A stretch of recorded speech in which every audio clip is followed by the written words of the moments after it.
you for joining us here at the Cable Center on the beautiful campus of the University of Denver. I'm Kyle Clark from 9 News, here alongside my colleague Marshall Zellinger. Victor Marks, thank you for your time. Great to be with you. So you have agreed to debate your Republican opponents on 9 News next week, and that discussion is going to focus on policy. Our conversation here is going to talk about your backgrounds and your qualification. Great. Your claim that your abusive stepfather forced you to kill a man when you were 7 years old, is that the only person you've ever killed? Well, I would say as a child, yes.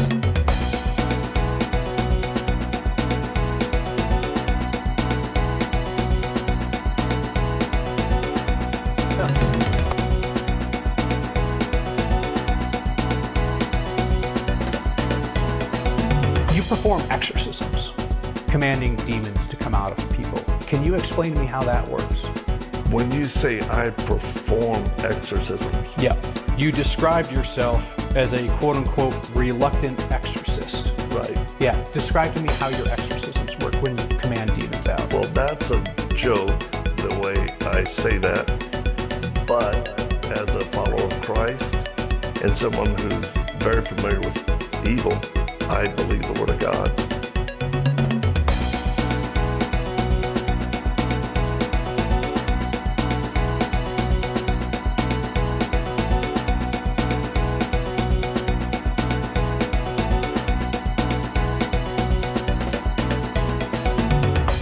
You claim that you once called in a U.S. military airstrike that killed 70 ISIS fighters. I didn't realize that civilians could essentially facilitate military airstrikes. Could you walk me through how that worked?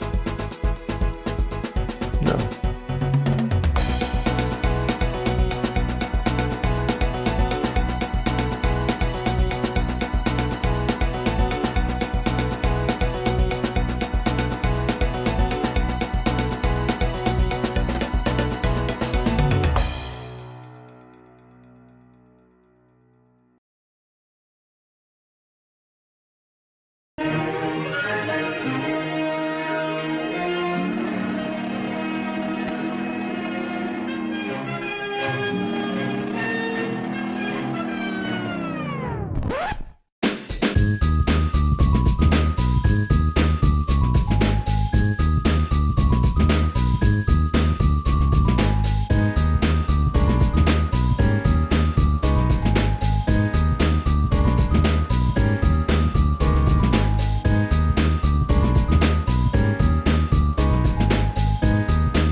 Swishy streams, all that content is bursting the seams. Politics, gaming, plenty more. Your sense of fashion, you'll adore. So grab your stuff and hop aboard. We're going straight to Jack's Discord.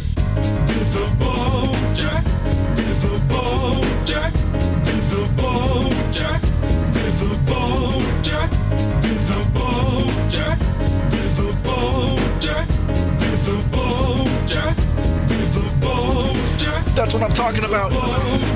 First time singing the songs for Riverboat Jack. Shout out. I don't know what I'm doing really, but I got passion. And that's what it's about. It's all about passion. You were here.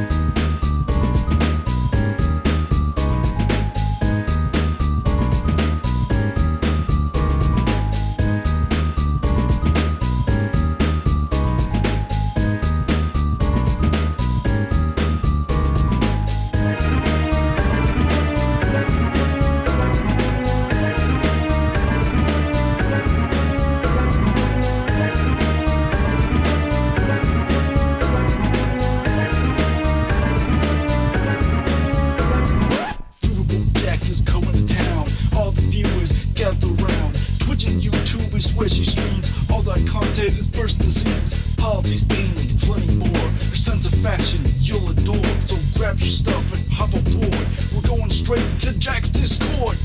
Riverboat Jack, Riverboat Jack, Riverboat Jack, Riverboat Jack, Riverboat Jack, Riverboat Jack, Riverboat Jack, Riverboat Jack, Riverboat Jack, Riverboat Jack, Riverboat Jack, Riverboat Jack, Riverboat Jack, Riverboat Jack, Riverboat Jack. Hello, everybody. Hello. How are you doing, wonderful people? It's not Monster. It's sparkling water. Now this is a monster. Hello, everybody. Howdy. Yesterday's Takis was wild. Yeah. Yeah, I gotta be honest, yesterday's transatlantic call-in show was insane, and I got so tired afterwards that I just fell asleep until today. So, yeah. Howdy.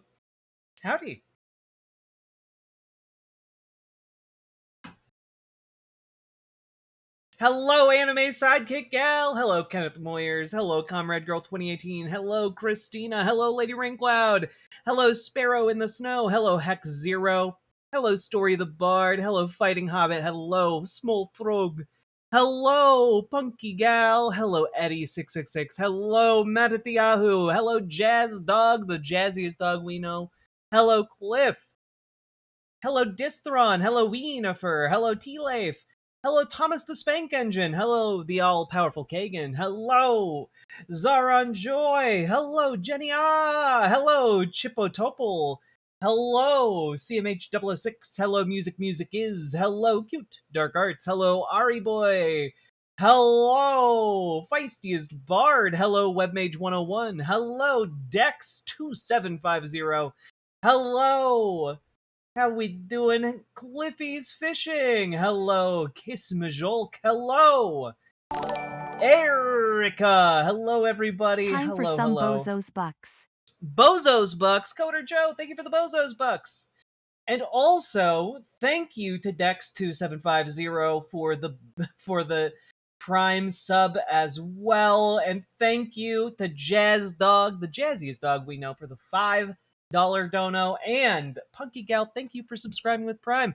That actually adds 4 subs over on the count, which brings us to 487. We are in striking distance of the of our goal, which of course is the Victor Marx Piers Morgan interview, which will be a time.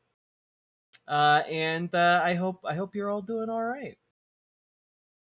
Hello, Metal Kitty Mom, the metalist kitty we know. Hello, yeah, Shrimpy. I watched the VOD. I'm pretty certain that caller went on Jovan's stream and tried to get it struck by yelling the N-word several times. You'll have to be more specific, because that could have applied to, like, 4 of the callers. Hello, Ransom Ballard. Hello. Hello, y'all. Good to be back. Hello, Terrifying Presence. Hello, Lydia Wilderman. Hello. Oh, that guy? Maybe. I'm still not over the guy who called in to debate the merits of natural hygiene and then crashed out over me comparing the founders of said medical ideology, pseudoscientific quackery, as snake oil salesman. He crashed out so hard.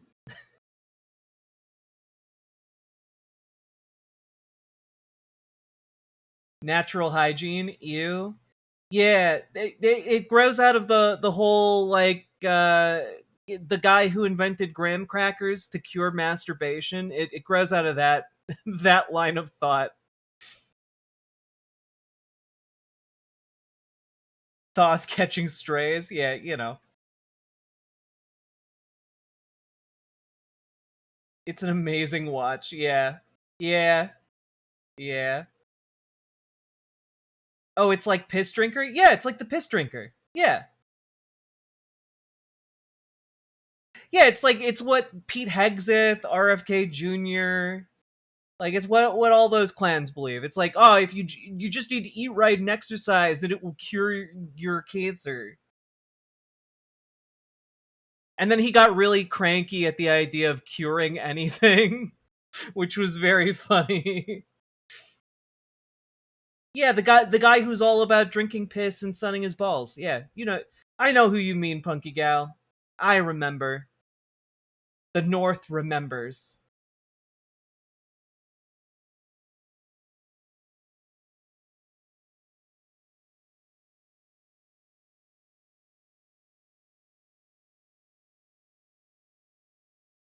Which one, Jack? There's a lot of those guys. I can't. I don't know which one. I need an explanation for that one.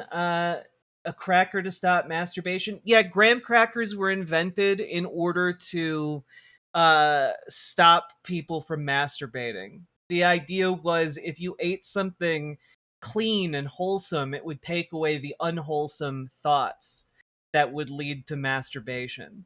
It's very similar to like like the cornflake colon cleanse that Kellogg's did. Yeah. Has Lindell conceded yet? Literally over his dead body. Doesn't stop me. Yeah. Yeah.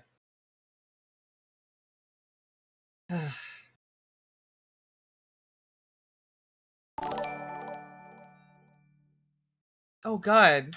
T-Leaf.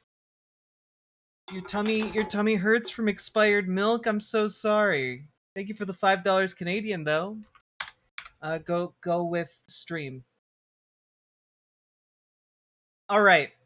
So we've got a weird show today. And I guess I'm just gonna start this out. I'm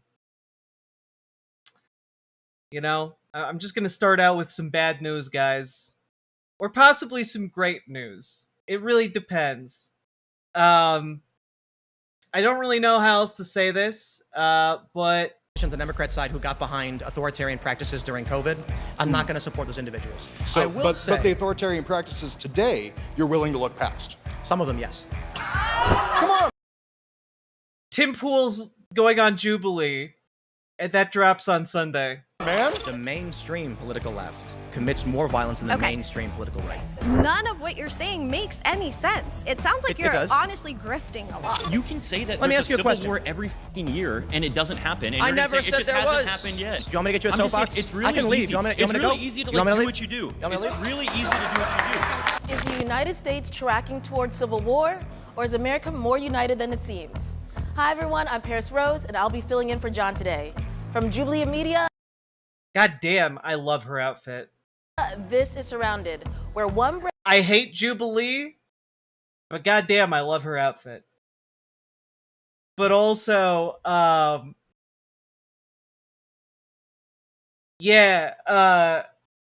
Tim, like we all recognize Tim Pool is going to be eviscerated on that show, right?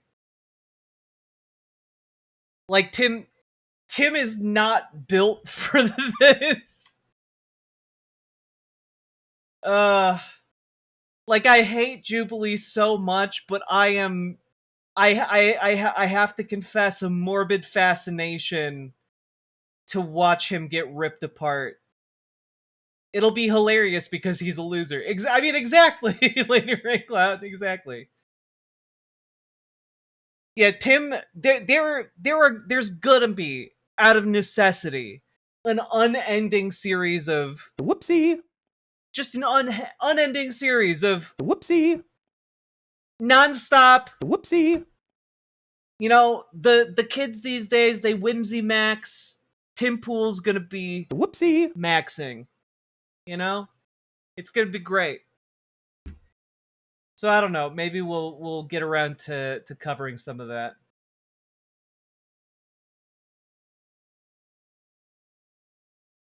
I am the intellectual equivalent of an assault rifle. Will this top Dave Rubin? It is possible that this could be funnier than Dave Rubin's appearance on Jubilee. It could potentially.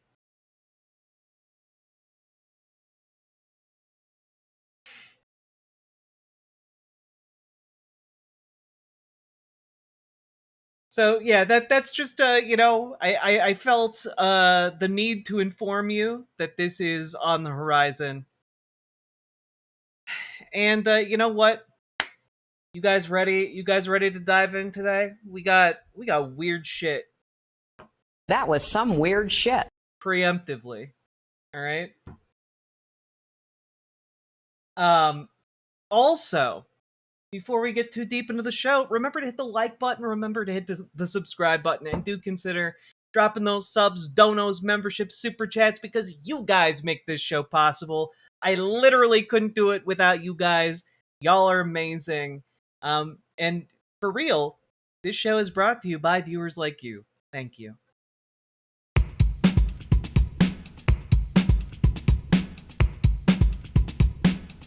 Go, go, go. Click the button. Click the button.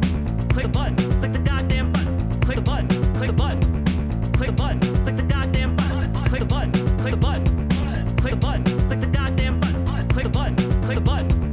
Click the button. Click the goddamn button. Click the button. Click the button. Click the button. Click the goddamn button. Click the button. Click the button. Click the button. Click the goddamn button. Click the button. Click the button. Click the button. Click the goddamn button. Click the button. Click the button. Click the button. Click the goddamn button. Click button. Click button. Click button. Click button.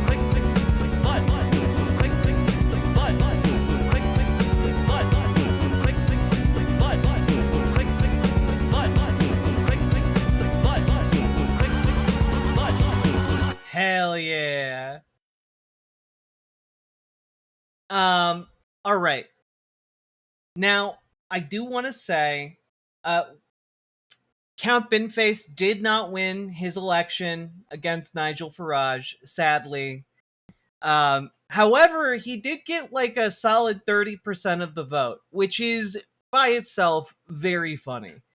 And I do think that it is still very funny that in Nigel Farage's victory speech, he referred to Count Binface as a member of the establishment. He declared victory over the establishment, and it's very silly. Additionally, I do think it says a lot that, like, Count Binface got the largest share of any election he's ever been in. And, like, he did it by being a silly little guy. It's pretty great. Farage is the real clown. Well, yeah, this entire election makes that very clear. Anyway, now that election is over, the investigation into his campaign fraud can continue. And we might be seeing another special election in Clacton in the not-too-distant future if he is, in fact, removed from office by that. So, that's where we're at. Count Binface is the best. He really, really is, isn't he? All that power is an intergalactic space hero, and he chooses to use it to highlight Earth's democracy.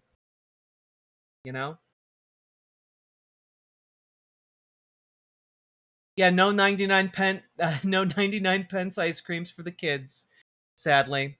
Now, speaking of intergalactic horrors beyond our comprehension. So, folks, we have to talk about the SBA. Specifically, the head of the SBA, because, well, it's just pretty funny. If you don't know what the SBA is, it's the Small Business Administration. It's part of the cabinet in Donald Trump's America. And it's headed by one Kelly Loeffler.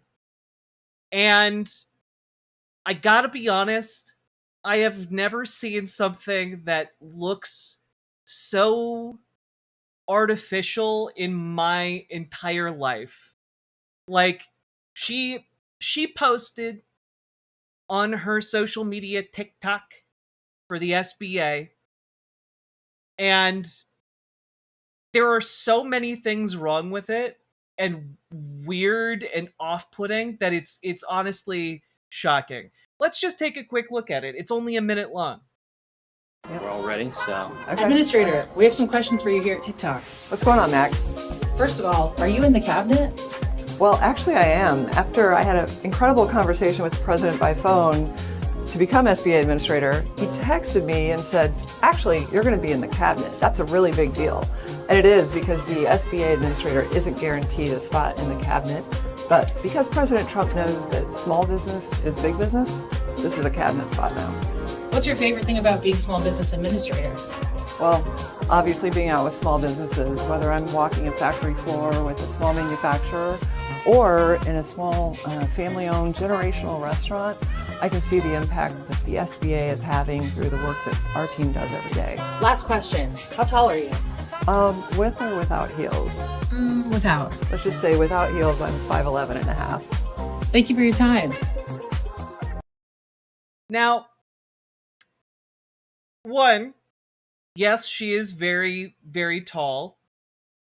But two, if we start looking a little bit closer at like the decorations on the walls here, a lot of them are just pictures of her with other people. And it, like, I don't know, that's pretty off-putting. Like, you could just scroll, it's just pictures of her lining the fucking hallway.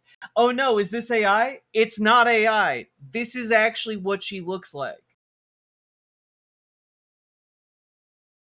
Like, all of this is real. Can't stress enough, it's real.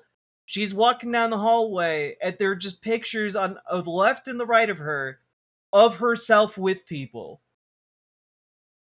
And look, I don't want to harp too much on, like, appearances or whatever, but also, I have seen pictures of her before, and she looks like a normal lady. And the decision to go with this particular angle for social media is honestly so baffling. Why would you film it from the angle that maximizes her neck length? Why would you do that to her? And my only conclusion is her social media team is like, we need a low effort way to scream for help, okay? And I just, it, like, all of it comes together into something that's just off-putting as hell. It's off-putting as hell, and you know that all of these responses were, of course, written for her. And part of the reason it's off-putting, right, is because this is trying to do some kind of TikTok trend, and also trying to do the Zoran Mamdani thing, you know?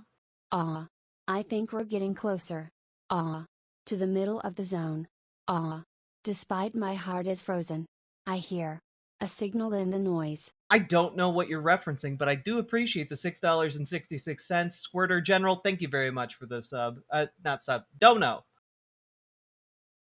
But, like, she's trying to do the Zoran Mamdani thing where, like, oh, it's the walking towards the camera, explaining how the SBA works. Administrator, we have some questions for you here at TikTok. What's going on, Mac? First of all, are you in the cabinet? Well, actually I am. After I had an incredible conversation with the president by phone to become SBA administrator, he texted me and said, actually, you're going to be in the cabinet. That's a really big deal. And it is, because the SBA administrator isn't guaranteed a spot in the cabinet. But because President Trump knows that small business is big business. Look at her smile during that, right? Trump knows that small business is big business. You know there was an entire room of writers clapping themselves on the back for that. You know, there was an entire room just clapping themselves on the back, like we did it. We like they landed a fucking rocket on the moon. It's crazy. Just got here. What did I miss?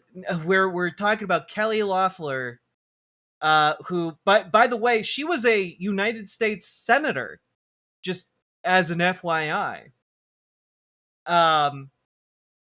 Super cool stuff. And yeah, she went from that to doing this for Donald Trump.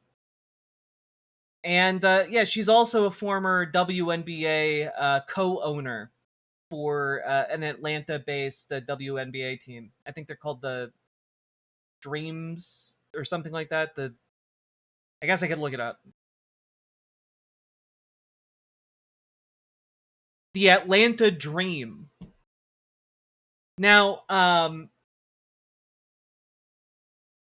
additionally, you might notice something if you take a bit of a closer look at this video, which is that this binder she's holding throughout the entire thing to look like she's, you know, very professional and doing stuff, it's completely empty.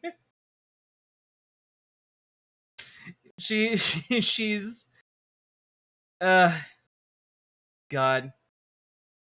It hurts. It hurts. Every element of this sucks. And yes, she did run against Raphael Warnock and get her ass handed to her. Okay? So, yeah, she's, you know, we usually talk about fail sons when we talk about Republicans, but here we have to talk about a failed daughter, you know? She's just kind of failed her way up in the political world by virtue of being very wealthy, essentially. And, you know, for wealthy people, that just, you know, that's just how life works. You can be terrible at basically everything and still wind up in the White House.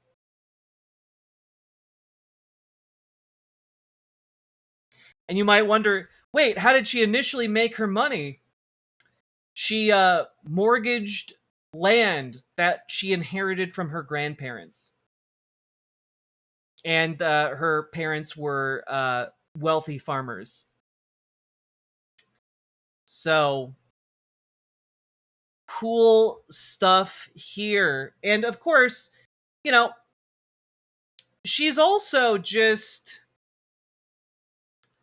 very unnerving in general. I want to play a little clip here. This is her take on the Mamdani municipal grocery stores in New York City. And surprise, surprise, she's not a big fan of them, right? And I want to point out, before we jump into this clip, that municipal grocery stores exist all over. Back, but he got to do all the election victory interviews because Nigel ran away from the count. Both counts. That's true. Count Binface sadly did not win, but you know, he will live on in our hearts and in the spirit of every democracy-loving individual on this earth and beyond. Sake Tanuki, thank you for the 5 tier 1 subs. Let's play this clip. Here's Kelly Loeffler talking about those municipal grocery stores. You're fantastic to see you. I won't go into the just moronacy and idiocy of why these socialists keep trying the same thing. The moronacy! The moronacy, chat! She won't go into it. Over and over that has already failed, even in this country. I mentioned Chicago. I can add into that Sunny Fresh, that market in Kansas City, Missouri, the Baldwin Market in Baldwin, Florida, the Erie Community Grocery Store in Erie, Kansas. But talk about not only did these stores not work, but the damage it does to the smaller community grocery stores and the very reason that New York is being sued as we speak. Well, Dagan, you're exactly right. Look at the Chicago experiment, which failed really quickly. Within 2 years, they burned through $13.5 million, left residents in that city high and dry, where they had crowded out small business investment because they had these government-run grocery stores that failed. Now you move over to New York, and you have Mondami's $70 million experiment. You think about New York, from Brooklyn to the Bronx, 10,000 delis and bodegas that operate every single day. They're serving New York. And now Mondami comes in and says, I want to... Also, not a single goddamn one of these clowns can actually say his name. Mamdani. Gives a big retailer $70 million to run this experiment and crowd out these hardworking small businesses. He should be getting sued because he's really taking their business away. But it's no surprise from an administration that wants to punish hard work, that thinks ownership is bad, and that has problems. Now, we're going to finish this, and then I'm going to say my piece. To seize the means of production. I mean, this is Soviet-era stuff. Okay. I love it. I love this. I love this a lot. Now, of course, she's saying like, well, they're gonna open these municipal grocery stores and it'll take the business away from all the other grocery stores.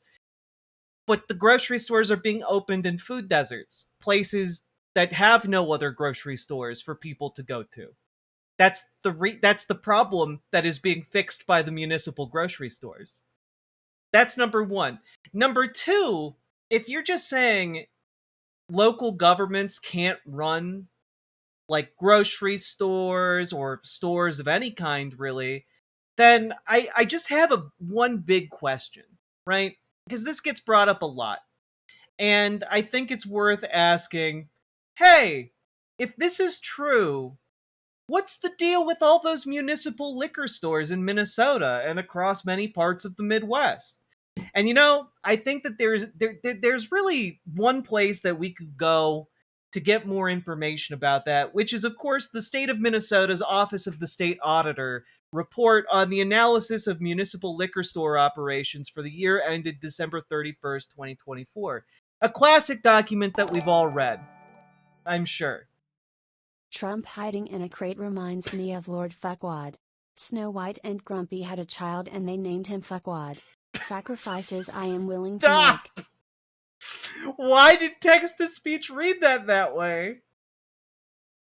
But that's great. That's lovely. Squirter General, thank you for the $6.66 dono. Anyway, as you can see here, this report provides comparative data on municipal liquor store operations owned and operated by Minnesota cities. In 2024, 174 Minnesota cities reported operating 208 municipal liquor stores, with 82 cities operating both on-sale and off-sale liquor establishments, and 92 cities restricting their municipally owned establishments to off-sale liquor stores. While the majority of municipally owned liquor stores are located in greater Minnesota, 18 cities within the 7-county metro area own and operate liquor establishments. And, that's wild. So, how long have these cities been like maybe Minnesota just launched all of the municipal grocery stores. Maybe like they just got launched like last year, It's crazy. Well, fun fact, local governments started running these municipal liquor stores, in some cases as early as the direct end of Prohibition in 1933. So, just as an FYI here. Hello, Carrot. Carrot haven't been able to catch a stream in a while, but I am glad I got to catch this one. I'm glad you're back. Oh, and thank you for subscribing, Sawyer Baskerville. Anyway, here's St. Anthony Village. Why do we have municipal liquor stores? On February 10th, 1948, the St. Anthony Village City Council passed an ordinance to form a municipal liquor store operation. To this day, the profits from the liquor operations provide a much-needed revenue source for our community. In November 27, 1947, edition of the Minneapolis Star newspaper reported that 9 metro area communities were operating municipal liquor stores with glowing results. Profits from these stores paid for fire trucks, the development of city parks, and public works equipment. The village of Excelsior reported that 1/3 of the cost of the operating of the village is paid with profits from the municipal liquor store. 2 months later, the village of St. Anthony passed an ordinance to open their own municipal liquor store, and the rest is history. Wow, it sure sounds like local governments operating municipal stores certainly can be done, as is the case with these liquor stores that have been operating for 80 plus years. That's crazy. One would think that perhaps the head of the Small Business Administration, not association, administration, would perhaps know that small businesses can in fact be operated by local government. That's crazy. I just, not like, I don't want to make it all about the fact that she looks absolutely like an AI generated phantom, right? I don't want to make it all about that. Also don't want to make it all about the fact that she has lined the hallway with photographs of herself. I don't want to make it about the fact that she is holding an empty binder. But I will make it about the fact that she seems to know remarkably little about how small business is actually run on the ground. And I say this in part because she doesn't know what she's talking about when it comes to municipal stores. She also doesn't seem to know what she's talking about when it comes to, hey, what do farmers want? Because most of what she's been doing is repealing regulations on farms. And like, I don't know. That seems maybe like it's somewhat related to the fact that we have a huge proliferation of foodborne illnesses, of water drying up in drought-ridden lands across the across the United States. Seems kind of like maybe those regulations are somewhat important to the continuance of farming as a business in America. But what do I know? I'm just from the Midwest and surrounded by farms. Anyway, I just wanted to bring your attention to this incredibly off-putting woman and her role that she's playing to destroy life in America as we know it, and spread misinformation to boot. So, all that being said, if you got anything out of this, hit that like button, hit that subscribe button, and leave a couple comments if you feel so inclined.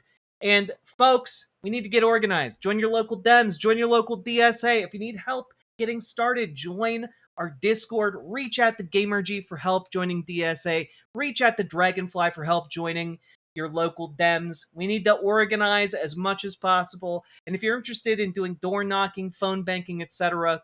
across the country, you can go and click on the link down below for Progressive Victory. They're organizing a number of great efforts for candidates who are progressive all across the United States. So check all of that out.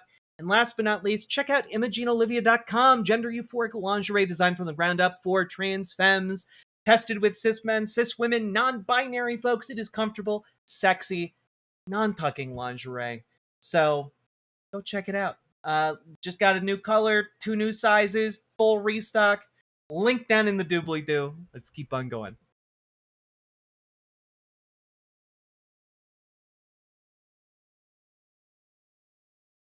There we go.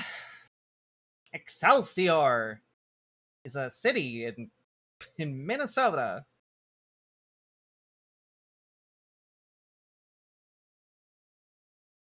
There we go. All right. Let's take a gander at this, shall we?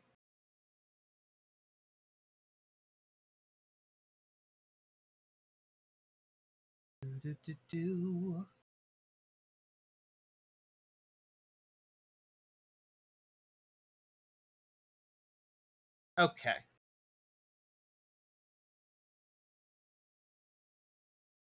Y'all ready for another segment? Also, Sake Tanuki, thank you for the additional 5 tier 1 subs. I need to update the sub count real quick. You're actually, believe it or not, at 499 subs. Woof. Y'all ready for another segment? Ready? Thank you, Matthew H. Here we go. So, folks, yesterday I talked about how conditions are so bad for troops deployed to fight Trump's idiotic, stupid, highly destructive, and pointless Iran war that he, again, unilaterally declared and is waging entirely at his own prerogative. And the conditions on the aircraft carriers and other ships in the fleet deployed out there. Whoopsie. Jazz Dog, thank you for that $5 dono. The conditions have deteriorated so much that we talked a little bit yesterday about how sailors were jumping overboard in an effort to just escape from the brutal conditions aboard these vessels.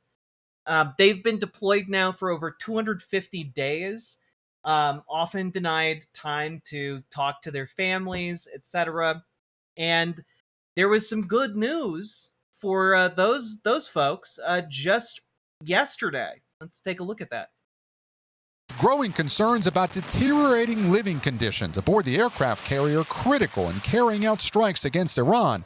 A U.S. official telling NBC News the USS Abraham Lincoln is now set to sail home after a lengthy deployment. The switch comes amid alarming complaints from service members and their families, including these limited meal portions. And now a U.S. official says one sailor went overboard and was quickly rescued. The ship has not made a port call in 244 days, a record. It's been difficult. It's longer than she's experienced. Typical deployments have been 6 to 8 months. Melanie Stowe says her daughter has been aboard the Lincoln since last October. They had hangar bays that would not close, so they were taken on water into the lower hangars. I know that they've had some issues with some of the plumbing. Two U.S. officials tell NBC News Joint Chiefs Chairman Dan Kane has warned President Trump and Defense Secretary Hegseth about lengthy deployments and declining morale. Today, Hegseth was asked about conditions aboard the Lincoln. Completely misrepresented.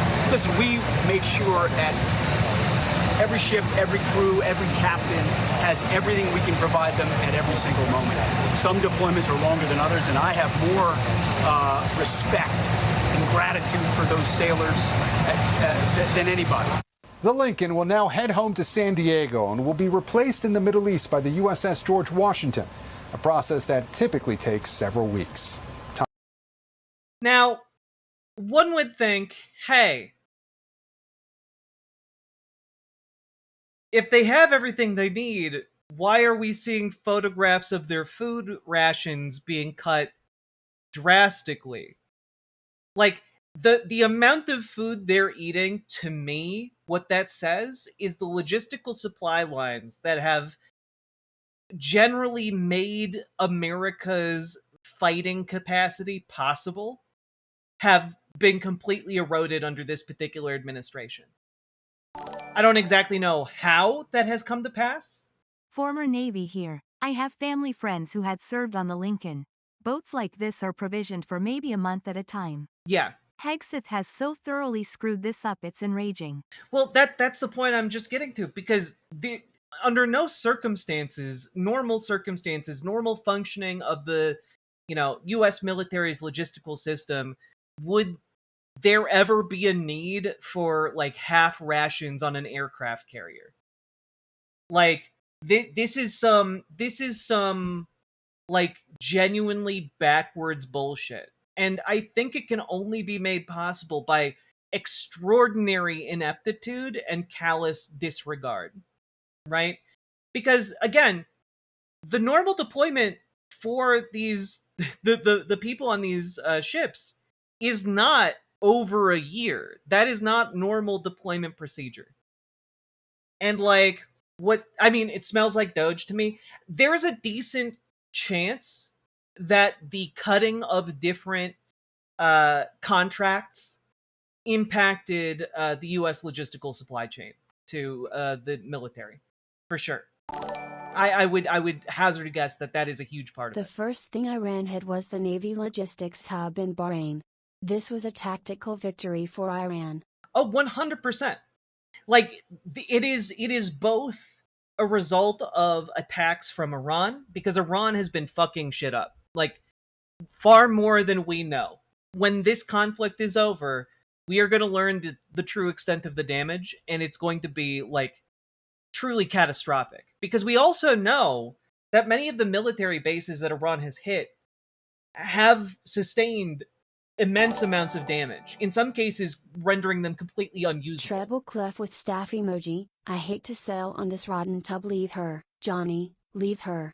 No grog allowed and rotten grub, and it's time for us to leave her. Musical notes emoji. Musical notes emoji. I mean, that's kind of where we're at, you know? Like, and I would say, oh, well, you know, maybe things will get better for these sailors, but I don't think that's the case, because again, the people who are jumping over the side, like, they're doing it in a hope to get discharged in, like, the way that, like, loses you all your military benefits, you know?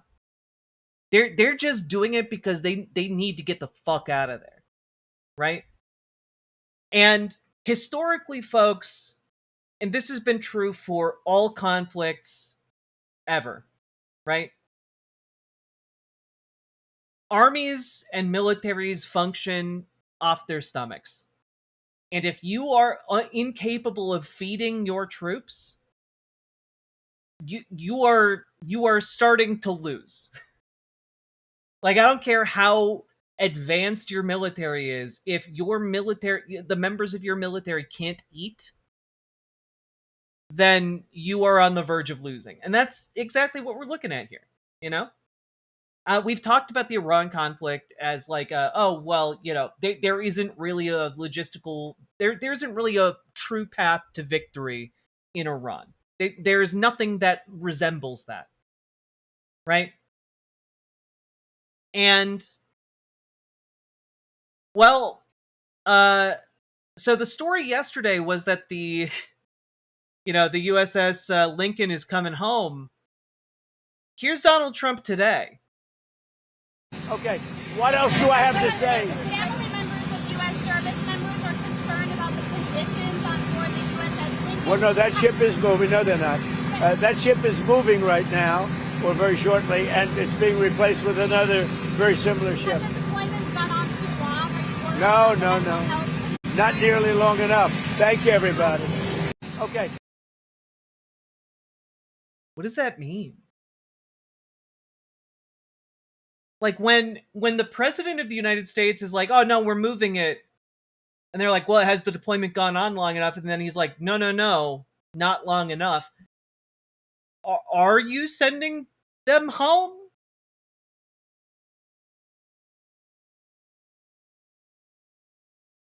Like, are you actually sending them home?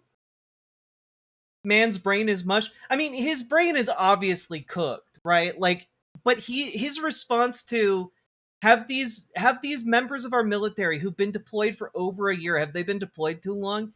His answer is no, they need to be deployed longer. Nah, they have it too good. Yeah, he's calling them weak. Like, if any president with a D next to their name had ever said this, Republicans would be talking about it nonstop.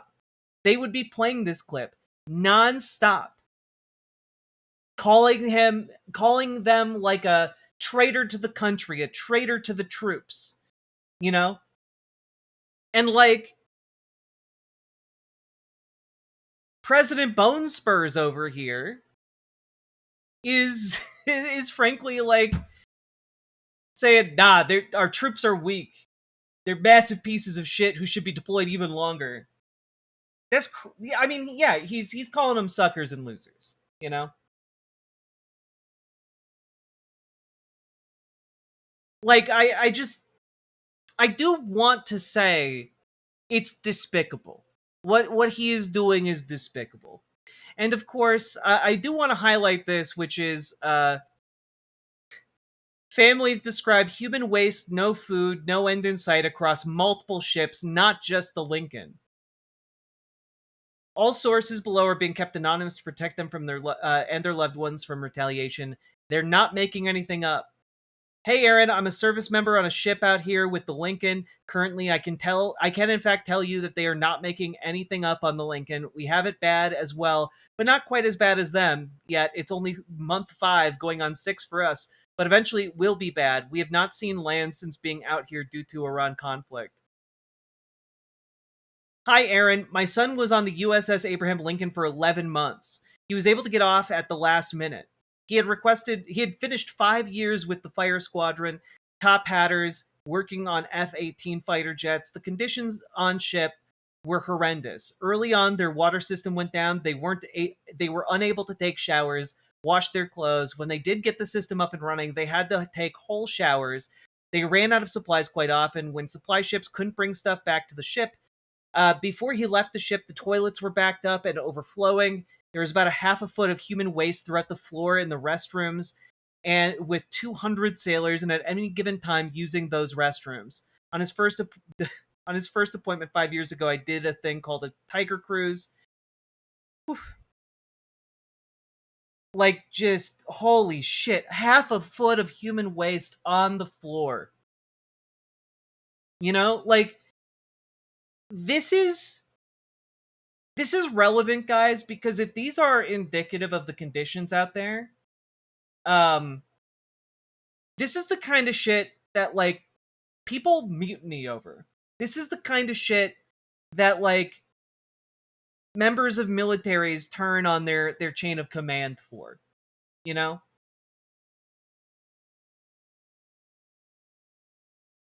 Like, it's quite bad.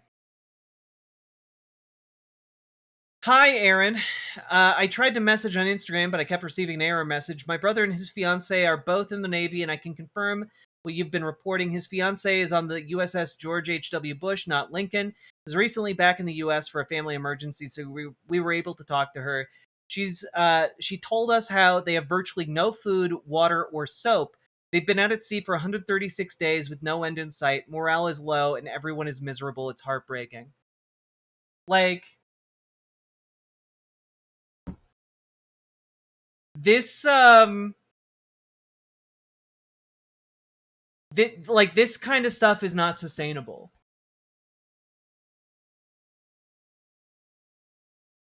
Is this literally the most shitty presidency in history? Yes. Also. Yeah, there you go. You earned it. But, like, if we can't even get food and soap to these people, we're toast. Yeah, like, do you guys think, like, if we are unable to get food and soap to members of our military when we're fighting Iran, how, like, there's no shot would we be able to, like, go toe-to-toe with a country like China if that actually happened. And, like, I'm not, like, here to warhawk or whatever, but I am here to say, like, conservatives should hate this, liberals should hate this, basically everyone should hate this. This is terrible. This is the collapse of empire. And, like, that might be good for, like, other people around the world. It's not going to be good for anybody here. Just as an FYI.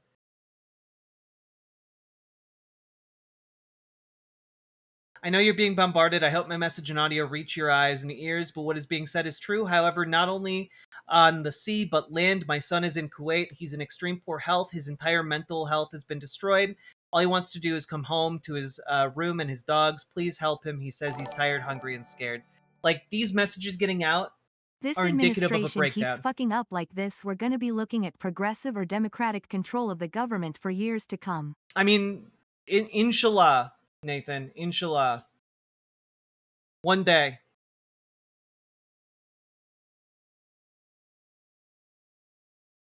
According to my husband, when service members ask their commanding officer for updates about their situation, they have been told not to worry about updates and to just worry about today. He says they are exhausted, not getting days off, are only getting a few hours of sleep. He has also expressed serious concerns about leadership aboard the ship. From his perspective, leadership is not doing enough to advocate for or support the service members. In his words regarding the leadership, he doesn't care about his people. My husband has told me that people who have more than 20 years of military service are saying this is the worst deployment they've ever experienced. I understand that there are always challenges during a deployment, but hearing this from experienced service members is extremely concerning. I'm sharing this because these service members need someone to speak for them. They're exhausted and feel like they're not being heard, and they desperately need help. I mean, like, America, like the military-industrial complex in America is absolutely cooked. Like, we need to dismantle it, like, from the ground up, right? Like, to the ground, rather. But also, this is not sustainable. Morale this low is not sustainable. Conditions this bad are not sustainable for these people to live in. Like, when we talk about how, there's grounds for, like, mutiny, there's grounds for, like, fleeing, like, that's what we're seeing. It's crazy. The president doesn't care. Pete Hegseth doesn't care. In fact, here is Donald Trump giving a little talk earlier today in front of a bunch of folks in uniform. No, these young, beautiful girls, these young, beautiful girls in the White House, you know, they come in. Now, I'm not supposed to say beautiful, but what the hell? Oh, that didn't really have anything to do with the conditions aboard those ships. It just seemed really, really gross and disturbing for the best friend of Jeffrey Epstein to say on camera. Also, a little weird that the best friend of Jeffrey Epstein never reported anything up with him to the FBI. And, you know who did, though? Hugh Hefner. According to court documents released by Epstein survivors, one of them brought up the subject of Epstein to Hugh Hefner, who is not known for being like super wonderful with women, and asked him to bring it up to the FBI, and he did. And then the tips that both she and Hugh Hefner left with the FBI went uninvestigated until 2020, for 15 years. And, like, I don't know, if Hugh Hefner is hearing about how disgusting Jeffrey Epstein was, kind of seems to me that maybe his best friend of decades would also potentially have heard those things. But Hugh Hefner reported it, and Donald Trump did not. Huh, that's really weird. That's really bizarre. Anyway, Republicans are telling you exactly that they hate you. They're telling you that they hate you at every single chance they get. Here's a representative from the GOP, Glenn Grothman. And if all of this is just kind of like seemingly unconnected, it is connected insofar as, like, these people don't give a fuck about you. They don't give a fuck about you. Hugh Hefner supports attacks on tips. All right.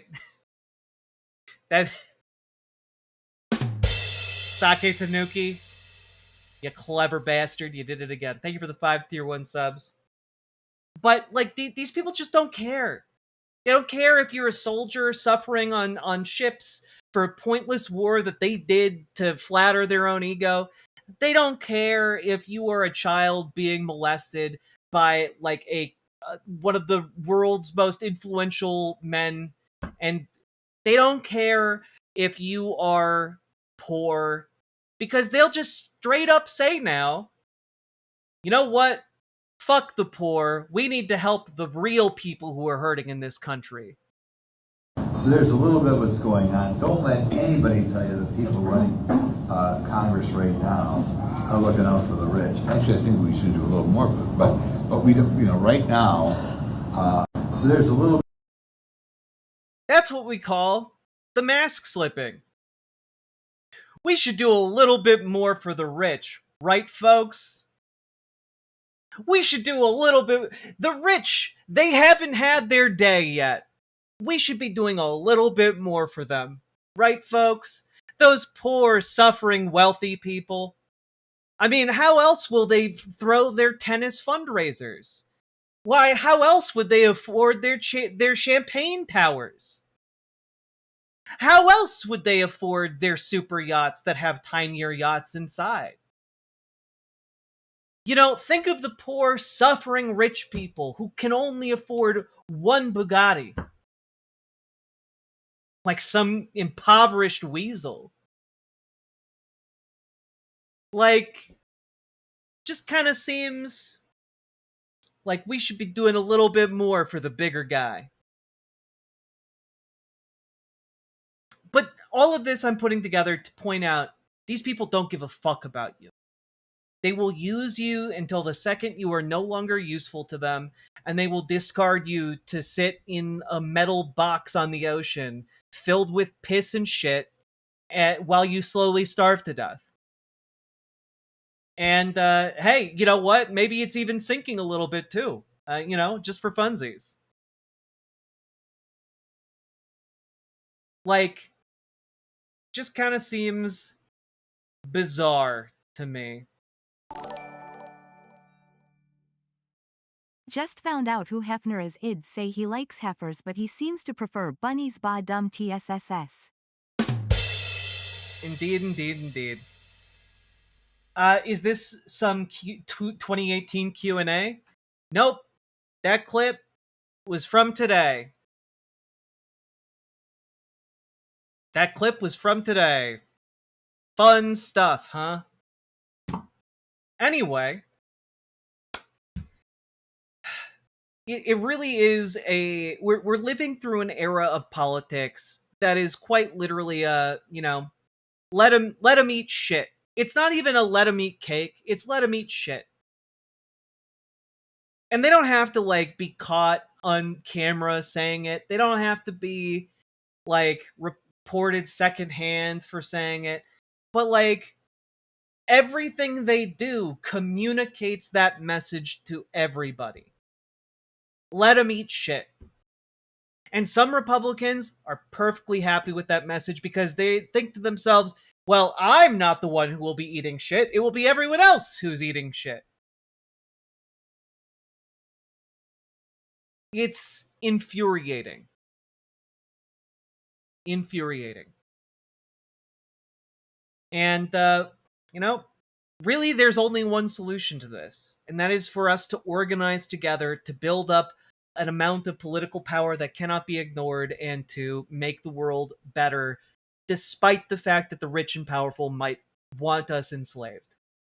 So, folks, join your local Dems, join your local DSA. If you need help, you don't know where to start, consider joining our Discord. Reach out to GamerG for help organizing with your DSA. Reach out to Dragonfly for help organizing with your local Dems. Those are two organizations that no matter where you are in this country, you have access to them. You can join them. If you have mobility issues, you can join them digitally and like attend meetings digitally. We can help you figure out how to navigate all that.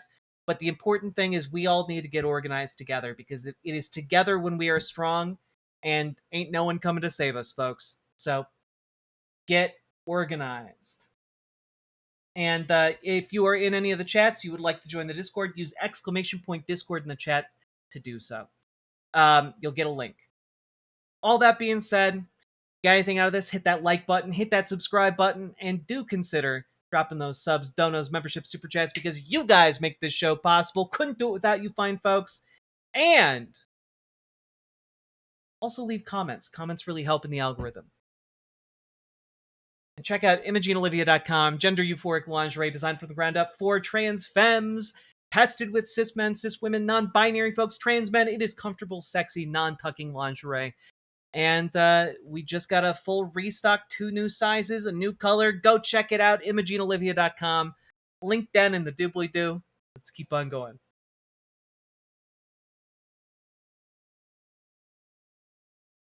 Look at that. We did it. We did it, folks. And you know what? Do hit that like button, subscribe, and consider dropping those subs and donos, because you guys make this show possible.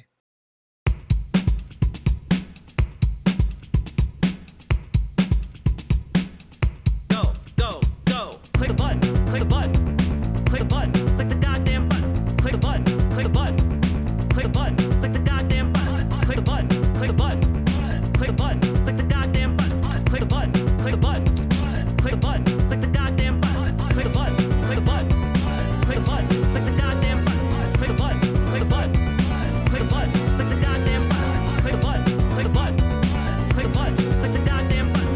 Click the button. Click the button. Click the button. Click the goddamn button. Click button. Click button. Click button.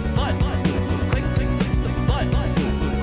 Click button. Click button. Click button. There we go. Now, I just want to check. Have you guys clicked that like button? Forgot the link. Oh no, Sake Tanuki, I'm so sorry. Thank you for the 5 tier 1 subs. Appreciate you. I did forget that link. Well, you know, I always like to be. Okay. Real quick, we'll throw that in here.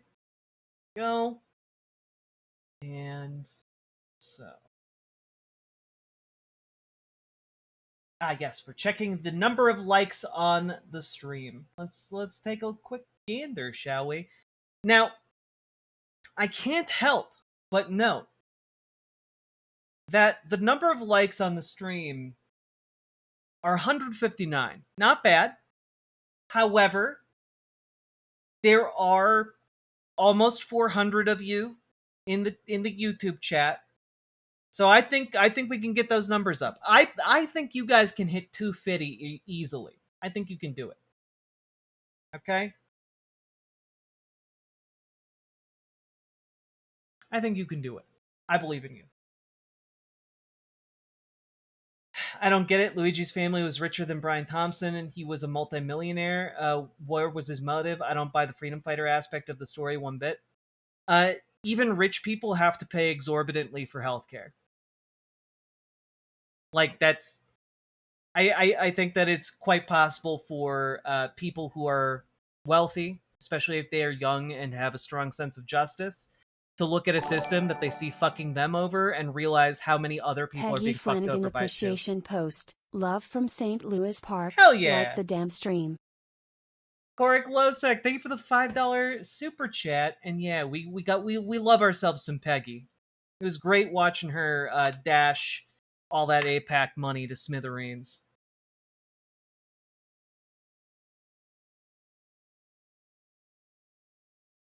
Yeah, he was radicalized by crippling back pain. Yeah. Like, I don't find that story difficult to believe at all. Like, especially if you're living with, like, a chronic condition and you're constantly having, like, your wealth siphoned away by this parasitic system. Like, I find it pretty understandable that would get you radicalized, you know?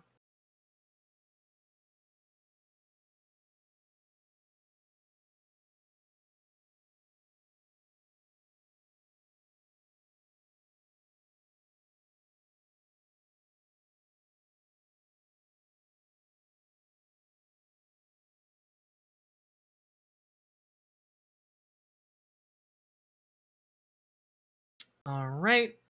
Let's check out. Was this Binface's was this the Binface victory speech?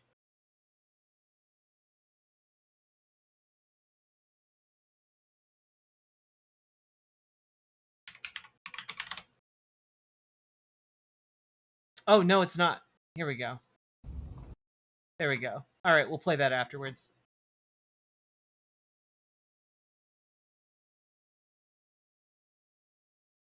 So, folks, we have to talk about Count Binface and the Clacton by-election. And unfortunately, Count Binface did not win. Nigel Farage has prevailed. Though this does mean that investigations into his campaign finance potential law breaking will now commence, or recommence rather. And it's very possible that Clacton will be looking at another by-election in the not-too-distant future should he be found guilty of those. So I suppose his intent to delay or stop this investigation has been thwarted, rendering this entire process moot. That being said, let's take a look from our favorite bin boy, Count Binface. To meet the great and the good of the political world. Again, I ask you to draw your comparison. Theresa May, I met her at an election. Rishi Sunak, Boris Johnson, Andy Burnham, they all came to the count. I asked Essex Police, was there any credible threat of a disruption here? And I can tell you they said unequivocally no. It was safe to go ahead. So I leave you guys to draw your own conclusions. I am gratified that after this election, I have been able to sort of put the seal on it by coming to get the verdict of the good people of Clacton. I think that's the nice way to do it. I promised to be a local champion for Clacton, and I thought to hear the verdict of the Clactonites was the least I could do. And why? Because I've had over 9,000 votes, guys. Now, in Makerfield, 8 weeks ago, I got 95 votes. So against Nigel Farage, compared to Andy Burnham, I am 1,000 times more popular. Does that have anything to do with why he isn't here tonight, on a night when they said they thought they'd get over 80%? Again, I'll leave that to you. All I will say to you is what happens next. Let's all meet for part 2 of the Clacton by-election, coming soon to a leisure centre near you. I mean, yeah, like, the fact that Nigel Farage, like, didn't win overwhelmingly, the fact that of, like, the, I don't know, 30,000 votes cast, Nigel Farage only got 2/3, like, that's pretty embarrassing. That is pretty embarrassing for him. A collection of, like, monsters and loonies and bins, like, they took such a sizable chunk of the vote that it makes him look even weaker. His plan to come out of this looking strong with the mandate of the masses is kind of undermined when you are struggling against a bin, you know? Anyway, I do want to take one last look. Let's see Count Binface's Clacton victory speech. Hello, humans. Well, a new dawn has broken, has it not? Literally, because it's past 6:30 in the morning here in Clacton-on-Sea. And I can officially say that I am the winning candidate of the candidates who bothered to turn up for the results. That's right, 9,455 actual votes. Just 8 weeks ago in Makerfield, I got 95. That means I've got against Nigel Farage 10,000% more votes than I got against Andy Burnham. And I do want to point out, Nigel Farage did not turn out for the results at all.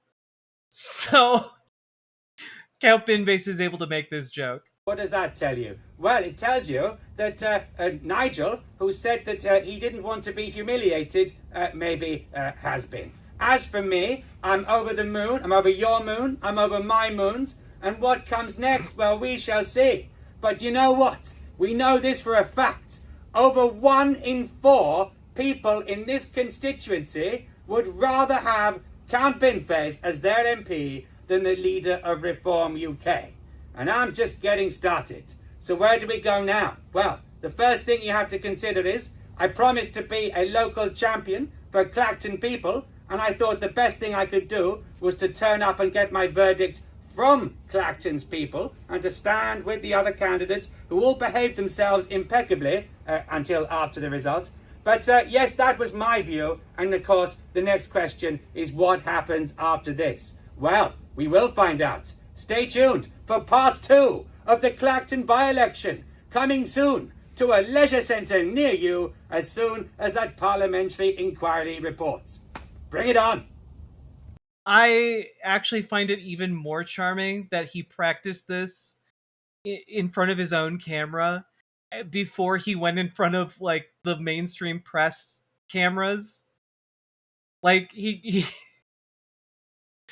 he actually wrote and rehearsed this speech. It's actually wonderful. Wonderful stuff. Well done, Count Binface. We hope to see more of you in the not so distant future. So all that being said, you know, I think we have to do one more for the road. We have to do one more for the road for what could have been. All right? Was that a pun? You decide for yourselves.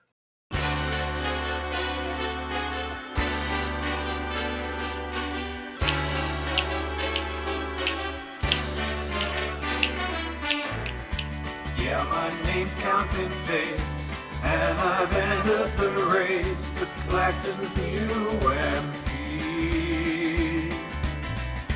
I'll spend more time with you than I promised to do in Washington, D.C. Unconditional gift with a curious wit, it's a mystery. One thing isn't in doubt, if you vote those guys out, we'll make history. And everybody sing, yeah. Alright, we're going to make Clacton clean. England needs a new hope. World Cup dreams up and slow. Now the spotlight's here. Jaywick, Wheatley and Wicks, Kirby, Cross and Sill. This could be your year. This election's a freak, but your chance is unique. Tell them loud and clear. Yeah. You want somebody new who will stand up for you and choose hope, not fear. And everybody sing, yeah. Alright, we're going to make Clacton clean. Tomorrow belongs to you and me. If you're red, green, yellow, blue, there's still something you can do. Clacton is a special place, so cast your vote for me. I'm Count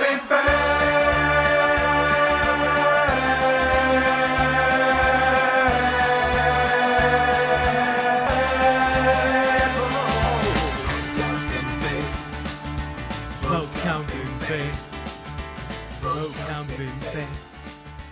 Vote Count Binface. So yeah, now unfortunately Clacton is represented by, a guy who wants to, increase the number of police, create a task force to violently expel immigrants that he doesn't like, and to deport immigrants that are deemed potentially undocumented. To third countries like El Salvador, the country that enslaves people in their prisons. And also, wants to make the country more bigoted, more hateful, etc. while cutting taxes for the wealthy and making sure as much pollution as possible is pumped into the environment. So, you know, um, that's what Clacton has voted for, and that's what they'll get until that investigation by Parliament is concluded, and then maybe we'll have another by-election in Clacton. So, we'll see what happens.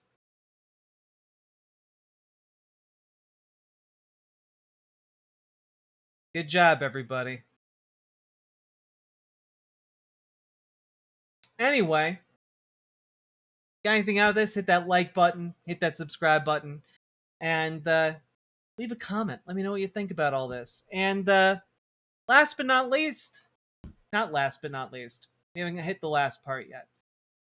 Secondly, the only way to stop stuff like this happening in the United States is to get organized. And honestly, organizing is the answer regardless of where you are. If you're in Canada, if you're in the UK, getting organized is the way that we are able to move forward with ideas and policies that help everybody and not just, the wealthy elites. So, if you're interested in doing that here in America, join your local DSA, join your local Dems. If you need help doing that, you can join our Discord, reach out to GamerG for help joining DSA, reach out to Dragonfly for help joining your local Dems. And last but not least, for real this time, check out ImogeneOlivia.com, gender euphoric lingerie designed from the ground up for trans femmes, tested with cis men, cis women, non-binary folks. It is comfortable, sexy, non-tucking You lingerie. glossed over the best part. Not only did the count get the highest vote total for any joke candidate in parliamentary history, but he got his deposit back. Wait, he got his deposit back? That's wonderful. That means he can run again! Yay! 1,000 years of bin face! Let's go. I do like that. Thank you for pointing that out, Sake Tanuki. That space alien deserves all his deposits back. And anyway, keep on going.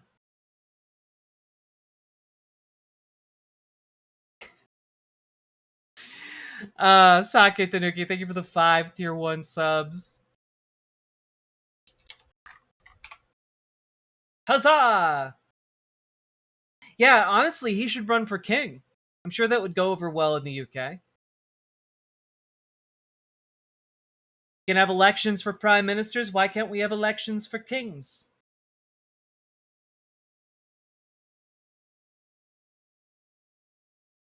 All right.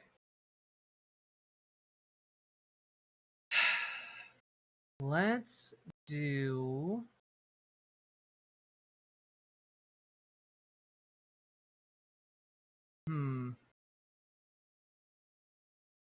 I think we'll do this.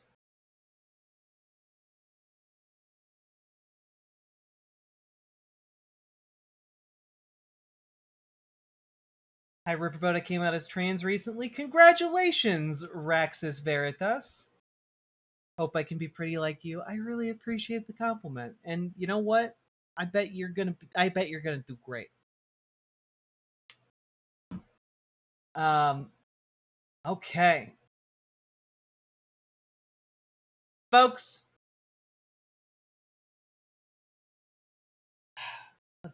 We'll do this. Fine. We'll do this. So, folks, it's been a couple weeks now. Lindsey Graham is still dead. However, I have finally read some of the comments on the post about his death and how I thought it was very funny. And many of you said you would like to see me react to Donald Trump's full remarks because they're very funny, unintentionally so. And so I figured we'd dive into that. And before we get there, I did want to point this out. This is very funny to me. Trump 80 has been musing about his own mortality in the wake of Lindsey Graham's death.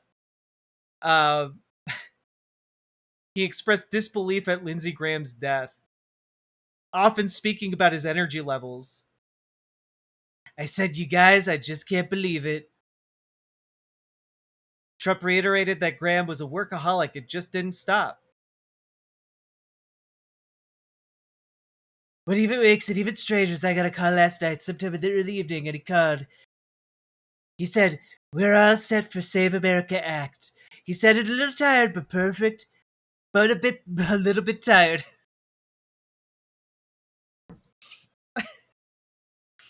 It's in interviews, the president has repeatedly highlighted how hardworking and energetic Graham was, emphasizing how unexpected the senator's death was.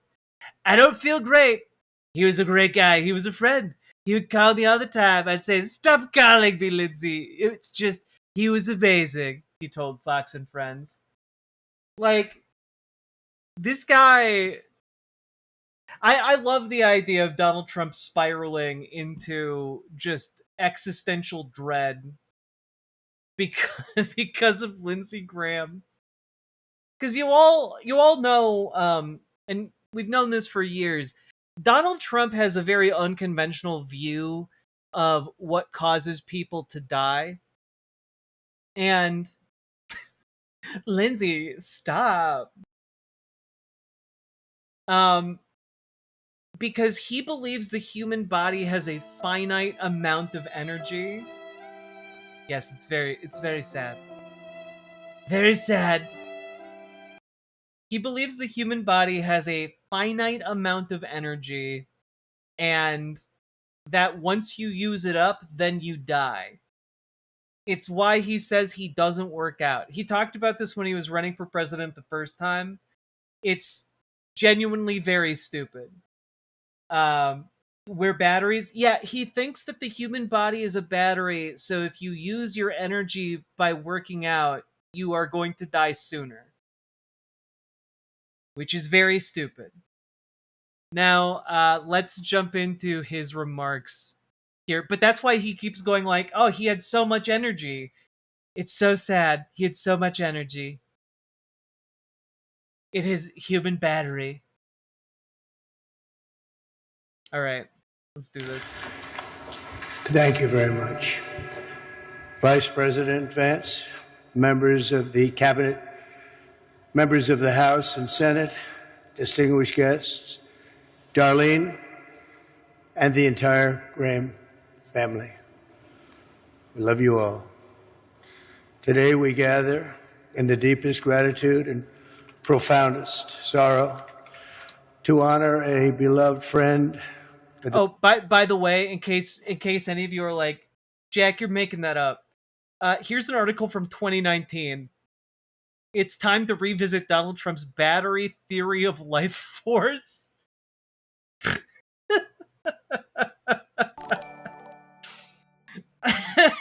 Did I mention how much he loved me in my amazing new ballroom, coming soon? Oh yeah, the last thing that Lindsay ever wanted was for me to have a ballroom. It's the last thing he told me he wanted. Yeah, in a terrific piece on Trump's physical health, CNN Jeremy Diamond and Kevin Liptak gave us a hint of it, bolding his mind. Nearly a dozen White House officials and sources close to Trump said they don't believe he set foot in the fitness room in the White House residence, maintaining his view that exercise would be a waste of the energy he's always touted as one of his best attributes. For the uninitiated, Trump ascribes what has been described as the battery theory of life force. Evan Osnos, in a profile of Trump in The New Yorker a few years back, described it thusly, quote, "Other than golf, he considers exercise misguided, arguing that a person, like a battery, is born with a finite amount of energy." It's why when he calls someone low, it's why he calls people low energy, you know? When he calls people low energy, he's literally talking about like their human battery level. They don't got enough life force in them. Devoted brother, a respected statesman, a giant of the United States Senate, and a true American original who left us much too soon. And that can only be the one and only Lindsey Graham. By the strength of his steadfast convictions, the force of his magnetic personality, and the goodness of his noble soul, Lindsey rose from a small town in rural South Carolina, a place he loved so much, to become a constant fixture of American politics at the highest. Oh God, there are two more excellent quotes in this. I can't not share them with you. After college, after Trump mostly gave up his personal athletic interests, he came to view time spent playing sports as time wasted. Trump believed the human body was like a battery with a finite amount of energy, which exercise only depleted, so he didn't work out. When he learned that John O'Donnell, one of his top casino executives, was training for an Ironman triathlon, he admonished him, "You're going to die young because of this." A 2015 New York Times Magazine profile. Trump said he was not following any special diet or exercise regimen for the campaign. Quote, "All my friends who work out all the time, they're going for knee replacements, hip replacements, they're a disaster," he said. He exerts himself fully by standing in front of an audience for an hour, as he just did. That's exercise. So really, what you're seeing right now is him exercising at Lindsey Graham's funeral. Level, and a force to be reckoned with all over the world. For more than 30 years, nothing of consequence happened in this capital without Lindsey Graham knowing about it. Nothing of significance happened anywhere in the world without Lindsey Graham having a view on it. And no bill became law in the most exceptional republic in human history without Lindsey Graham having a say in it. He was a man. Such a great you Googleizer. Indeed. One might even say, Google debunkers. Man who gave America the full measure of his good and mighty heart until that heart itself just gave out. But even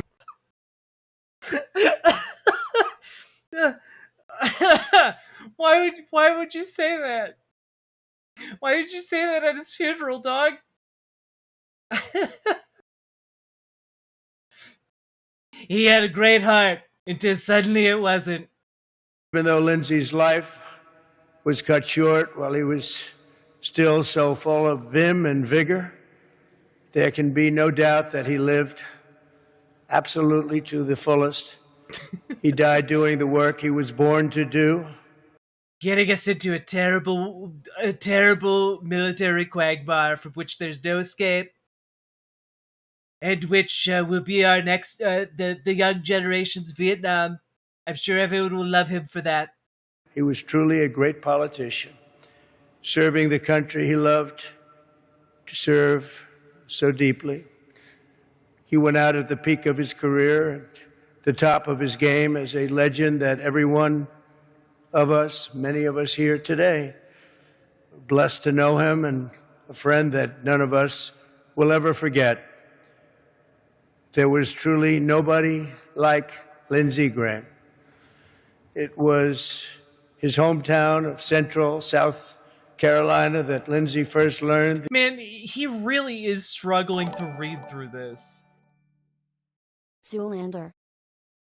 Yes, I did pick it. I did pick up the reference. But thank you for the $5 super chat, Anime Sidekick Gal. I'm actually enjoying this quite a bit more than I thought I would.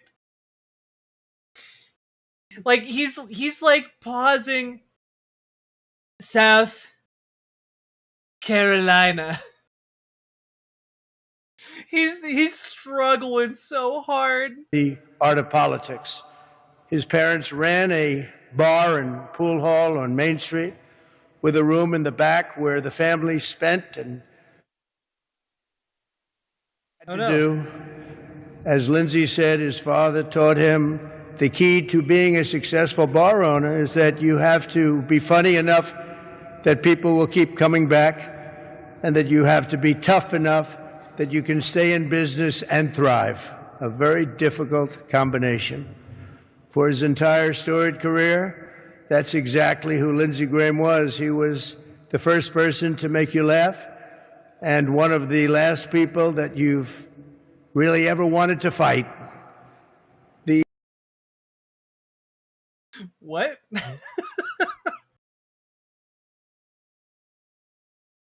I just real quick.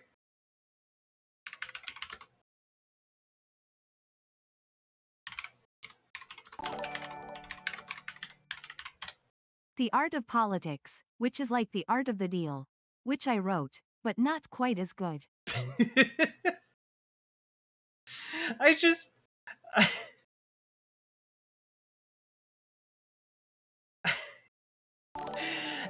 who would ever want to fight him? I don't Maybe know. McConnell is draining Donald's energy as well as Lindsay's. Who would ever want to fight him? I can't figure that out. Spoiler alert, in this very eulogy, he mentions doxing Lindsey Graham on the campaign trail because he was picking a fight with him. Like, oh god.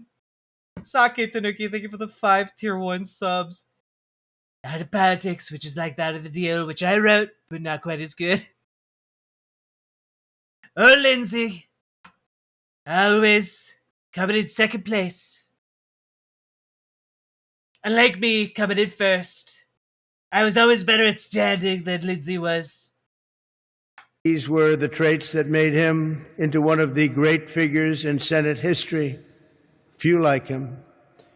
As a boy, Lindsay also learned his first lessons in diplomacy when the wife of one regular patron called the bar asking for her husband. She demanded to know, where is he? The man instructed Lindsay, tell her I'm not here. And young Lindsay nodded and said into the phone to the wife, he said to tell you that he's not here. That was Lindsay. When Lindsay was just 20 years. I mean, that just sounds... I'm sorry, that doesn't sound like a joke. That sounds like Lindsey Graham didn't understand what the fuck was happening. Old, he lost his mom to cancer. 15 months later, he lost his dad. Their deaths left his 13-year-old. That was Lindsay, a childlike idiot. Sister, Darlene, an orphan. But in God's mercy, she had her wonderful brother to take care of her. On top of it all, Lindsay became her guardian while still in college and helped raise her. He later said that for all his achievements, and he had many, his single proudest accomplishment in life was how well Darlene turned out. He had total respect and love for Darlene. Nothing could be more. Lindsey Graham was always being asked by men he was with to tell women they weren't there. You know, Lindsey Graham got really good at talking to other people's wives. If he was a real man's man, you know. Sake Tanuki, thank you for the 5 tier 1 subs. God, more fitting than... I do have to say, I do think that if Trump... there is a non-zero possibility here that Trump just didn't know that Lindsey Graham was gay. Because I feel like if he did know that, he would just suddenly look up from the paper, go off script, and be like, and we all knew Lindsey was very gay. He loved men. He loved them like they were his own lovers. But, you know, I would never say that. I would never say that in public. But now, this is a eulogy for his family. That woman who was Lindsay's proudest legacy now continues his legacy of service in the U.S. Senate, a place that he cherished. And I have no doubt that he's looking down today, beaming with pride at his sister, Senator Darlene Graham. Thank you, Senator. Lindsay first stormed into Washington with the Republican Revolution of 1994. Loved being gay with his pals. Gay isn't happy, guys. Gay isn't happy. Before becoming the first Republican to win his House district in 120 years. That was Lindsay. In 2002, he ran for the Senate. All you libs love to impersonate Trump. First of all, I'm a socialist. And second of all, he is very funny. Like, if he had no political power whatsoever, he'd be very funny. Unfortunately, we live with the consequences of his actions. In what should have been a loss, and he swept to an easy victory. Lindsey quickly became a master at maneuvering in one of the world's great legislative bodies. He secured record funding for our military as a budget committee chairman.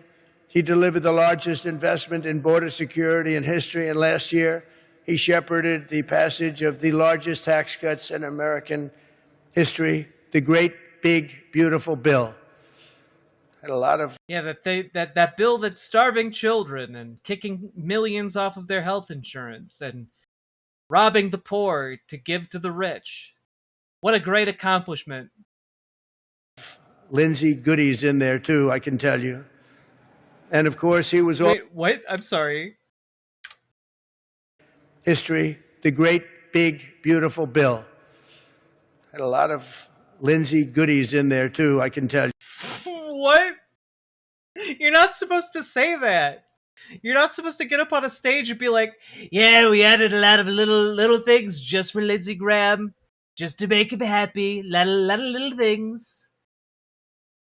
You know, we put some graft in there to make him a little bit wealthier. Yeah. And of course, he was also a great champion of the United States Supreme Court. His impassioned defense of a wonderful person, a great gentleman, Justice Kavanaugh, ended a disgraceful attack on this very good man and gave us one of the greatest moments the Senate has ever seen. It was a truly monumental moment in Senate history. I believe it was Lindsey's perhaps finest hour. But no matter how heated things got in Washington, virtually everyone... Man, I do have to say, now that I've looked at this for quite some time, that shoulder pad is doing a lot of heavy lifting here. Dude looks like he's wearing a fucking Saiyan uniform from Dragon Ball. We added so many Lindsey goodies in there. He was a cracker, so we added graham crackers. that Lindsey was many things. He could be described in many ways. He was just so happy all the time. We called him gay.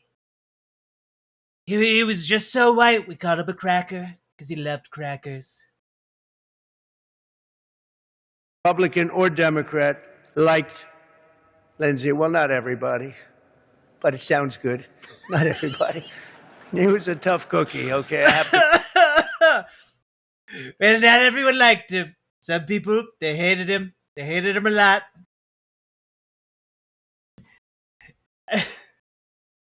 Man, what a thing to say at a funeral, dog.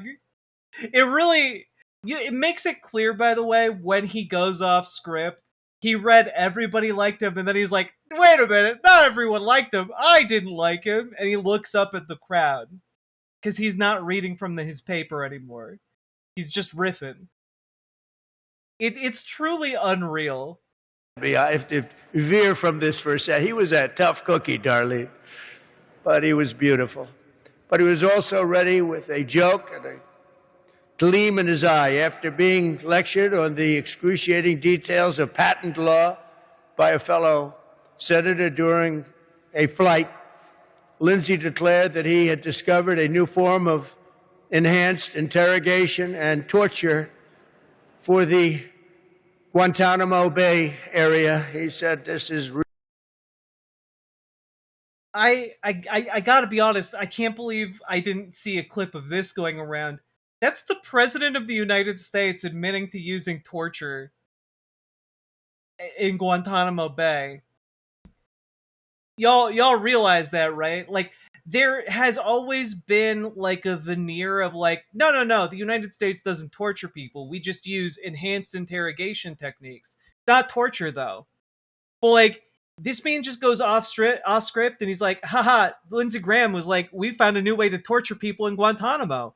Isn't he a funny, witty man? And it's just like, oh boy. You're too dumb to realize the implications of all this. Woof. Woof.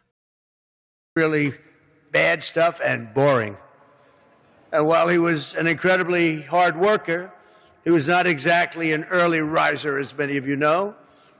When Senator Tim Scott a great gentleman in his own right, I can tell you, invited him to prayer breakfast at 8:30 a.m. Lindsey told him, Tim, if Jesus himself comes back before 10 a.m., I ain't going. Yet, while he was always quick to laugh, and no one ever doubted the gravity of his mission, above all, Lindsey Graham believed in a strong America. He wanted a strong America. He had unwavering faith in the righteousness of American power and prayer. And he was extremely hawkish. I will tell you, he never saw a war that he didn't like. Only his true friends would. Jesus Christ. He was a wonderful man, but he loved wars. As we all know, wonderful men frequently love wars. You know, he never saw a war he didn't like. What a great man. If a Democrat said the things Trump says, it would be apocalyptic. Obama got Oh, shit for using no. the wrong kind of Yeah, mustard. it would genuinely, like, Republicans would immediately, unilaterally, like, just nuke them from politics. You know? Prayer breakfast at 10? Lindsey was on his knees before 8 a.m.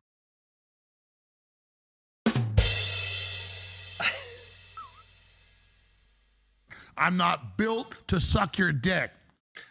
Sake Tanuki, thank you for the 5 tier 1 subs. Nathan, thank you for the $5 dono. Yeah, Lindsey, people are always saying Lindsey is very devout. He's gonna devout that ass. Understand that, but he wanted it for the good of our country. He felt in his bones that our destiny is to win, and that his job was to do everything he could to ensure our enemies would lose. It was this conviction that led him to serve 33 years in uniform in the Air Force and Air Force Reserves and Air National Guard, even while he was in office. And it was this conviction that took him as a senator to almost every country on earth, confronting America's adversaries and standing up for America's friends. He had tremendous friendships all over the world. I just love killing. It's a testament to his towering impact that among those mourning him here today are leaders, presidents, prime ministers from all over the globe. They're sitting right here before you. Lindsey met countless world leaders, yet wherever he went, he was always the same Lindsey Graham. When he met Libyan dictator Muammar Gaddafi in a tent in the desert, he told him, I expected something out of the Arabian Nights. This looks more like a Winnebago. That was not a good statement to make at the time. And when he met the Dalai Lama, Lindsey looked him straight in the eyes and said, so, can you really levitate? The Dalai Lama was not happy with that. But no matter how high he rose, he never forgot where he came from. There's probably not a single town in South Carolina where Lindsey did not help repair a bridge, expand a school, improve a hospital, or recover from a disaster. He was a force of nature, and I will miss him greatly.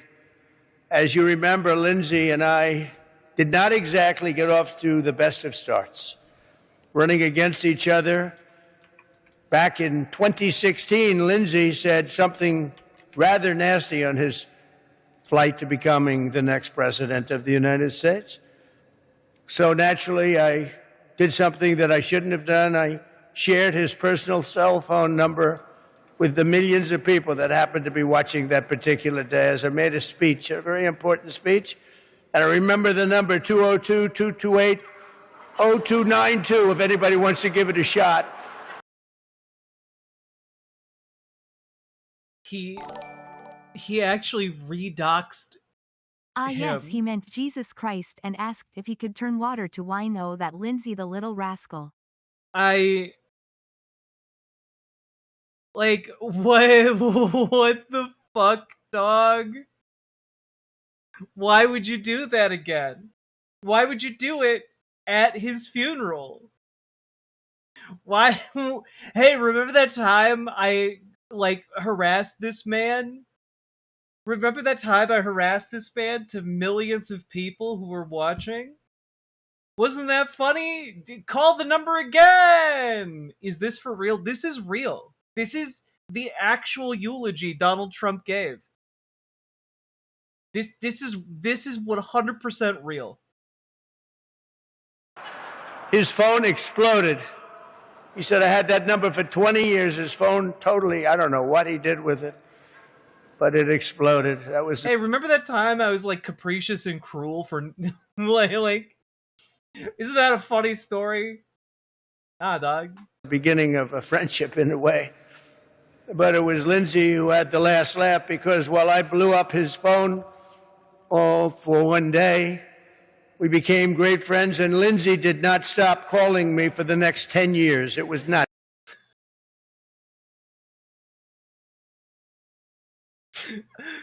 I always remember him fondly as that irritating son of a bitch who won't stop calling me.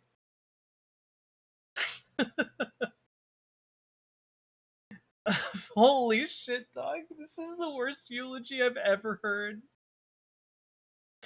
It's so bad. I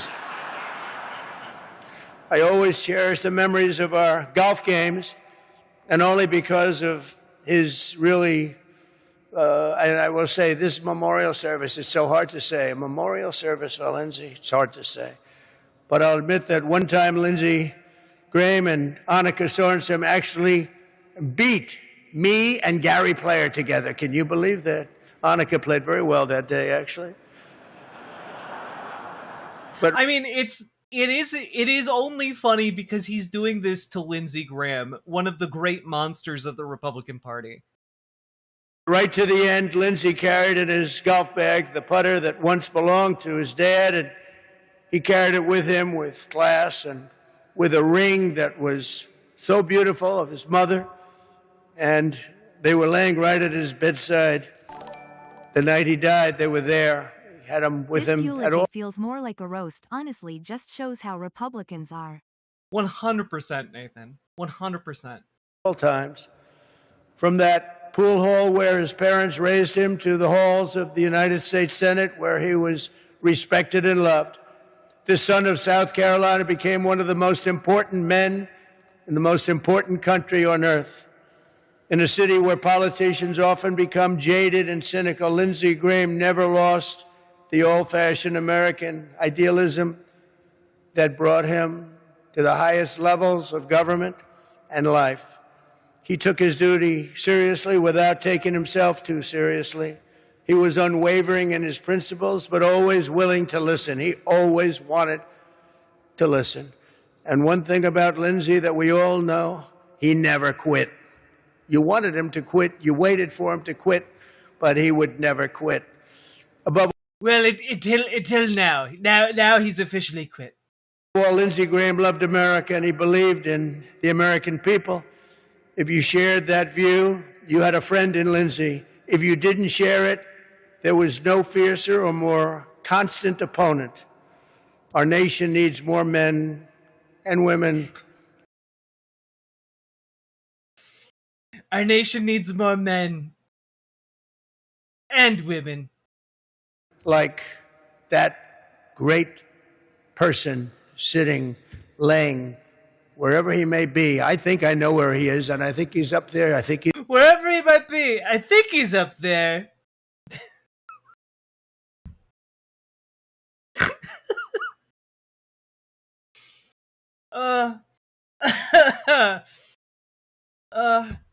Wherever he could be, we'll look around, we'll see wherever he could, he could be up there, maybe. Sitting over there in his grave.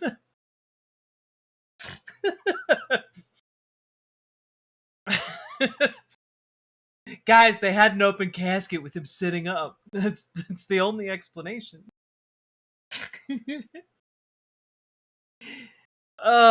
He's watching us, I'm pretty sure of it.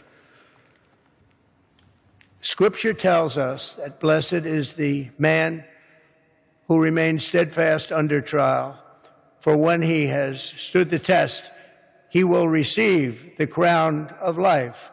For 71 years, Lindsey Graham was strong and steadfast. As a brother, a senator, a warrior, and a patriot. He withstood every last test, every single test that you can go through and every trial. And now he wears the crown of life in heaven, reunited with his parents and reunited with his Lord. I end by saying something very, very special. Lindsay, we love you. God bless you. We will always be with you, and you were very, very special. Thank you. Thank you very much. We'll always be with you, except for right now. Except for right now when, you're dead and we're not. Anyway, bye, sucker. I just...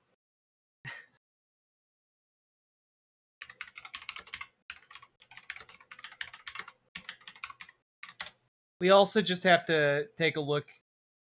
I believe this was immediately after this. Was it here?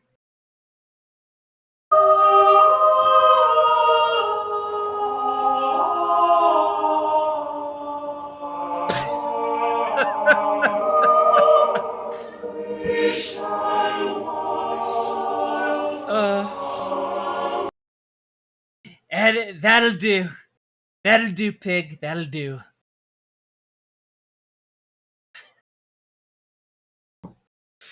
Oh God. All right. Anyway, I deliver. I say I'm gonna do something, I do it.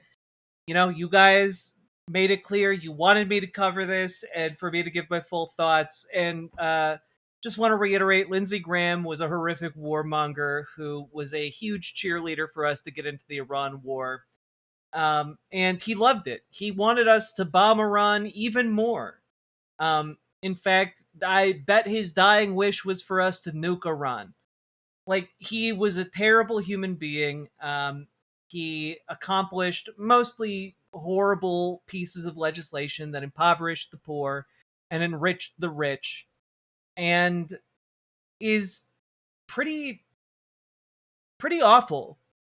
So honestly, I can envision no more fitting tribute than for someone similarly awful to deliver a eulogy to him that absolutely throws him under a bus. And I think that's wonderful. Anyway, if you got anything out of this, hit that like button, hit that subscribe button, leave a comment. Comments really help in the algorithm. And, of course, get organized. Join your local Dems, join your local DSA. If you need help doing so, you can join our Discord. Reach out to GamerG for help with DSA. Reach out to Dragonfly for help with your local Dems. And last but not least here, check out ImogeneOlivia.com, gender euphoric lingerie designed from the ground up for trans femmes, tested with cis men, cis women, non-binary folks, trans men. It is comfortable, sexy, non-tucking lingerie. Go check it out, ImogeneOlivia.com. Link down in the doobly-doo. Let's keep on going.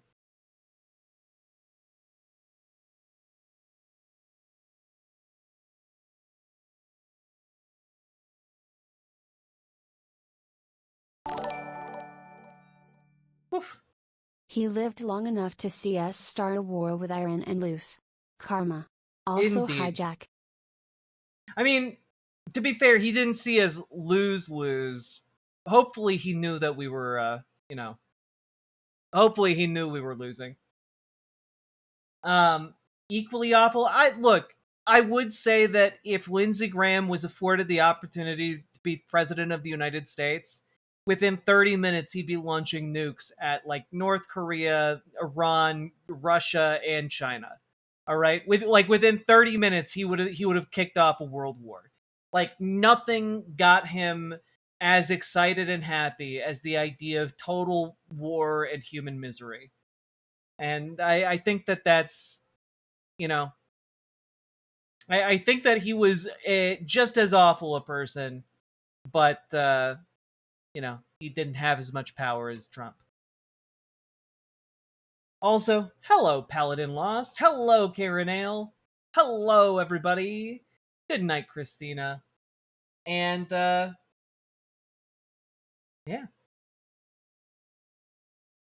How we all doing? I'm hungry and I don't know what to make, so I'm upset in here. That's fair. I have to marinate butter chicken. overnight before I can eat it, and I'm But upset how did about he that. survive McConnell? Well, did he survive McConnell? That's my question. As far as I know, McConnell is still very dead. Like I have seen nothing that would convince me. I've seen nothing that would convince me that McConnell is still alive.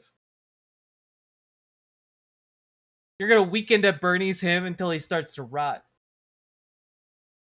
So you're saying that Lindsey Graham was a war slut? Yes, he was a slut for war.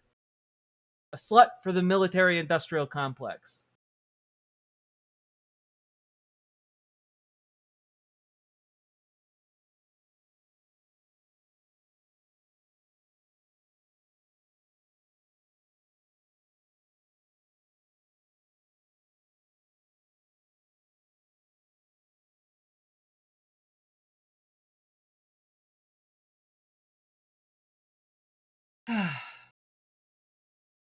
Maybe Mitch sucked the battery life out of Lindsey Graham.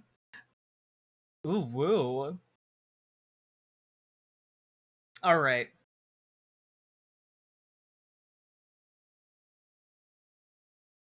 Let's dive into...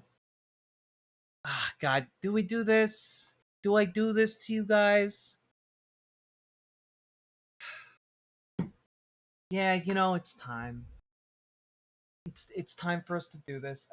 But folks, we've been going for about 2 hours. You guys have been enjoying the show. Hit that like button, hit that subscribe button, and do consider dropping those subs, Last I donuts, heard, another memberships, super senator chats, is voting for etc. McConnell. Like casting votes for him could be wrong, though either way it's anti-democratic. I haven't heard that. Is that true?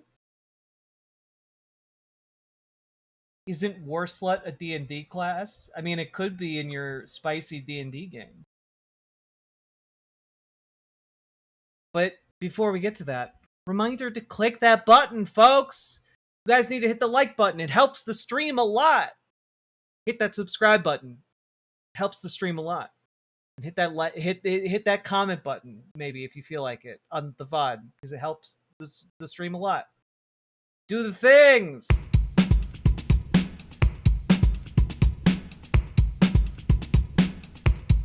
And it's free! Click the button. Click the button. Click the button. Click the goddamn button. Click the button. Click the button. Click the button. Click the goddamn button. Click the button. Click the button. Click the button. Click the goddamn button. Military Click the button. Industrial Click the button. Complex. Click the button. Click the goddamn button. Click the button. Click the button. That was really good, Sake. Click the goddamn button. Click the button. Click the button. Click the button. Click the goddamn button. Click the button. Click the button. Click the button. Click the goddamn button. Click the button. Click the button. Click the button. Click the goddamn button. Click button. Click button. Click button. Click button. Click button.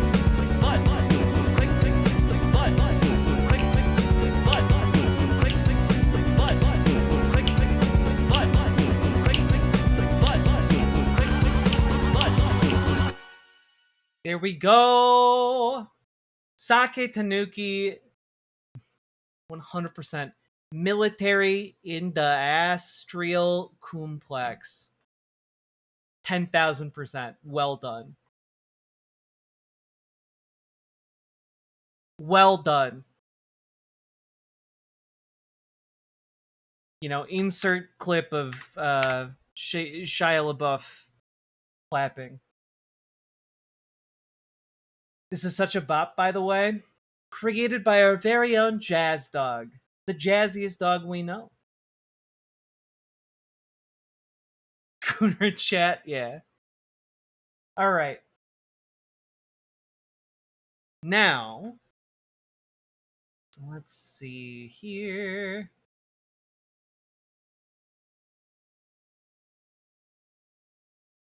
You are officially the first person I've ever used a straight up TV to like a live stream for. Hell yeah.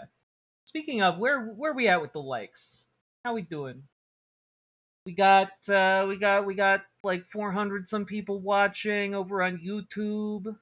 And you got 250 you got over 250 likes, chat. Good job. Good job. I'm proud of y'all.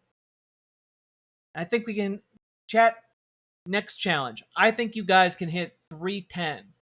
I think you guys can hit 310 likes. I believe in the power of chat. I think you guys can do it. Also,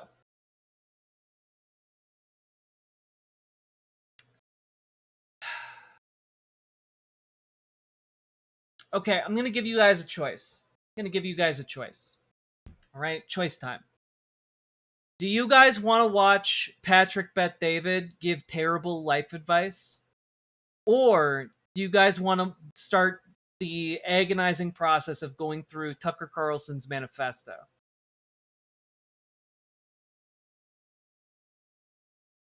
Which of those do you want, Tucker or PBD?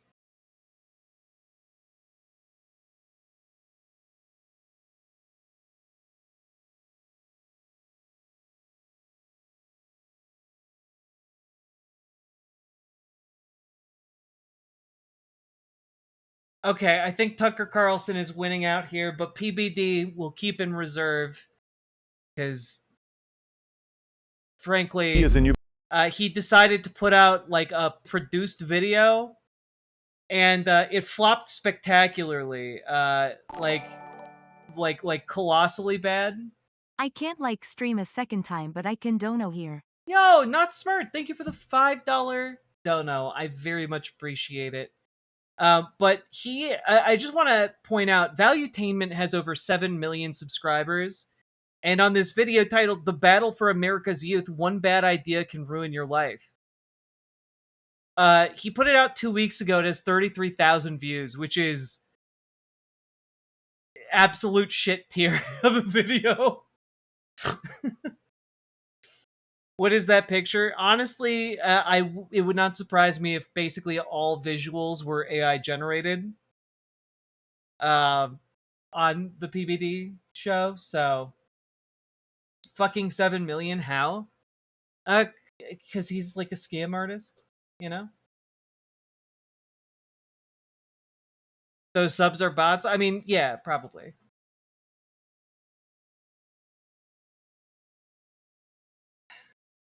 All right, I want to be value-tained. Look, okay? So I'm going to level with you guys. I do think we need to talk about Tucker Carlson because it's it's pretty important if he's using this as like a field test for a platform for a potential third party. So we do need to cover that. You will be value-tained at some point, though. Okay?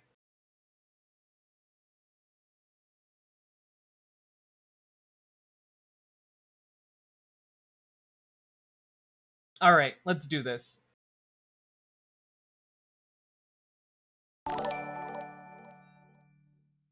I mentioned it in comment on your Twitch video, but what do you think about people overlaying an image over their stream and setting it to 1% opacity? Making it invisible to us but poisons the eye? I don't know. I don't know if that would work. I don't know if that would work. That's the main thing for me. Like, if we were gonna do something like that, I would want to make What is the value sure that it would rate actually like these poison days? AI. At Imogene Olivia, you don't need any Tuckers, let alone Carlson's. That's true. It's non-tucking lingerie. Go check out ImogeneOlivia.com today. At IO, you don't need any Tuckers, let alone Carlson's. Indeed, indeed. I don't know what the value detainment rate is. We'll need to have our top men looking at that. Sake, thank you for the 5 tier 1 subs. Not Smart, thank you for the $5 dono. And the Tenere, thank you for the $10 super chat. The main thing is, I know that AI input poisons AI models, but I don't know to what extent overlaying AI images or AI generated video over real video, I don't know to what extent that actually functions in the way that you might be anticipating.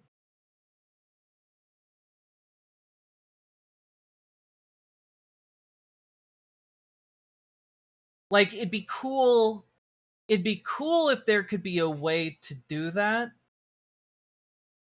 But unfortunately, the only poisoning that I know of that works is with I think the University of Chicago put out a program called Nightshade that like puts an invisible water marker on images that can poison AI. But also AI scraping becomes more advanced in response to that, so it's not a foolproof way of doing that. And I don't know how they would do. The only way I can think of that it would do it is if somebody like started like, you know, a bajillion streams of just AI slop on Twitch. And like, I don't know that, like, I think eventually they'd get wise to that and not scrape those. So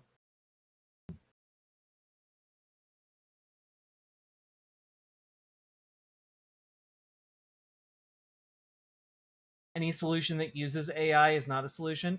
Well, I mean, it's the reason I'm talking about it at all is because AI cannot be trained on AI content because it causes the model to break down. So in a way, like currently what's happening is that the internet is basically an Ouroboros of shit for AI because so much shit is being auto-generated by AI models. And so like honestly, we don't need to make more AI shit because the people who are already interested in making AI shit are making enough to poison the AI models already. So like I just don't know. I don't know how they get over the problem of like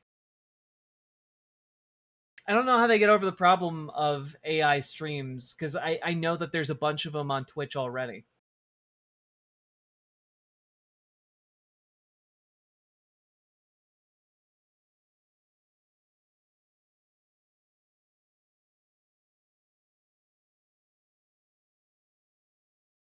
Yeah, maybe invest in some skin-toned gloves with 13 fingers. God. All right. Some people think AI will survive the bubble popping. I mean, the technology itself will probably survive, but probably there isn't going to necessarily be like these public-facing models where people can use it easily. It'll probably continue to exist in some capacity for like research purposes, like you know, doing DNA breakdowns or reconfigurations to test different ways we can develop drugs and stuff like that. But you know, other than that, like I don't see it being like this tool that's integrated into everything like they're trying to make it right now. Are you going to cover flock cameras? Everyone should cover their flock cameras.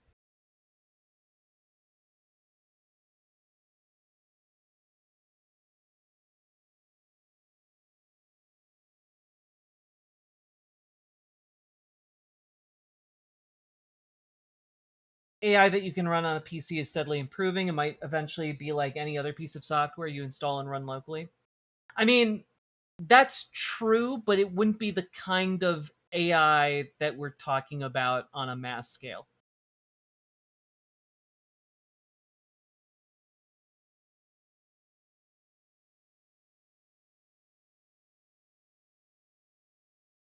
Also, I'd put forward that the idea that AI is useful for research is largely predicated on the enshittification of Google itself. If Google was still usable as a coherent search engine, research would be a lot easier. Anyway, I'm an old crotchety gal. I don't want AI in my shit.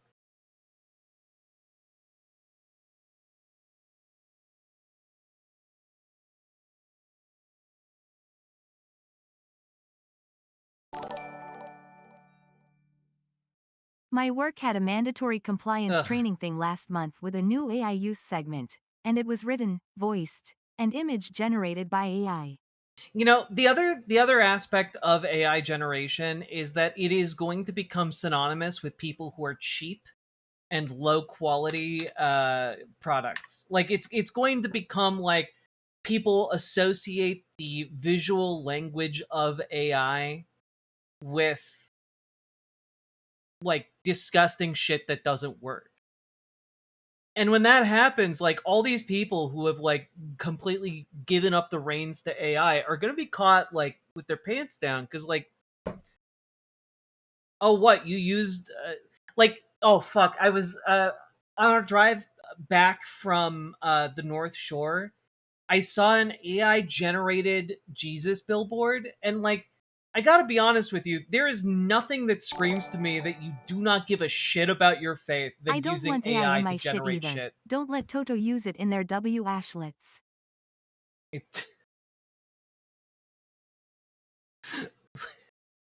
Stop, Sake. For the 5 tier 1 subs. But like, you know, like I can tell you don't give a shit about the thing you're trying to sell or the thing you're trying to communicate about if you're using AI to do it.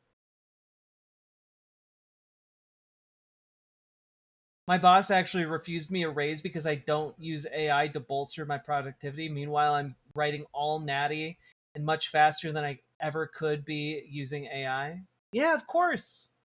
Because the people who are using AI more and more are realizing that, like, oh, wait, it's slowing me down and making me less productive because I have to actually correct all the AI bullshit.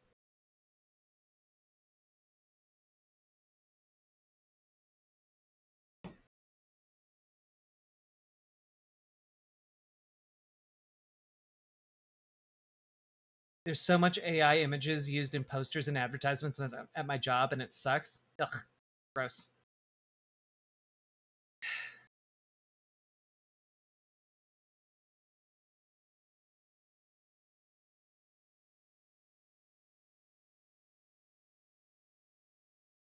My company was like, use as much AI as you can, create agents until about a month or two ago. Now we have token limits, and having it do anything complex spends them immediately. Well, yeah, and that's the other problem, Solidus Snake. The reason everyone is like, we can replace our workers with AI is because you're getting the free subsidized version of AI when it comes to like coding, when it comes to doing anything complicated at all. But the second that the cost of what it actually costs to compute with AI gets passed on to customers, people are going to fucking revolt. Companies are going to collapse. Like, it's not sustainable. The amount of money it costs for those calculations is crazy.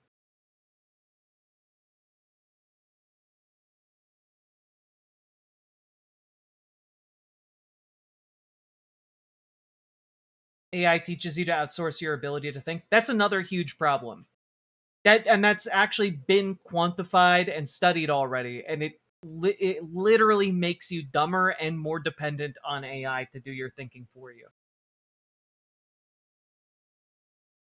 My company has a little war between our engineers, hate AI, and our developers love it. It's just a petty Cold War so far. Ugh.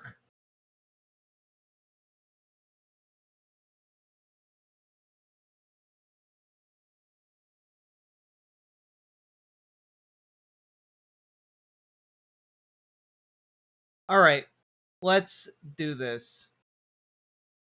You guys ready for Tucker Carlson? I remember when AI meant artificial intelligence and not just generative or language model.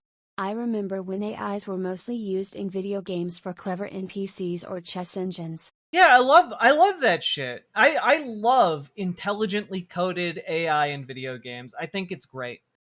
Like NPC decision making is like a beautiful thing. The fear, the video game fear had incredibly reactive and wonderfully created um decision making abilities with its enemies. And people still to this day remember that game for that. Like, it sucks that, like, we can't talk about that now without the caveat that, like, oh no, we're not talking about, like, decision making in video games made by, you know, a large language model. God. Anyway, let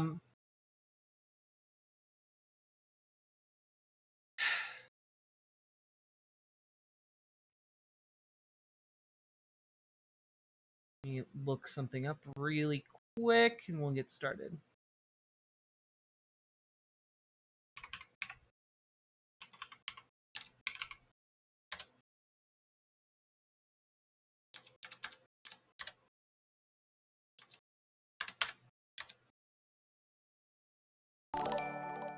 Okay.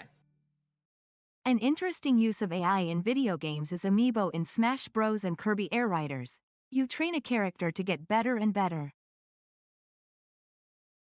That is pretty cool, not smart. Thank you for the 2 tier 1 subs. I like the concept of Amiibo. I've always liked that, you know? Toys that have additional abilities in games. I think that's brilliant. All right.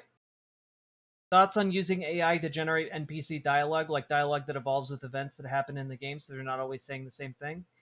My thought is, like, if you do not care enough to write the dialogue for your NPCs, why should anyone playing the game care about the dialogue coming from the NPCs? I guess that's my general take on it is if the game developers didn't care enough to write it in the first place, the player shouldn't care about it at all. Like, I don't think text for text's sake is good. Like, you should be trying to say something with those characters. You should be trying to say something with those moments of time. Because like, I say this as like an adult now, right? Which is, when I was a kid, I had all kinds of time to play video games. But as an adult, my time is precious to me. I am busy all of the time. And, like, why would I want to use my finite time to play something that the people who made didn't even give a shit about? You know? Like, I want to play I want to play things, I want to read things, I want to watch things made by people who give a shit. Because even if it's bad, it's interesting. You know? Like, God. Every single what if scenario with AI here of always makes me think, couldn't you pay a human to make an iterative code that did the same thing? Or something like that, you know? Like, and Sake Tanuki, thank you for the 5 tier 1 subs. Like, I don't know. One of my favorite genres of movie are the so bad they're good movies. And the key component that makes a movie so bad that it's good is that people gave a shit and they tried. And, like, they may have failed, but they failed in an interesting way. You know? And I'm just kind of like, that's what I want. I want my life filled with interesting failures, valiant attempts, beautiful accomplishments, and, like, I think that my life is richer for that. Was The Room a try? Oh, absolutely. Tommy Wiseau tried hard with The Room, you know?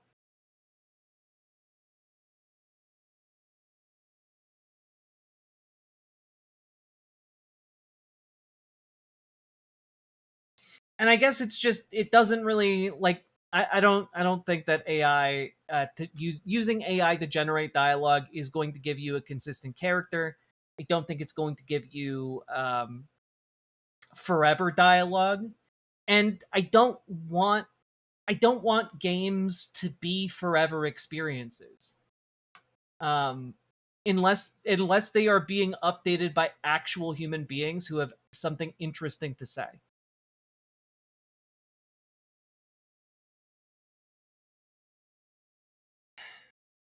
But some of the best like some of the reason you love every story that has ever been told to you, every story that means something to you, is because it has a beginning, a middle, and an end.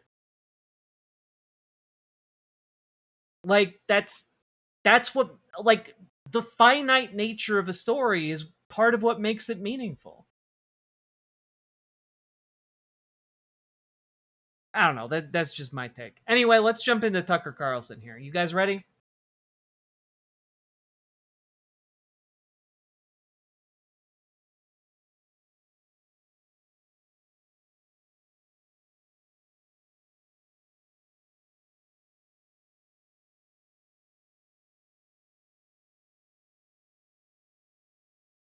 Ready? Let's do it. All right.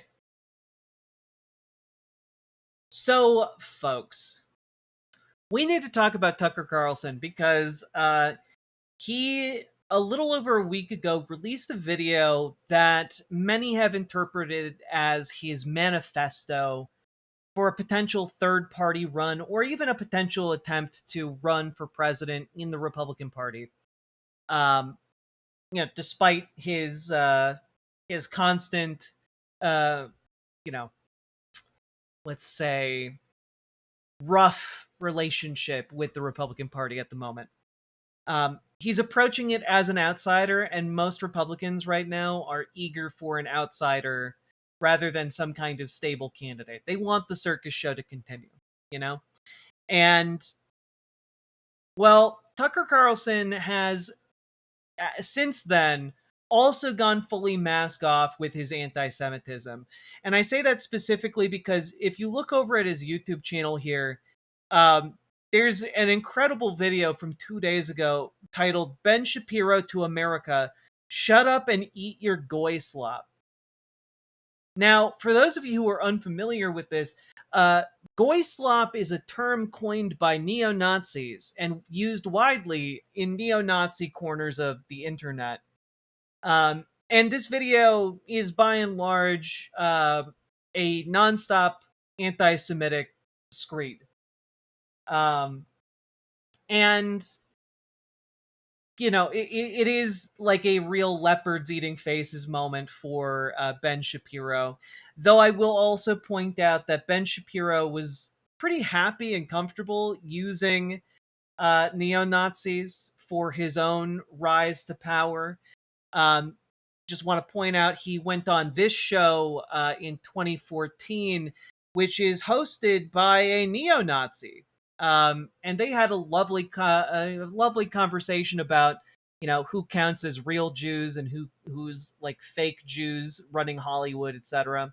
He had a lovely conversation because, again, there's a reason why Sam Cedar famously calls Ben Shapiro the Pope of the Jews, and it's because Ben Shapiro has a tendency to talk about who are real Jews and who are fake Jews, and for him, it's who is like a fundamentalist practicing member of Judaism and who is merely culturally Jewish. And so, like, my empathy for Ben Shapiro specifically is limited.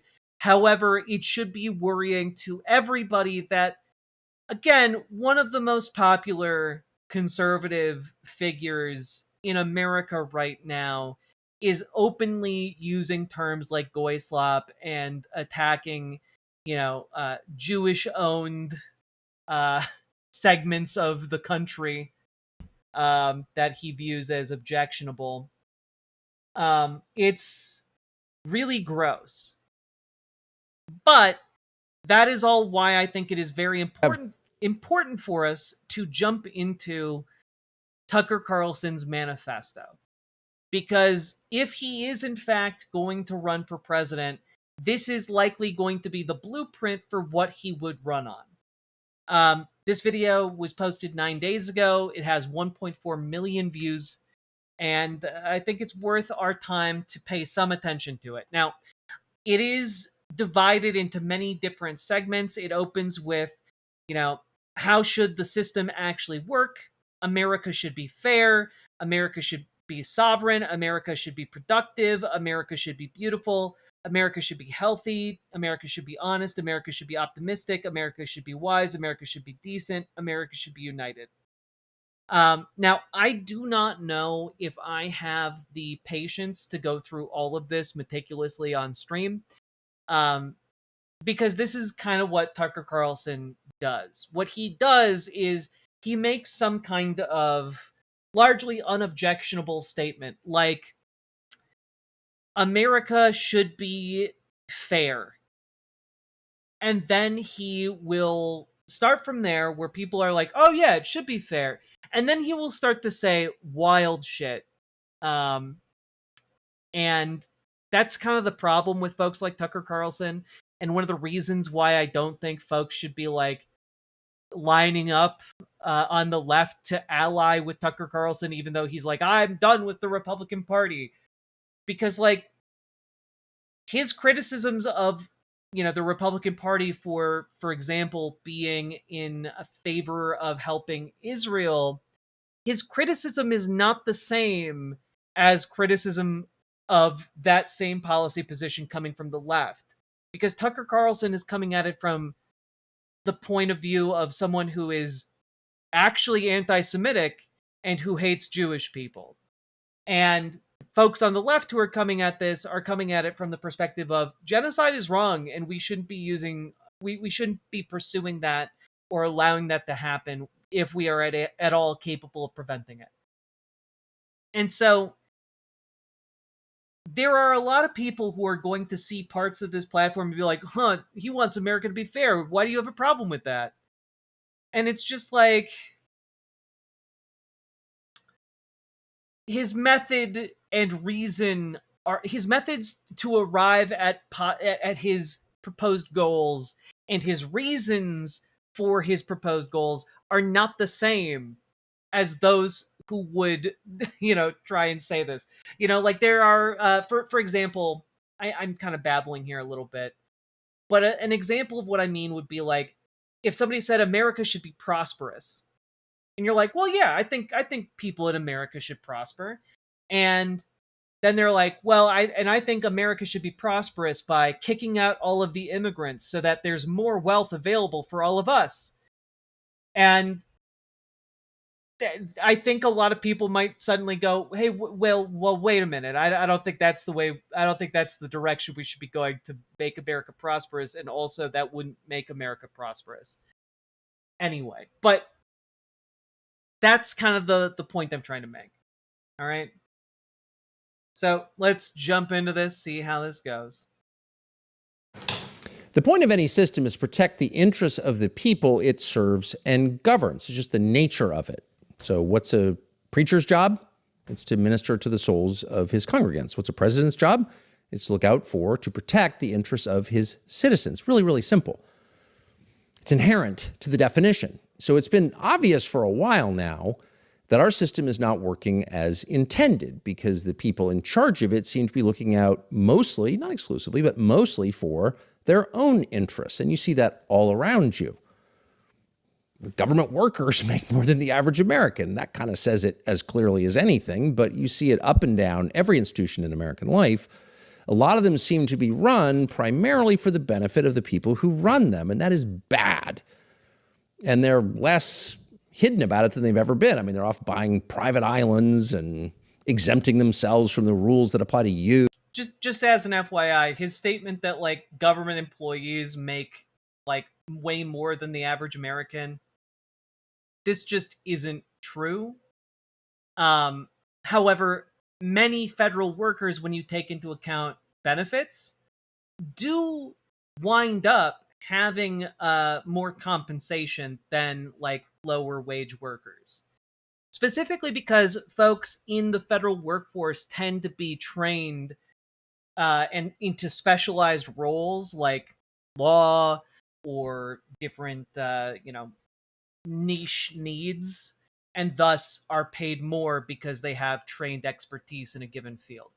Now, you can also work your way up to being one of those employees or one of those highly paid and compensated folks, but it's because a lot of government work is done and protected by either unions or has a set program in place to advance by seniority. It's one of the reasons, by the way, that Doge was tasked with cutting the government. The idea being you cut the senior employees who have worked for decades to get to be where they are and to get the level of compensation that they're getting. And you cut them in order to save the government money, you know? And turns out when you've worked there for decades, you also learn quite a bit about how to do the job well. But, you know, who cares about efficiency, am I right? And that has caused enormous frustration and resentment. That's also true. You have to take into account contractors versus like direct government jobs. That's also very true.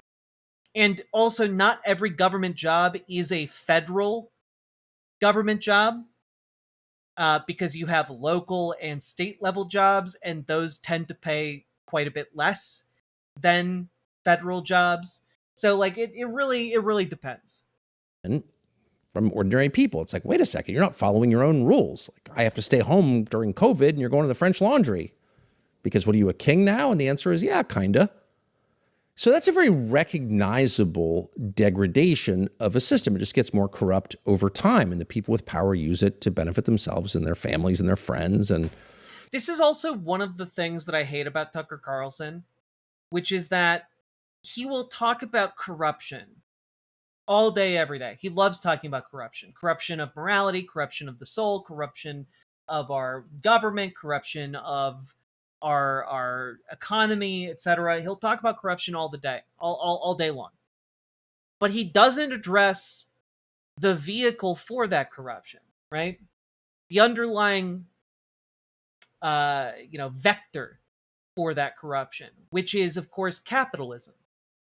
You know, the reason you get corruption in government is because you have set up a system that allows corporations who have a fiduciary responsibility to maximize profit. You've set up a system where they are able to buy political favors from politicians by donating to campaigns, by donating to super PACs an infinite amount of money.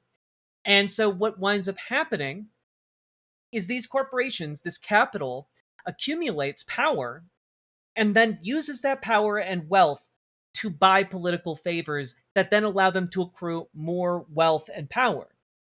And then that system just keeps going until, you know, you've gotten a corporation that's bigger than and more powerful than the government in some cases. We actually have just seen an example of that with the Tesla strike that was happening in Sweden, actually.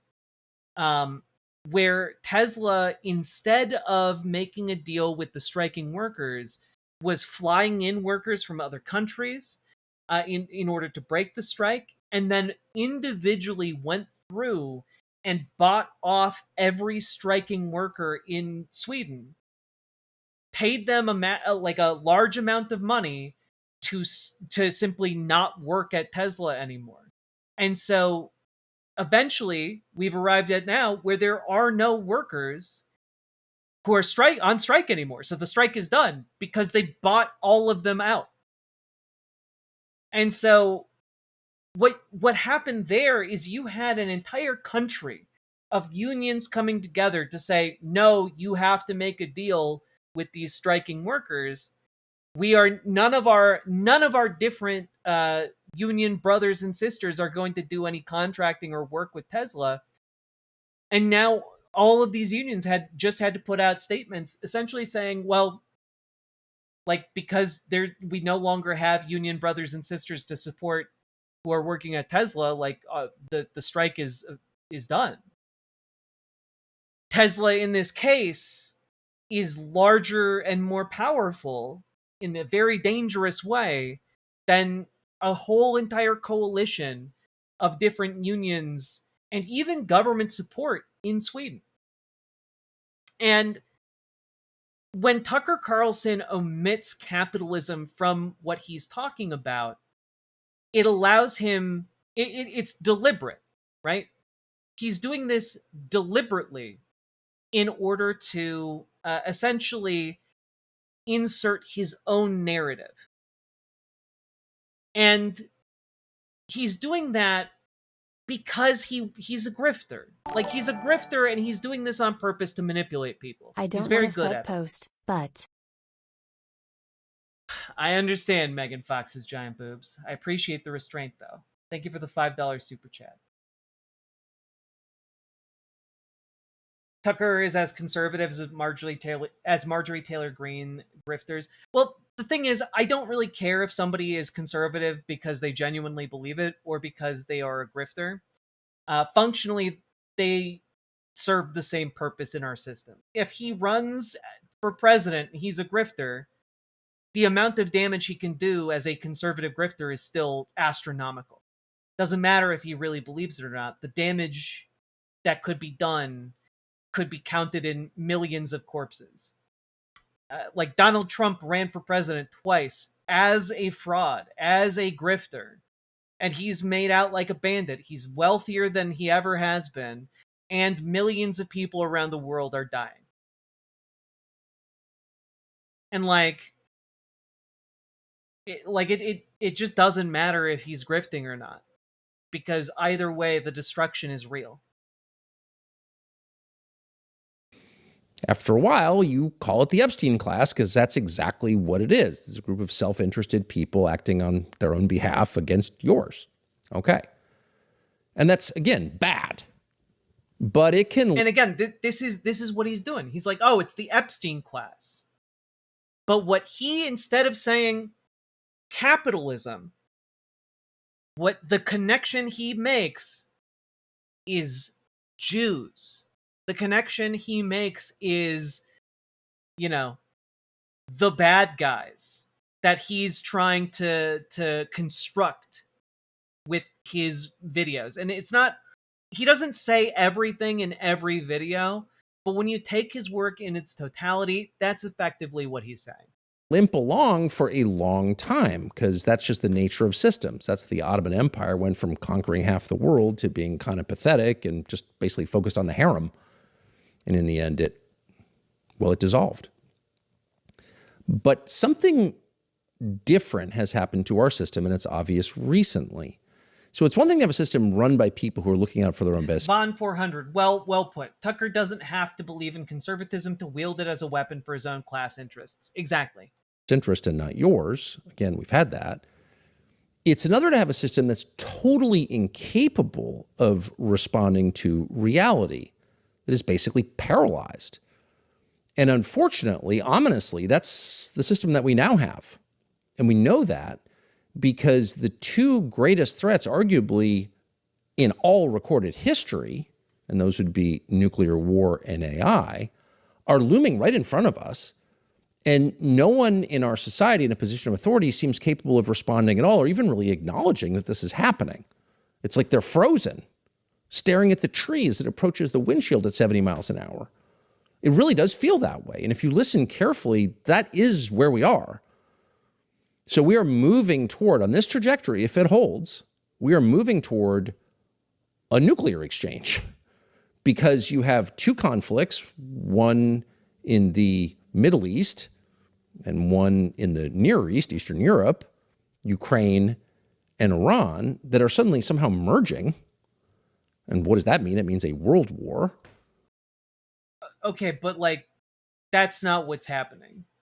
There was a risk of that for a very brief amount of time. But it does not seem to have escalated from where it was. Specifically when Ukraine attacked Iranian vessels shipping, I believe, oil or munitions to, I think it was munitions to Russia. Now, that was a problem, for sure, that risked the conflict spreading. However, the real risk that's happening right now in terms of global geopolitical conflict is that the United States is kind of being revealed as a paper tiger. Like the munitions at critical lows, our inability to replenish them, the fact that we are, the military industrial complex is taking untold amounts of money, literally, to supposedly create arms and ammunition for the United States government, and seemingly is just producing like, one missile every $1 billion. All of that is way more damaging and brings us way closer to the brink of conflict than like basically anything else with countries like China. But the main thing here is that at no point here does there seem to be any risk, at least so far, of nuclear escalation. The only real risk of nuclear escalation comes from Donald Trump being, a dementia-addled fool who's surrounded by yes men. Like that's the real risk, but it's not, oh, Russia is going to nuke the United States or China is going to blitz a nuclear attack against the US. Like that's not what's going to happen. So like he's kind of talking out of his ass, but he's doing it in a way that is designed to attract Christian nationalists. You all noted the first thing that he talked about at the very beginning was how pastors see to their flock in that system.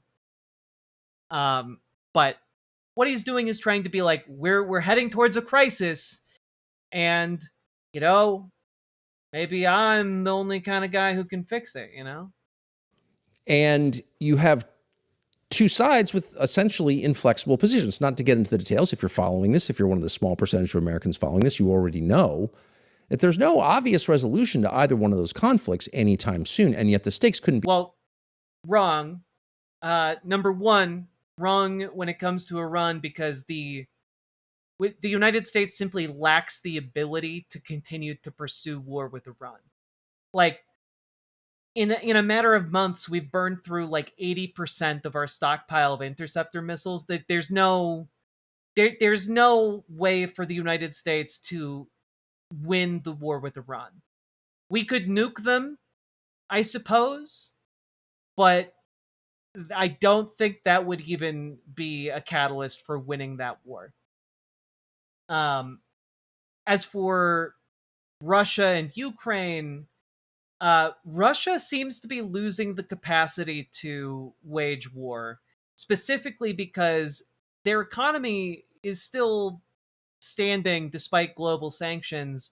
However, Ukraine has been developing technology that allows them to strike deeper and deeper into Russia, disrupting a lot of their ability to get diesel, gasoline, to ship things around the country, and also disrupting civilian economic activity as well. And like that's causing some seismic damage internally within Russia. So there's some pretty severe time limits on what is possible from Russia, what is possible from the United States.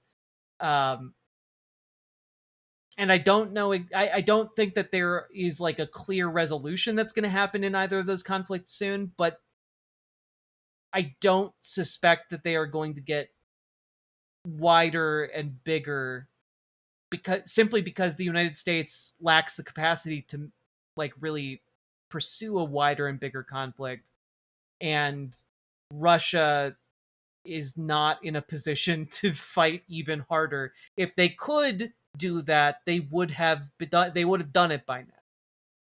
So higher. And of course, the key participants in both of those wars, now becoming one war, are nuclear armed. And they feel that this is, to use a very tired term, existential for them.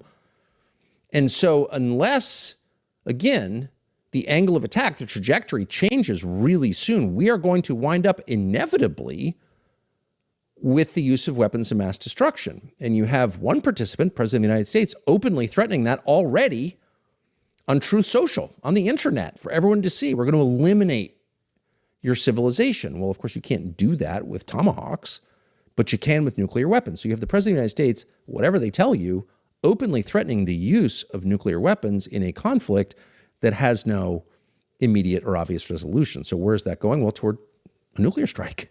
And what happens then, God knows. But if you can even live with that fact, if you can even say, I'm sorry, we can't even beat Iran. If we nuke Iran, like the entire world will turn on us overnight. And like the United States has already damaged its reputation on the global scale. You know, if anything, this is so far merely pointing out that Donald Trump is an insane fool. Or just acknowledge without words that, yeah, this could wind up with people unleashing nuclear weapons on civilian populations. You're already around the bend. You've already proven yourself incapable of leadership because that's crazy. That's beyond reckless. That's, well, it's literally suicidal and homicidal. And at very least, you're paralyzed. You cannot act in defense, not simply of your country or your civilization, but even of yourself. Is he sunburnt or spray tanned? My understanding is that he is like, I don't think it's spray tan. I think he like purposely tans himself, like over tans himself in order to make it look like he's been outside all day. It's to go along with the wood cabin aesthetic he has going on in his studio. But that's where we are. And the same goes for AI.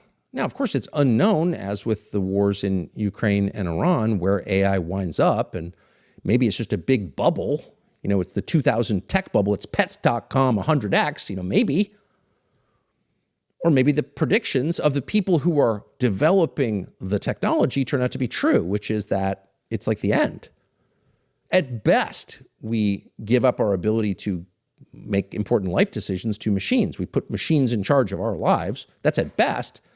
And at worst, the machines decide to kill us all and there's nothing we can do about it. That's what they're saying.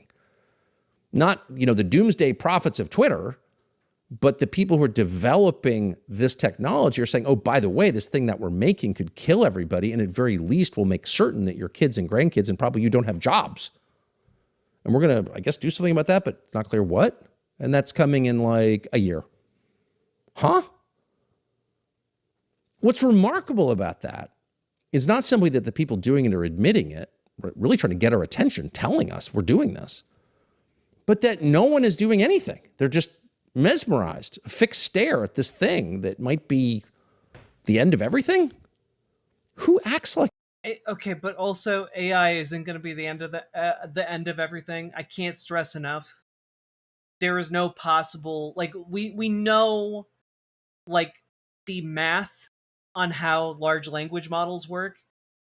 There are insurmountable problems to get them to function the way that these AI CEOs are talking about.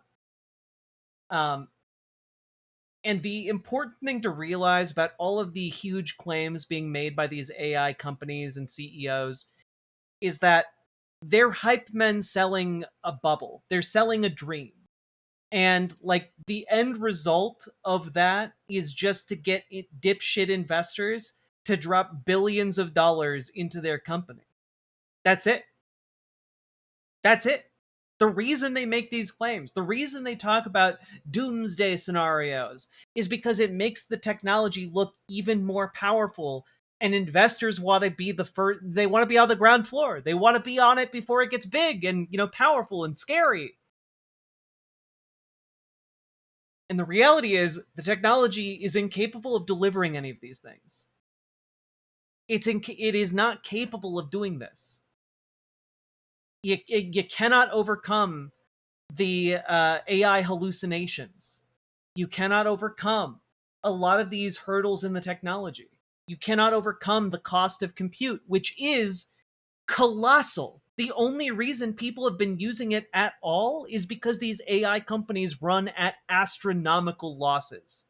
Astronomical losses. If the full cost of compute was passed on to the customer, which is increasingly being done, by the way, more and more of that cost is being passed on. It's why you've seen many companies that have adopted AI switching from use AI as much as you can, employees, to you have a certain amount of tokens every month that you can use in order to use AI in your work. Use them wisely, employees.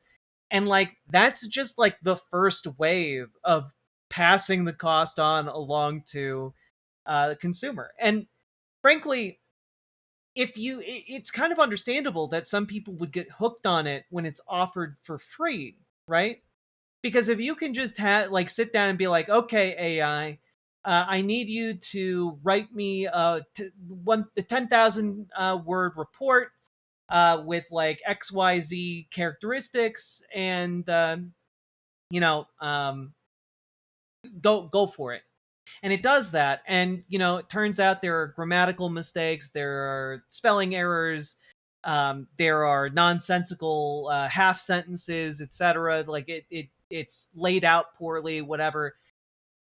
When you're doing that and it's being provided to you for free, that seems like it's pretty forgivable, right? Now imagine that report costs you $1,000 to generate. Well, suddenly you're kind of like, well, shit. Wait a minute. I should maybe instead have this being done by an actual human employee, because they can do it without any mistakes for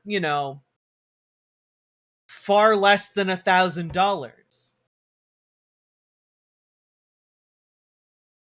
Like that's really kind of what's being run into here. It's the fucking brick wall of the entire industry.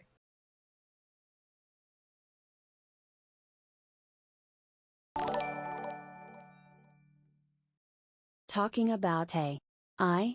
What is this the line? Are you Jimmy? God. Anime Sidekick Gal, thank you for the $5 super chat. That. Well, normal people don't act like that, and certainly functional systems don't act like that. So without belaboring it, what does that tell you? It tells you that the system has reached the end. That's not actually a system that's working on anyone's behalf. That's a system that is bound for probably pretty imminent destruction. So that's going away. And if we've probably known that, any system that elects 80-year-olds to run the place, cynical 80-year-olds, is not long for this world. Like it's not reproducing in the same way that 80-year-olds don't reproduce. It's the end. And it is. And that's sad. And, certainly I've spent a lot of time complaining about it. But at this point, it's just obviously true. And so it's worth thinking about what comes next. Well, something, assuming we're all here, and you have to assume that. You certainly want to. And even if it's not true, you still have to plan for it, because we don't know. So something's coming next. Something will replace the system. And the highest hope is that... And then jack up the price so they sell you their kidneys trick.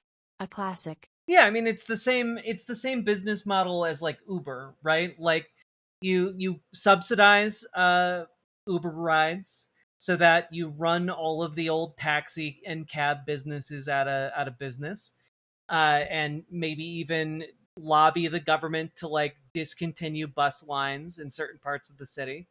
And in the process, you then, once you have no competition and once there are fewer buses, then you start, you lift your prices. You lift your prices up, and there's nothing anyone can do about it, because if they need to get someplace across town, what other options they got?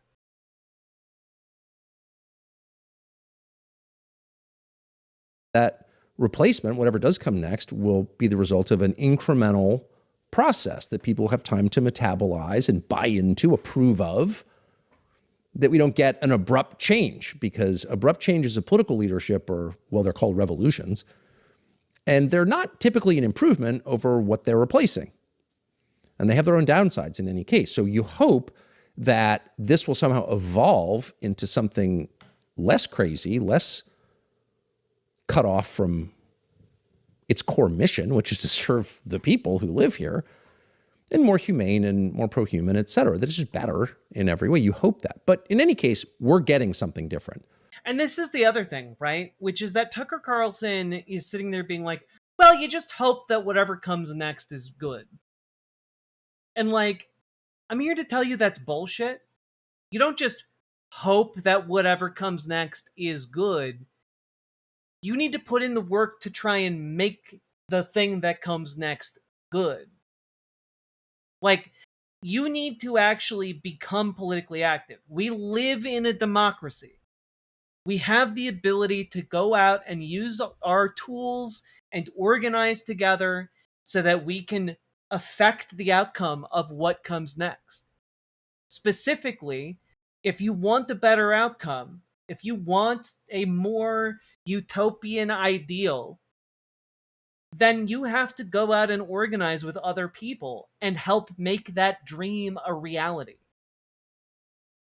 Democracy has never supposed to be just something that happens to you. It is supposed to be participatory. You are supposed to engage in it. It is supposed to be an activity that you do. And Tucker Carlson is somebody who actively opposes that idea. Because he wants to replace your participation in democracy with himself or with some other authoritarian he can get behind and profit from. And the question is, what will that be? And again, we don't know. We know that changes in technology or power shifts globally, all of these facts on the ground are followed by political changes. Political changes follow those changes. They don't incite those changes, right? They're responses to those changes. And so we're getting political changes. They will find political expression. And will it be a third party? Probably. The most radicalizing fact of American politics in the last, century is the confirmation that we got on or about February 28th that the parties on the big issues are identical. Trump initiates the one thing he said he'd never do, a regime change war in the Middle East against Iran, a country much bigger and more powerful than the last regime change we attempted, which didn't work. And there were no protests against it because, of course, the leaders of the other party, his supposed enemies, agreed with him completely, as they did with his budget fundamentally, certainly with the tax code that he endorsed. And that tells us what? One thing at least, that on the issues that really matter, the most obvious and historically significant expressions of the exertion of power, which would be foreign policy and the budget, tax code, the parties are aligned. They're the same. They have the same agenda, exactly the same agenda. And they, I wonder why. I wonder why that is. If only someone could, mention why two disparate political parties might be aligned. If only there was some mention of some kind of economic system through which, our means of production is owned by a handful of people, and those people then imbue these systems to distribute things to maximize profit at all cost. It's almost like when you set up political entities, which is what corporations are, to maximize profit over all else, that will include at the expense of government integrity. It will include at the expense of the public. It will include at the expense of everyone and everything, because the way the system of capitalism works is that capital consumes everything. The platonic ideal of a corporation is a corporation that has taken over the entire globe. Everyone is enslaved to it, and it is able to then maximize profit for its shareholders. That is the platonic ideal of a corporation. And right now, we have a bunch of different corporations trying, over the long arc of history, to become that platonic ideal. And so that's obviously going to be a problem when we're talking about why two disparate political parties may have similar ideas when it comes to taxation, for example. Seems like it'd be pretty relevant, no? Does your stream feature playback for subscribers? I'm not sure if it does on Twitch, but you don't have to be a subscriber or a member over on YouTube to go back and watch earlier parts of the VOD. go through this whole song and dance to convince us, no, we're really blood enemies, but are they really? No, they're not. And once again, just to restate the obvious, because you can't state the obvious enough, if Trump's opponents really opposed what he was doing, well, then we would have people in the streets, famously, and the party whose whole self-understanding is people taking to the streets and marching for this, that, or the other thing, especially peace, would be marching for peace and against this war, but they're not. And why aren't they? Because they're not against it. That's why. Not to complain about it, but just to sort of set the predicate for the next stage in our lives as American citizens. We know that the parties are aligned on the issues that matter against the population. Now, how do we know it's against the population? Because we have public opinion polling. And it may not be precisely right, but over time, we get a pretty clear picture of people's priorities. And the big things that the U.S. government, endorsed by both parties, are doing, which is spying on you more, moving an ever-growing share of gross domestic product to a smaller percentage of the population, invading countries, spending $1.5 trillion a year on a military they can't win a war, et cetera, et cetera, et cetera, all the things that they're doing, the big things. Population doesn't want those things. And they're really concerned, despite a lot of hectoring from their leaders, about the price of burritos. And you could say, well, that's awfully small-minded of you, and you shouldn't be eating $20 burritos. But, you know, maybe people want to choose what they eat, and they don't want to pay 30% more for it over a year or whatever the number is, but it's a big hike. And so if you really cared what people wanted, you would take that. If only all of these price increases had anything to do with a certain economic system. In the streets, and a rather big one. Indeed, Nathan. In fact, one might say the No Kings protests were the largest protests in American history. One might say that. And be correct. That seriously. Hey, Maliki. But as noted, not only do the people in charge not care what you want, they're actively hostile to what you want. And the fact that you want it is evidence to them that it's illegitimate. Well, you shouldn't want that. You entitled little kid. What are you, a college student? The ones who aren't going to have jobs thanks to the AI, they're all invested in. I mean, you see, this is like all, it's too disconnected to continue. So probably going to get a third party or multiple parties. Is that the best system? I don't know. It's better than the one we have. See, this is now why people are saying like, oh shit, is Tucker going to go third party? Now, apparently he was approached by Marjorie Taylor Greene and Joe Kent to try and get him to run third party or see if he was actually going to. And they came away from that meeting saying, oh, he's not going to run.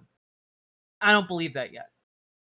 I don't believe that he put together this 1.5 hour long video to say, oh yeah, no, maybe we need a third party. We need something better than now. Anyway, let me draw out my vision for America. I don't think he did that without any intention or any ambition behind it to run for office. Now, how he plans to do that, I'm not sure. But I do know that he has always had that ambition. Will that be enough, is the question. And the answer, the hard answer, is no. Because when you hear people say, well, there's no political solution to this, well, of course, you're rooting for a political solution because the alternative is something, kinetic, as they say. And you don't want that. You don't want violence of any kind. But you also know that there are no political solutions to anything, really, in any system. Because the society behaves consistent over time with the values and concerns of the people who live there. Which is to say, if you want to change human behavior, passing laws against it doesn't get you there. What gets you there is convincing people it's the right thing to do. I mean, I will say, if this is an attempt to feint that he might be running in an effort to boost his numbers and boost his views, I'm actually way more comfortable with that than him actually running. He's the only person in the field right now that I'm actually worried is going to make a run at the presidency in 2028. He's the only one that I would be worried about. And, if he's not going to run, then great. Obviously. There's no law against screaming the F word at your toddler in Walmart, probably, or certainly in the parking lot. Can't be arrested for that. There's no statute that says you can't use vulgar language with your kids, but who does that? Well, very few people.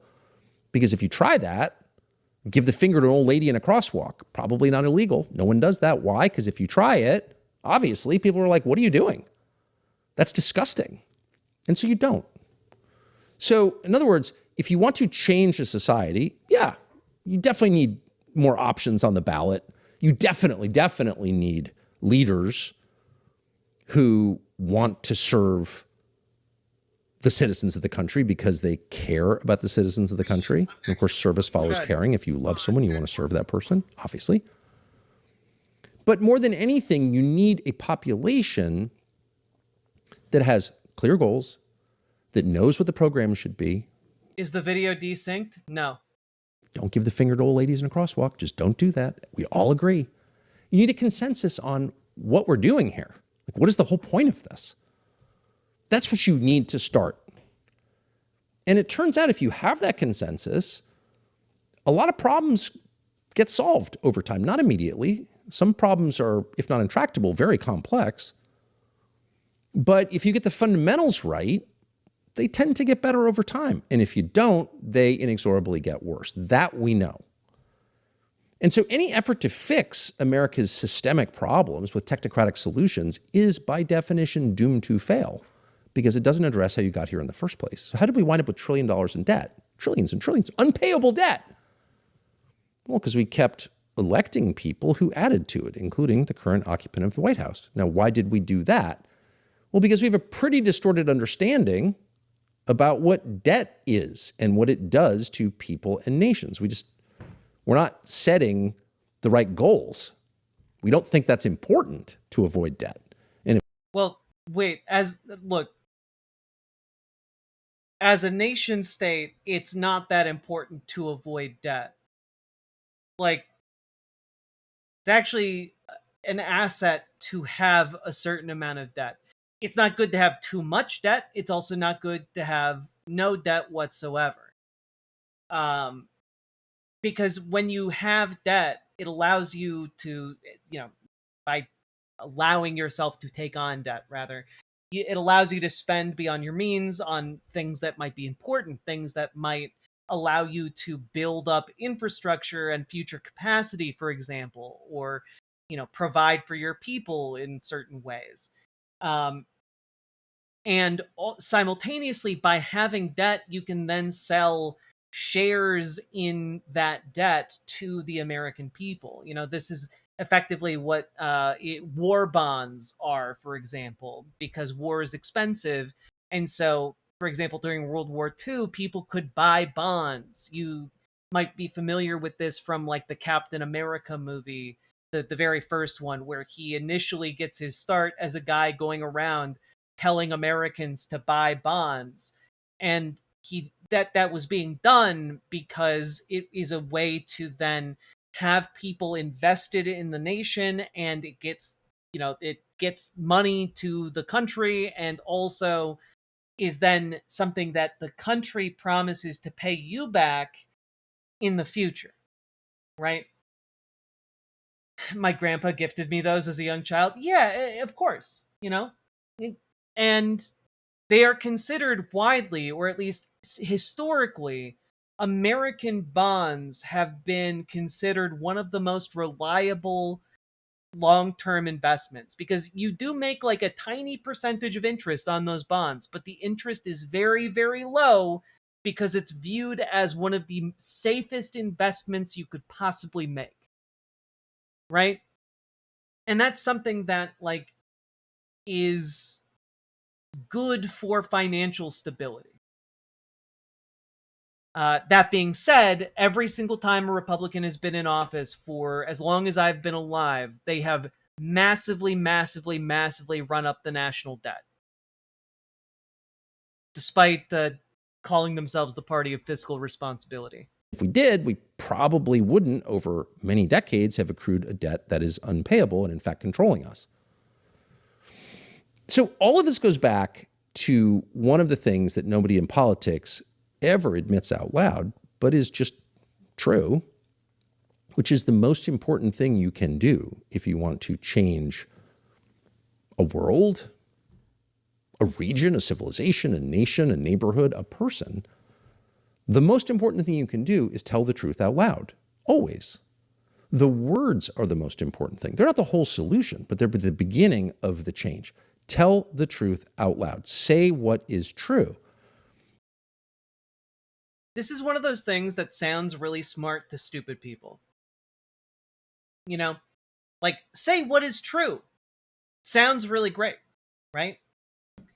Except when you then hit a point where multiple people are in a room and they disagree on what is true.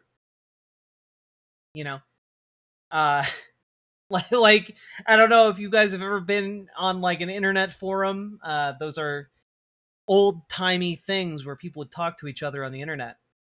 But you could get into months-long debates about simple definitions. You could get like it was a cluster fluff, okay? And so when he's like, just say the truth, Fivehead, like, yeah, I also think it's a good thing to say the truth. But the problem is saying that, like, oh, the solution to all of our differences is to start with what's true. Like, that sounds great until you realize that conservatives believe that reality is fundamentally different from what folks on the left believe. They cannot comprehend the world as the left sees it. And that in turn leads to like a truly intractable problem, which is that, you know, it's kind of something that is, I think, revealed by the problem with flat earthers, for example. And I've talked about this at length with the conspiracy singularity and how it brings in all of the different conspiracy theories and how the right actively actively courts the conspiracy singularity, actively spreads disinformation and brings people into this, you know, singularity of conspiracism. And that's because they are anti-fact. It is an anti-empiricist movement. That's one of the reasons fascism relies upon an anti-empiricist worldview, is because if you cannot verify that anything is true, then the fascist movement can convince you anything is true. And that is what then leads to, you know, an unquestioned cult of heroism that leads to, or rather the idealization of heroism and sacrifice for the state. And then you have, of course, the end result of that is the death cult mentality. You know, what greater gift could I give than to give my life for, you know, the fascist cause? And that's a big problem when we're talking about the differences of truth between the right, the fascists, and the left, you know, people who believe in democracy and education and all that jazz. It's a big problem. And there are a lot of ways to prove this, but the only meaningful relics we have of any former civilization are the ideas that they promoted, the words they said. And to the extent those have survived, they have affected and influenced subsequent generations. The most important legacy. I mean, this is also just not true historically. Like we know a lot about past civilizations, not just from their words and ideas, but from, of course, their monuments, their pottery, their sociological remnants, anthropology and archaeology is great. Legacy of the Roman Empire is not its aqueducts, some of which still stand because they were awesome architects and great builders, and they used stone, not reinforced concrete, and that's all impressive. But the most enduring legacy of Rome, of course, is Christianity, which with Constantine was a state religion, and it's still the world's biggest religion. So it's the words that matter above all, and that's why tyrants famously, and all governments actually, try to constrain what you can say. That's the first thing they do before they try to disarm you. You know, it's what's really wild to me. Can I just Christianity is the greatest legacy of the Roman Empire is truly wild, considering that, I mean, like, Christ literally is quoted as saying, "Render unto Caesar what is Caesar's." So like why are you rendering unto Rome what would belong to Christ? But setting that aside, of course, like this idea that Christianity is uniquely Roman and a Roman gift to the world, I think would be very strangely received by the vast majority of Christians who aren't in this evangelical bubble that Tucker is trying to court here. Oh, Jack, Christians don't know what Christ said. That's true. That's true. Like, even I know that's stupid. Yeah, exactly. Like, I don't know. Like, it's the words that matter. Sure, words and ideas are important, but like, what? Like, you're attributing to Rome those ideas when they didn't We come named the from Rome. planets after Roman gods. Mars is just Aries asterisk asterisk asterisk asterisk. I am tired of this. We named the planets after Roman gods. Mars is just Aries. Fuck, I'm tired of this. Well, yeah. Yeah. But like, I don't know. There are a lot of ideas. Rome crucified Jesus, technically. They deserve a lot of credit for that, I guess. Because without that, Christianity, not a thing. I guess. Is they try to tell you what you can say. And so we thought it would be useful just to set down the goals of whatever comes next. And it'll find all kinds of expressions. And hopefully it's better than what we have, but we know it'll be different from what we have because what we have literally doesn't work. It can't protect itself from the greatest threats in human history. So here are the 10 things that when all is said and done, America should be, and probably has been in the past, but certainly should be. And if you get these right, if you could buy in on these, and it shouldn't be hard because almost everybody agrees with these. Almost everyone agrees with these. It's just like, but the problem is, you know, on the left, it's like, oh, everyone should have healthcare. And on the right, it's like, yeah, everyone should have healthcare. And we'll get it by killing all those immigrants. You know, like that, like what? Like, that's the problem. Like, on the left, it's like, everyone should have healthcare. We'll get it by taxing, you know, wealthy people and by paying, like, a universal tax that would ultimately be quite a bit less than if we each individually paid for health insurance. The right is just like, no, we'll get it by killing immigrants. And it's just like, what? Like, you can agree on an end point and disagree vehemently on how to get there. Then you can actually have hope that the system will be more responsive. It certainly won't be suicidal. That the country itself will be vibrant and alive and not dying. It won't be living off its cultural inheritance, which we still are, and it's getting a little lean. When the best things in your society, from the founding documents to the architecture, are all things made before your grandparents were born, it's a problem. In fact, it's the end. So what is rebirth? Well, rebirth begins with stating the things you want to be. What should America be? Child trafficking is one of those issues that nobody wants to talk about because it's... Jesus Christ. I was not prepared for the ad read.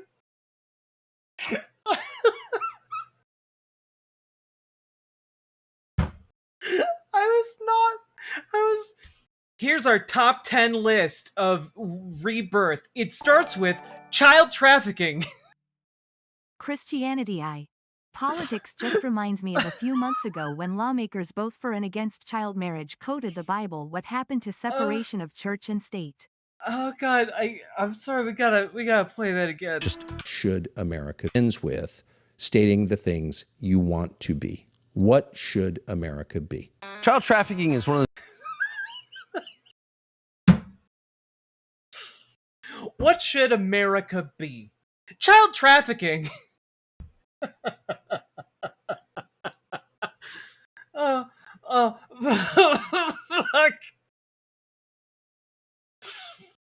Oh, he really doesn't give a fuck about anything he's saying, does he? God, if he, like, because if he gave a shit, he wouldn't immediately put an ad break right there. Oh, especially this ad break. Oh my god. AI could never. Really makes you think. Oh. Oh god. I'm sorry. That was really funny. Holy shit. He's being honest to what Republicans want America to be honest. Yeah. Yeah, he is. Alright. It's funny, but seems like it shouldn't be. Oh, it absolutely shouldn't be. But we have to laugh, otherwise we're just gonna cry. Like, what a terrible man. And what a terrible set of ideas.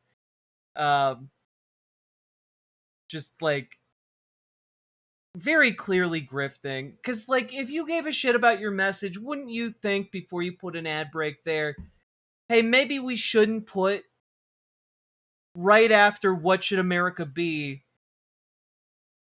a hard cut to child trafficking? You know?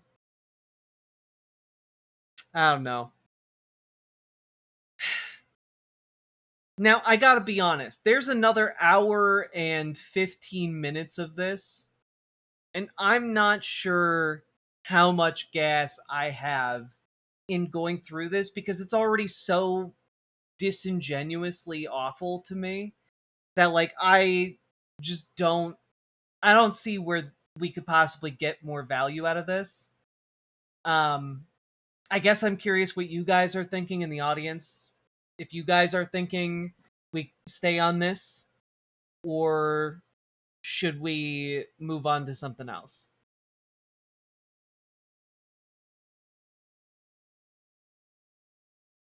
I think I got it, to be honest. Yeah, like, I don't know how much more of this, like, we can really, how much more use we can get out of this. Um, I guess I do want to skip to the end and just see kind of like his wrap up. Which is that both parties have colluded against the population to make their lives better and our lives worse. There's kind of no arguing that that's a fact at this point. And unfortunately, they have been extremely successful. So if you're going to fix it and rebuild this country and turn it into a place that the grandchildren you hopefully will have can inherit and thrive, you're going to need to do something about the pressing question of American identity. What does it mean to be an American? But it's fixable. You just have to. God, the video ending with, like, hey, watch this Glenn Greenwald interview, or watch Tucker Carlson talk about how Ben Shapiro is responsible for goy slop, a Nazi term, just seems to really put a pin on all this, isn't it? To try. And we will be trying. And we'll tell you as we continue to do that.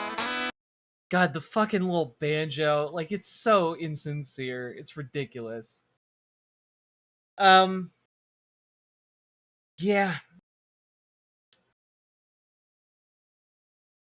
I don't know. I guess,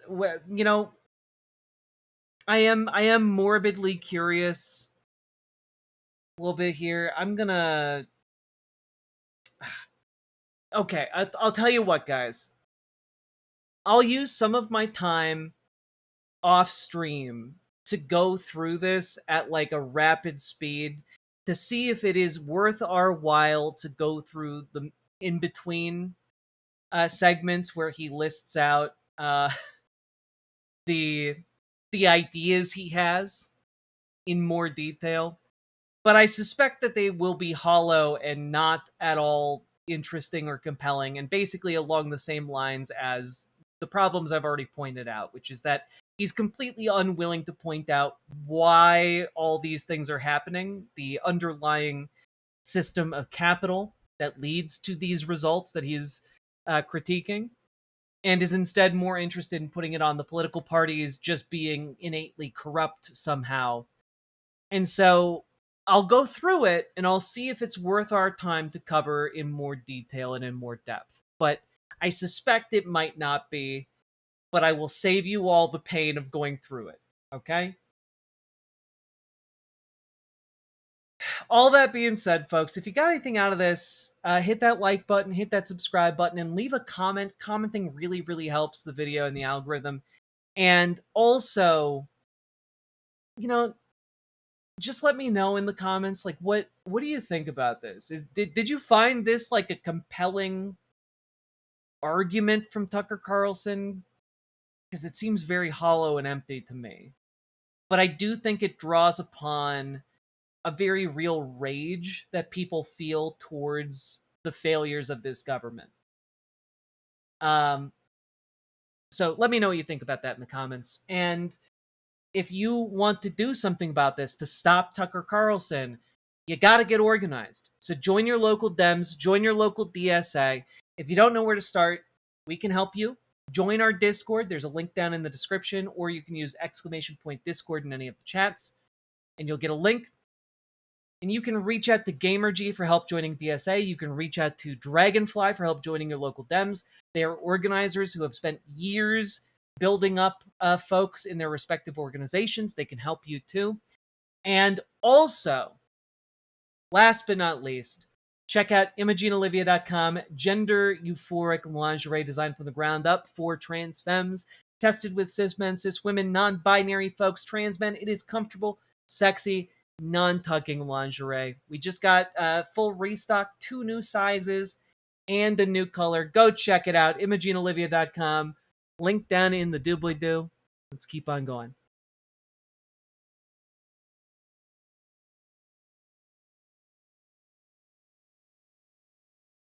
Woof. Folks, how you doing? How you doing? How you doing? How you doing?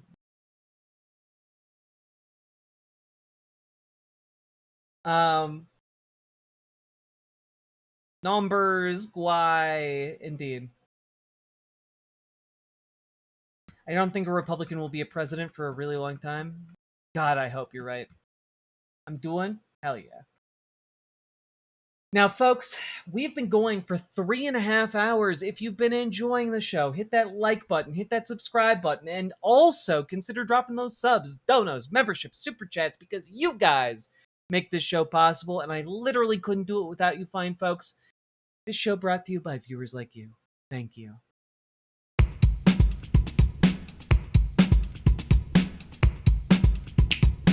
I don't know, we are very forgetful and very stupid. You're not stupid, you're very smart. And lovely.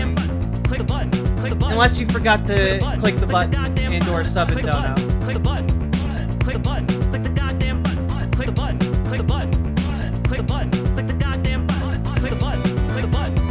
Click the button. I meant us Americans. Click the button. Click the button. Click the button. Click the goddamn button. Click the button. Click the button. Click the button. Click the goddamn button. Click the button. Click the button. Click the button. Click the goddamn button. Click the button. Click the button. Click the button. Click the button. Click the button. Click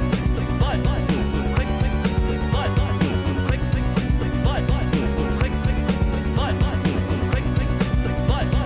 Click the button. Hell yeah. And the cool thing about getting organized on the local level is that the more organized you are on the local level, the better prepared you are for basically any situation. Natural disaster, you know the folks in your community who can help.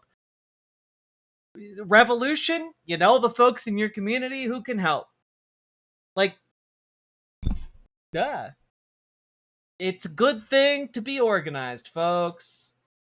Local community is a strong community. It's true. Fight off those AI data centers. Nocturnal 8999, thank you for the 5 gifted memberships. Very much appreciated. Thank you so goddamn much. Let's go! Let's go! Max Danger, thank you for the gifted membership. YouTube finally playing catch up with Riverboat.gg today.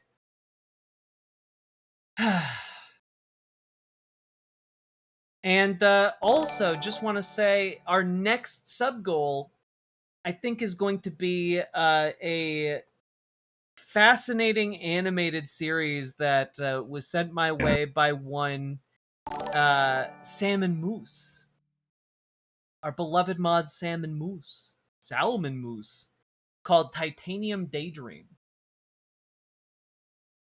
And I am very excited to check it out because I have not seen any of it except for a couple of seconds of it, and it's already fascinating. Recently got connected with my local Black Panthers party. Hell yeah. The only moose smelling like fish. We love Salmon Moose, don't we, folks? Haven't seen her around for a hot minute. I hope she's doing all right.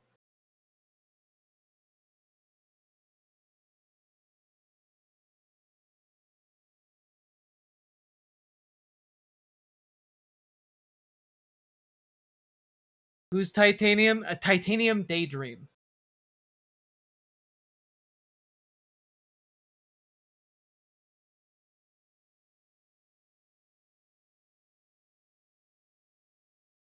The Salmon Moose. How can we all have died at the same time?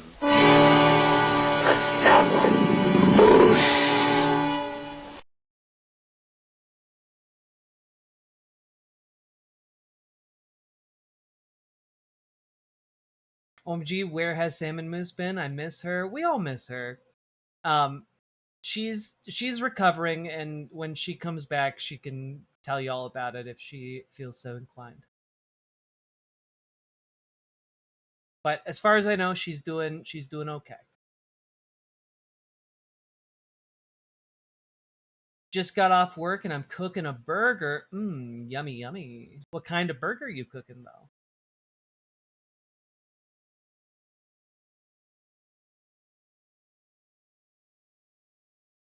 You know, I noticed I've never pronounced the L in salmon before in my life. There's a first time for everything. Salmon.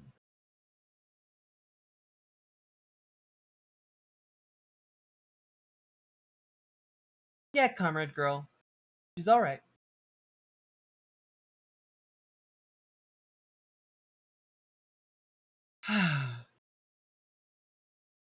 Oof.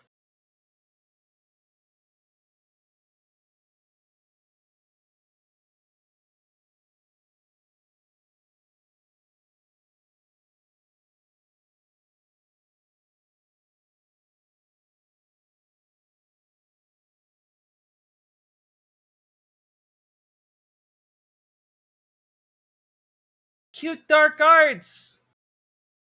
You've redeemed Blow You a Kiss. This is for cute dark arts, not for anybody else.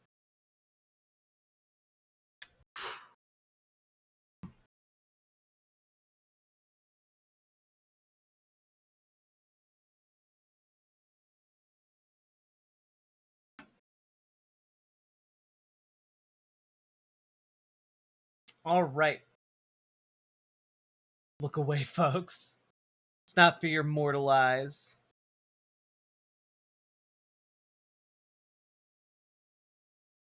Alright. Let's... You know what? You know what?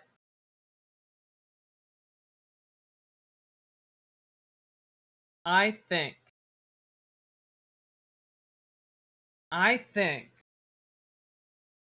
we can get through a PBD segment. What do you guys think?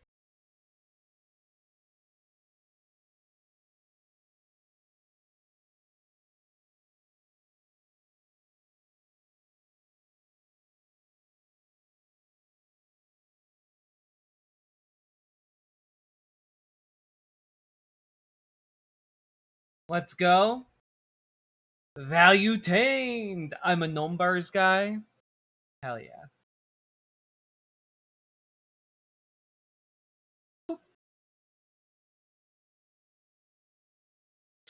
Let's do it. Ideas in you because they know if they.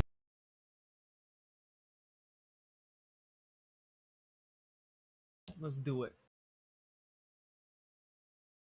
So, folks, I find myself at an impasse. I just don't know. Which way should I go? Which way should the youth of America go? You know, the people younger than me.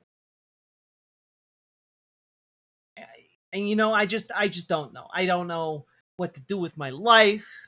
I don't know. Will leftism make me rich? Will conservatism make me wise? Who can say? I'm just so confused. My poor lady brain is too weak and feeble to make sense of things. So luckily, there's a big, strong man willing to do my thinking for me. And his name is Patrick Bet-David. And he runs a podcast called Valuetainment. And he came out with a video exactly for me. And I can't wait to learn about it with all of you. Look at how big-brained he looks.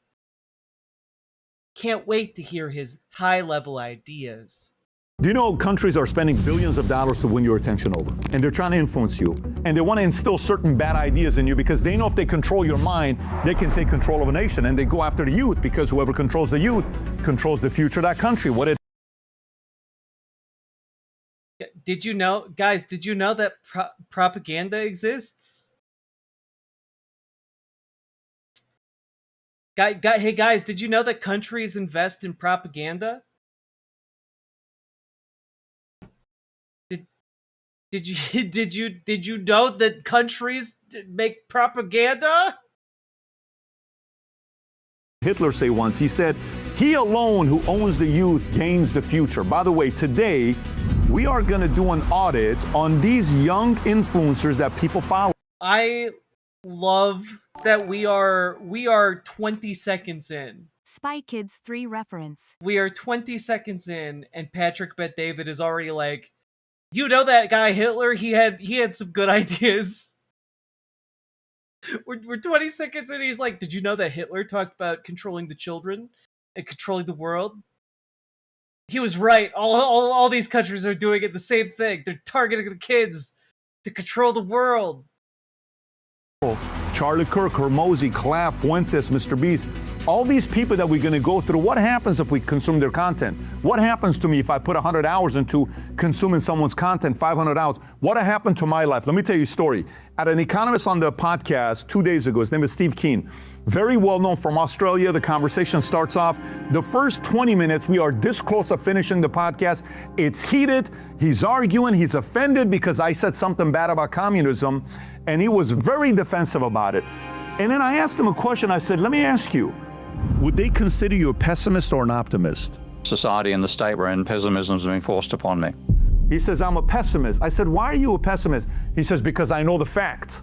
I said, what if you're wrong? He says, I'm not wrong. I know the fact. I said, how old are you right now? 73, 74 years old. I said, were you always a pessimist? He says, no, I used to be an optimist. I said, what happened? He says, well, at 18 years old, I was a phenom tennis player. I was going to go pro. And while he's telling this story, he catches himself.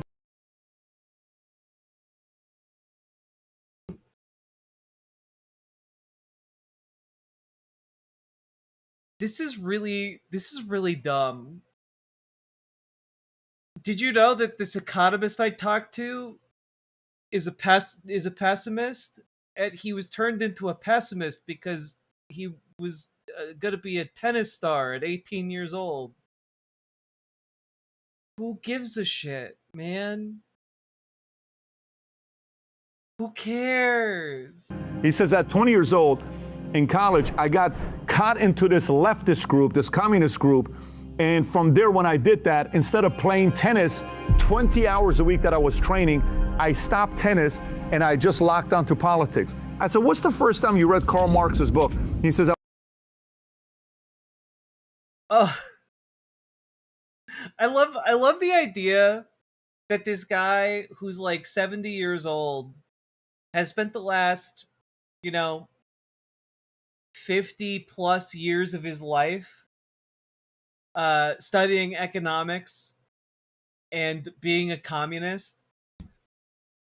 And like Patrick Bet David is like, that idea that you got at 18 that you've had your entire life, it corrupted you. Clearly the idea is evil. Kill it with fire.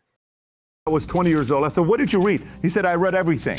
I said, so the last time you were an optimist was when you were 19 years old, prior to going to this leftist organization. He said, that's right. Leftism makes you a pessimist. And that's why you need to burn it with fire. He says, yes. I said, are you happy about the decision? He says, yes, because I got the facts. I said, so today, if you were 25 years old, would you have any kids? Not at all. Why? Do you realize what's going to happen with the climate? This man's been married 3 times, and he's telling me these stories. I actually really enjoy talking to him. Why am I sharing this with you? This 73, 74-year-old man today once was an optimist. And what changed him? Ideas. Oh, no.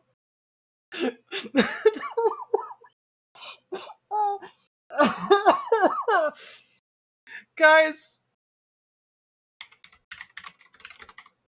I need to play the clip. I need to play the clip. Is it this one? I think it's this one. That it's real. I'm glad you brought that up. Because Mr. Reynolds, science Have you ever messed is something a up? liar sometimes. Damn it, I screwed that up. We're gonna try that one more time. That it's real. I'm glad you brought that up. Because Mr. Reynolds, science is a liar sometimes. Oh boy. This is Aristotle, thought to be the smartest man on the planet. He believed that the Earth was the center of the universe, and everybody believed him because he was so smart. Until another smartest guy came around, Galileo, and he disproved that theory, making Aristotle and everybody else on Earth look like a bitch. Of course, Galileo then thought comets were an optical illusion, and there's no way that the moon could cause the ocean's tides. Everybody believed that because he was so smart. He was also wrong, making him and everyone else on Earth look like a bitch again. And then, best of all, Sir Isaac Newton gets born and blows everybody's nips off with his big brains. Of course, he also thought he could turn metal into gold and died eating mercury, making him yet another stupid bitch. This is basically Patrick Bet David, but with knowing anything at all. Ideas are the devil's poison for your mind. Like, it's genuinely that. It's just, you learned something new. How dare you? Stupid science bitch. Like what? That got into his brain, stole decades of his life from him. So if you're watching this today, it is very important, whether you're young, you're 16 years old watching this, to never have ideas.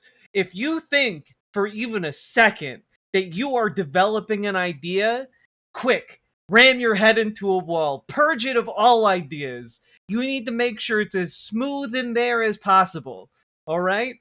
If you even think that you're starting to have an idea, okay? If you even think that you're starting to have an idea, you've already lost because you're thinking, okay? That's too much thought. Consume. Just consume. Nothing means anything. Watch some bright colors.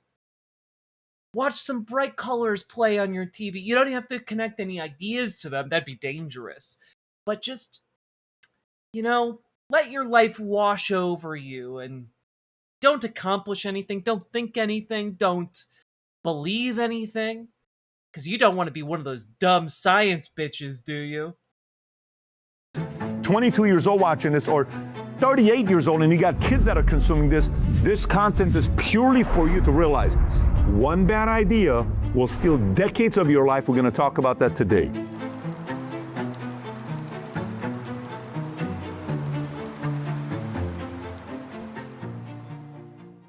All right, so if you give value out of this video, give it a thumbs up and subscribe to the channel, especially the 51% whom we love that haven't subscribed yet, because my commitment to you is to make the content the best it's ever been, to earn your subscribership. Every day we do whatever we can here to provide better content, better value, so you sit there and say, Better pizza. I have to subscribe to this content. So if we've been able to work on that, if you can smash that subscribe button, that would be wonderful. Let's get right into it. So check this out. Question for you. If you are another country, you're China, you're Qatar, you're Russia, you're Iran, you're whoever you are, I'm always thinking about what I would do if I was a country. What would I do if I was Andorra? What would I do if I was Switzerland? What would I do if I was Malaysia? You know? So many what ifs that pass us all by. you're trying to sell your way of thinking into America. If you were doing that and you had a $5 billion budget of propaganda, where would you put the money? Would you put it into buying politicians? Would it be media? Would it be influencers? Would it be businesses? Would it be youth? Where would you put the money? I asked this question of two CIA agents, Andy Bustamante and Sarah Adams, and they both structured their money in a very different way. But here's what I asked them. When we go look at this country that's putting the most money into U.S. universities, you will notice it's Qatar at the top. They've put $7.7 billion into universities. China's second at 6.4. And then you see the rest of them. Why are they putting so much money into our colleges? You know the top 5 recipients of Arab funding? Number 1 is Cornell University, which is an Ivy League school, got $1.8 billion. Georgetown got $830. Carnegie Mellon got $823. Texas A&M $806. Northwestern University $648. You think they're just giving this money because they're charitable? And they're like, we don't want nothing in return. It's just yours, you know. Give the kids some pizzas. That's all. We don't want any favors. Don't change the history in the school and kind of make us look better in that. We would never ask for such a thing. It's not like we're trying to do any kind of propaganda type of stuff here. It's just we like what you're doing. We think you guys have great teachers. Well, no. Like, the purpose of the investment, at least as far as the Qataris are concerned, is that they want to basically bring more academics to Qatar and like build up relationships with these Ivy League schools and with these Ivy League specialists to then bring them and entice them over to Qatar so that they can then build up industries domestically within Qatar that allow them to diversify their economy away from just oil and natural gas. Because they understand that there is a finite amount of time where they're going to be able to remain profitable from those things, and they need to develop technologies and new sectors in order to survive as a country. Like, that's why they do it. There's a geopolitical reason to do that. I do think that there are potentially arguments that one could make that, like, it's also to buy political influence, where, you know, obviously by buying or by making large donations to institutions, specifically higher ed institutions in the United States, that can curry a lot of goodwill. That can, of course, become a relied upon method of funding universities. And it's yeah, exactly, Maliki. It's a great way of Ideas are exerting nothing soft versus power. the raw power of infotainment. But have you considered the supreme power of valuetainment? Also, thank you for subscribing to Last Homely House. I very much appreciate it. But, like, yeah, I mean, like, there's a reason why they do it. It is to develop both domestically and also to exert a kind of soft power that influences folks that are going to go on to be, you know, if you're at an Ivy League institution, who are going to go on to be politicians of import, businessmen of import, scientists of import, etc., and to curry relationships with them as well, right?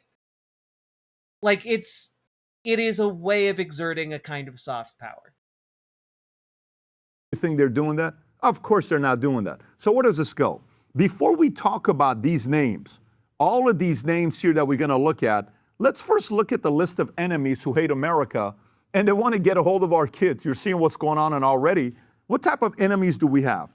We have economical enemies, China and India. Maybe we have ideological enemies, theocratic governance. I'm sorry, I don't think I've ever heard of India being referred to as an economic enemy of the United States. Like Iran, maybe Chinese-style authoritarian capitalism, very different than ours, or maybe one-party systems like Russia, maybe cultural identity politics, anti-Western narratives, maybe it's religion, radical Islamists, or militant jihadists, or geopolitical, Iran, Canada, Mexico, China, maybe even Israel is trying to get influence over what we're doing here today. Maybe it's technological. I'm sorry, is this baby's first realization that we live in a global world and like nation states aren't like BFFs but are instead self-interested entities that are looking to like gain advantages in order to ensure survival? Like,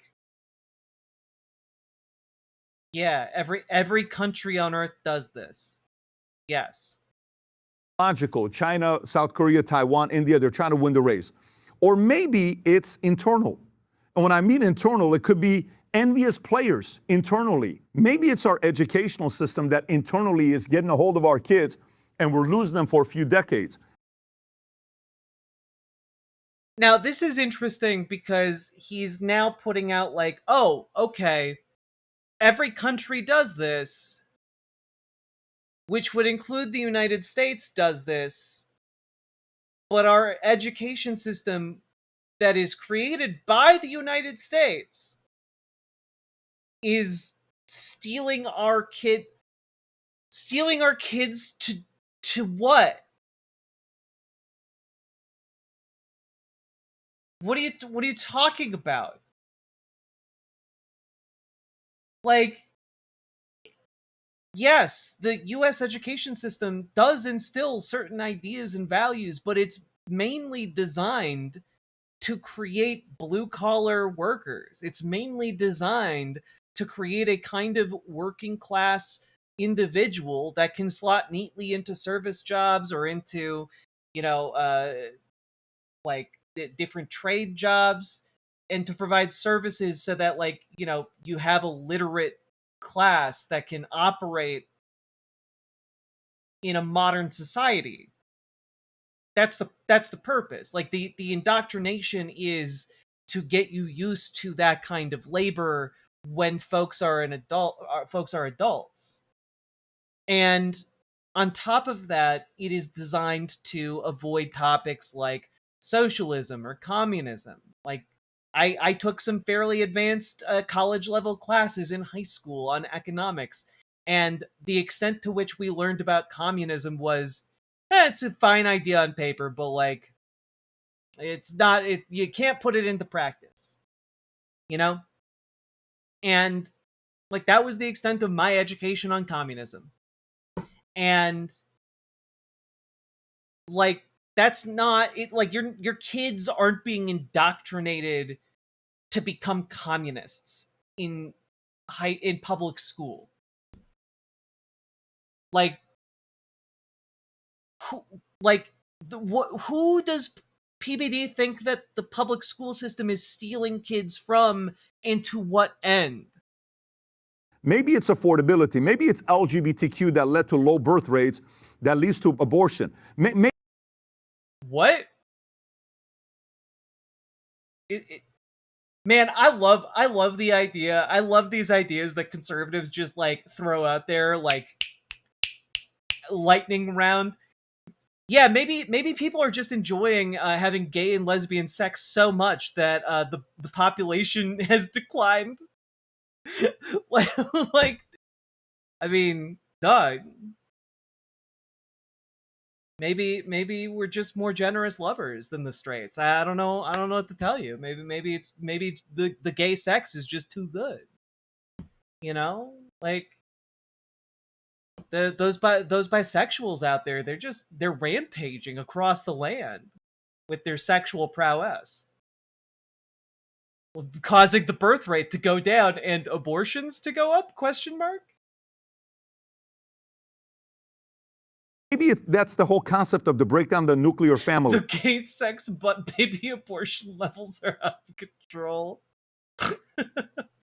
Maybe it's the declining trust in institutions. That's you know what? That's true. You know, the gays put their milkshakes out in the yard and all the boys came to the yard, and that's why birth rates are low.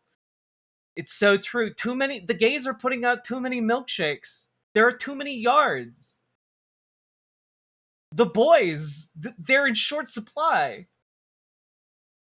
They're spread over too many yards.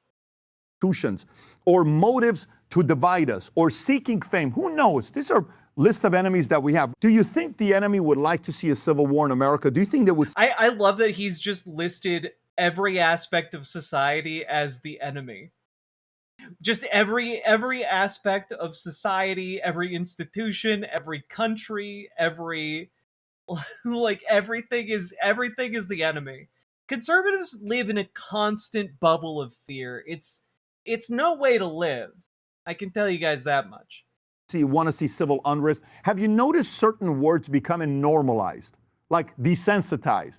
Dropping the N word, it's like, yeah, it's okay. You know, what? Saying certain things, yeah, it's okay. And it's like, what? Have you guys noticed certain words being used more and more, like the N word? Like, no, actually, I haven't. I haven't noticed that in my day-to-day life. Actually, this is why are you, man? Maybe you're hanging out with people who kind of suck. The gays have a milkshake monopoly. Decomify the butt babies today. Nathan, thank you for the $5 dono. Kids are now saying it. And kids are getting in trouble and saying this. Well, 20 years ago, we didn't do that, even if we listened to hip hop. It's like, no, just say it. Just say, go say it. I want you to say it, right? It's okay to say it. Buying certain... What are you talking about, man? What are you, like, seriously? What is he on about? Did he just, like, snort a line of coke and just, like, go into this no script whatsoever? Like, what happened here? Certain things has become normal. They're dividing, right? So desensitizing, pushing the Overton window. Who's they? Like, who are you? Like, when you're talking about they are saying to say the N-word. They are desensitizing. Who's they? You started out this video talking about nation states and countries. Who are you talking about now? It's just some nebulous force of nature that's making people say the N-word more? What are you talking about, dog? You know, demoralizing American society, leading to violence, leading to pornography being okay. Some of the porn, like you go on... What? Dog? How did people watch this? I mean, the funny part about this video is that nobody's watched it. He's a channel of 7.16 million subscribers. Only 33,000 people have watched this. It's they them. It's the they them. Of course. Of course! Of course! Nathan, thank you for the $5 dono. Appreciate it. I love how he's like, yeah, there's violent revolution happening and pornography. Oh, that pornography. I can stand a little violent revolution, but the pornography. On social media, seeing that they want to desensitize you. It's not a big deal. Stop. Who's they? No one wants to desensitize you to porn. Least of all the people who are trying to sell you porn. They want you as sensitive as possible. Wink, wink. Not a big deal. Let them see it, right? What are they solving for, right? And the infiltration is where in our schools, universities, corporation politics. Infiltration of whomst? Whomst among us is infiltrated. What are you talking about? Military, social media company, gamers, influencers, churches, they are everywhere and they're going. Yeah, exactly, Pinball Machine. And thank you for joining Riverboat.gg. But, like, it's genuinely the spaghetti moral panic approach. Just throw them all at the wall and see which noodles stick. Is to divide men against women, parents against kids, rich against the poor, husbands against wives, employer against employee, churches against clergy. Yeah, because none of these things were ever at odds before. Famously, parents and children always get along, especially during the teenage years. There's never any kind of conflict whatsoever. Famously, every husband and every wife gets along perfectly. It's only because they came in and made it hard. They just want to divide whites against blacks, and this is... Who's they, man? The fact that you're getting real nebulous about this is getting really weird. Constant. There's even this girl named Sabrina Carpenter who every song she does, guess what happens in these music videos? She kills a man. Like, literally. It's not called misogyny, it's called Is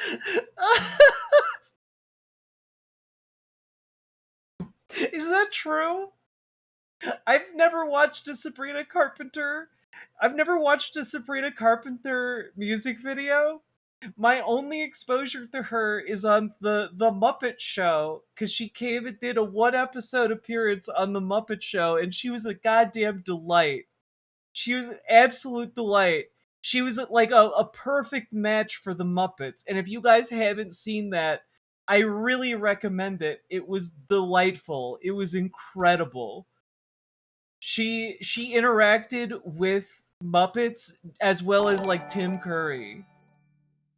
It was so good.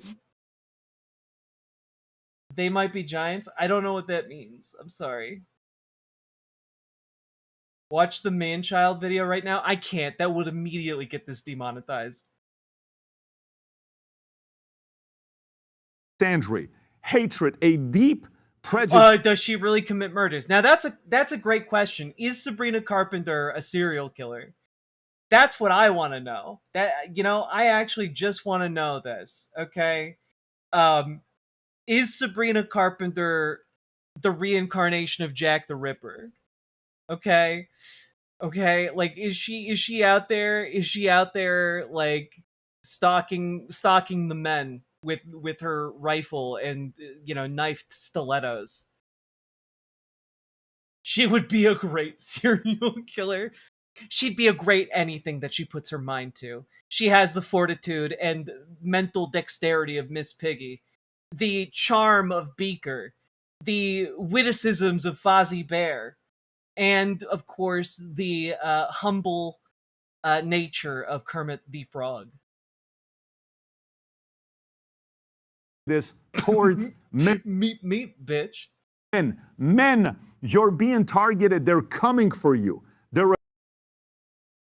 Men, they're coming for you. They're coming for you, men. They're coming for you. Men, please understand. They are coming for you. Attacking you. I want to give you my plan on what I did to have bigger influence as well as protect my own. Doug, I'm thoroughly scared. How do we protect ourselves from them?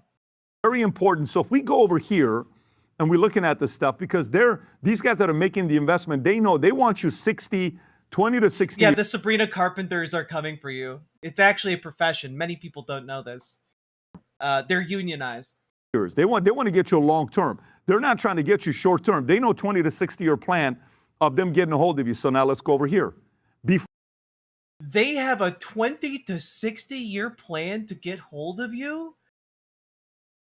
Who are you talking about? Before we look at all these influencers and their belief to see what kind of influence they'll have over you, let's first define what a net positive to society is. Maybe we may have a different definition for this, but I want you to explain it. What do you think is a net positive to society?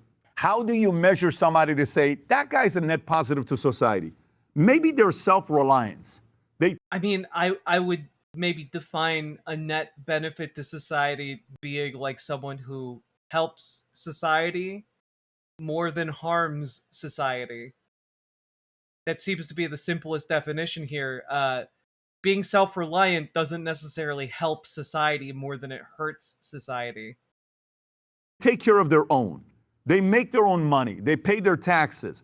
Maybe they protect their own family. Clear north, signal where they're going. These are the people we admire and we used to admire. These are our heroes. Or wow, look at this. He knows where he's going. Like who? Like you? Wow, look at him. He takes care of his family. Wow, look at him. He's winning financially. He's bringing value to the marketplace. Contributing to society positively, obeying the law. empowering others to become successful, lifting up others instead of tearing everybody down, being a good example, being a builder, right? Founder, starting a company, creating jobs. Okay, but like all of the people that Patrick Bet-David looks up to are not people who do these things, you know? Like he looks up to Elon Musk. Elon Musk constantly breaks laws. Elon Musk is not a good family man. Like none of these things are things that Patrick Bet-David himself demonstrably values.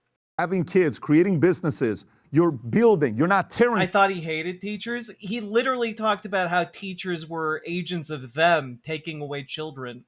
So like you know, he doesn't value any of these things.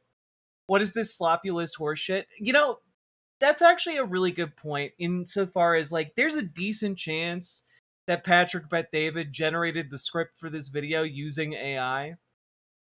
I can't prove that, of course, but like this is so incoherent that it kind of comes across as genuine. But it could also just be shitty AI. Down, you're building things up. Here's what we need to do is follow my example. I'm setting an example to you. Courageous, right? They keep their word. They're generous. They raise the standards. They leave places better than they found them, no matter where they go. They pass down generational wealth to the next family that they have their kids. Oh yeah, passing down generational wealth, you know, leaving the world a better place than they found it. Hey, remind me again, what's Patrick Bet-David's ideas related to like climate change and like global warming and like green energy? Oh, wait.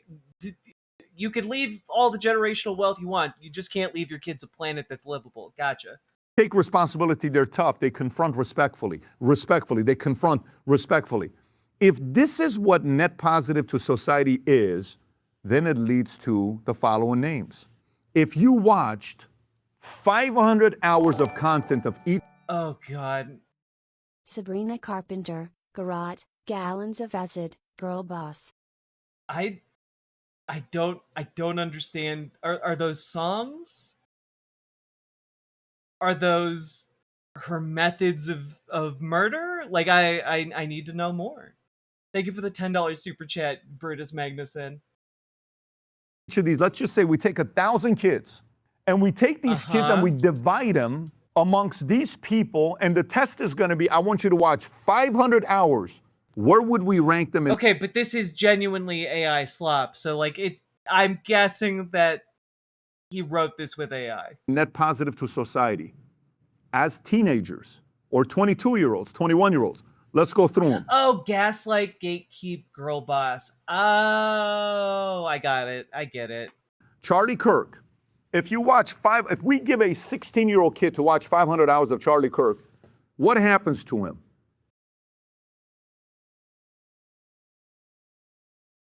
I mean, I gotta be honest. 500 hours of Charlie Kirk is a lot of Charlie Kirk. I've watched maybe about that much. And I'm gonna tell you something.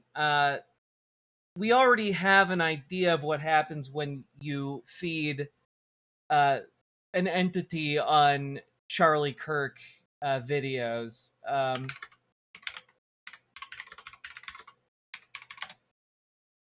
Let's see. Let's see if I can pull this up here.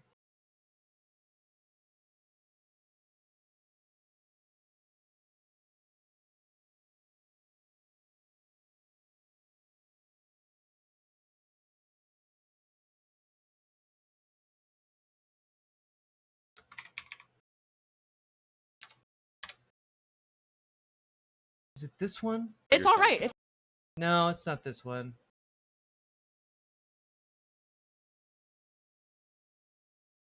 God. I know I can find it.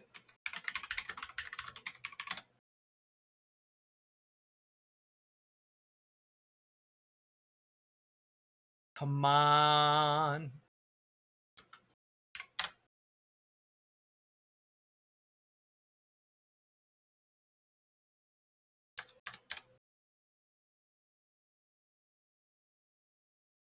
I need it. I need it so badly. Come on, where's the egg? Where is the egg video? I know it's around here somewhere. I believe in the ability of the internet to provide.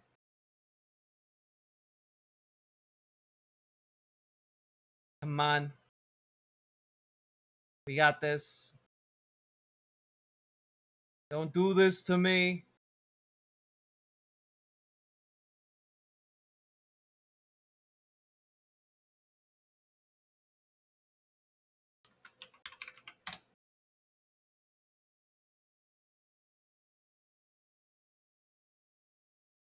I'm just getting a bunch of shitty versions of We Are Charlie Kirk. But like I need the egg. I need the egg Charlie Kirk meme. I need it. I need the egg Charlie Kirk meme. It's the only way. It's the only thing, the only end result of what Charlie Kirk truly meant and what we could see an entire generation raised to if they all watched 500 hours of Charlie Kirk content. Okay?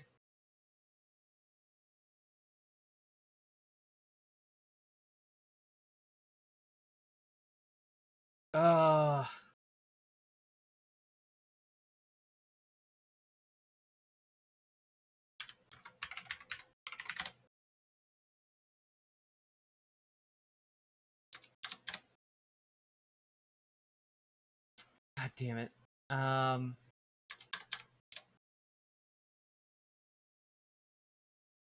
Fuck. All right. I failed you. I failed you all. This is why you save your favorite memes in a folder / playlist. I've been learned today. I've been learned today. How do they feel afterwards? Do they be like I don't know. The kids these days are using like Charlie Kirk's death rattle as like a stinger on Instagram videos. So like I don't think watching a lot of that Charlie Kirk content made them feel good towards Charlie Kirk. become patriotic? Do they love America more? Do they want to have a family? Do they think America is the greatest country in the world? Are they net positive to society? Do they want to go make money, obey the law, their belief system, what they know, how they behave? How do you behave after you watch Charlie Kirk? One night I came home, my youngest son was watching Charlie Kirk on his own, and he's just going through the clips. I said, what are you doing? He said, I just want to know what he stood for. This is before Charlie Kirk got shot and assassinated. So what would happen if you watch Charlie Kirk? What about Hormozy? What if we put a case study and we put somebody to watch 500 hours of content of Hormozy? You think they improve financially? You think they create jobs? Maybe you think they make better investments. Maybe they become better executives, better salespeople, better for the economy. Maybe they do. What if they watch Clav, 500 hours? You know what? I have to look very good. So it's almost like all about vanity. It's like you're almost a girl. Girls spend all day long thinking about what they look like, not guys. Guys. Yeah. Patrick Bet David looks like the kind of man who has never once thought about how he looks at all. That makes sense. You take care of your body. Of course, you get in shape. You're strong. You're intense. And then you try to take care of people around you. But people who are consuming that content, maybe they look better. Maybe they do some stuff. But is it a net positive to society? I don't know. He does have a sense of humor. He is self-deprecating sometimes. So that's a good thing. But what would happen if you consume 500 hours? What about Fuentes? What about Fuentes? Fuentes is almost like a 55-year-old man stuck in a 20-year-old's body. Why? Because he's talking. It's almost definitely not what you're looking for, but it is brain rot. I mean, No, this is what I was looking for. This is what I was looking for. You did it, Nathan. You did it. This is the Charlie Kirk. This is the Charlie Kirk egg meme. Drink soda, I eat pizza.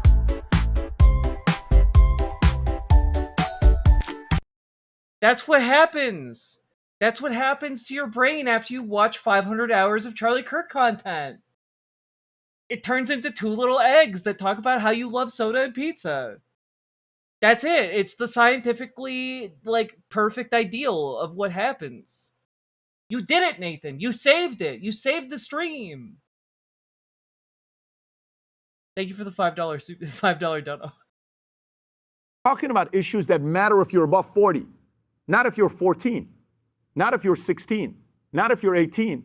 Well, maybe they do. We can debate that. But to me, I think he has got issues that he's talking about that 40, 50, 60-year-olds need to be thinking about. And maybe the youth, if I have to choose between somebody that's 18, 20, 22, getting their career in order, making money, being a net positive to society. So let me kind of give you an idea how I'm processing this information. So if I'm 20 years old. Wait a minute, Patrick.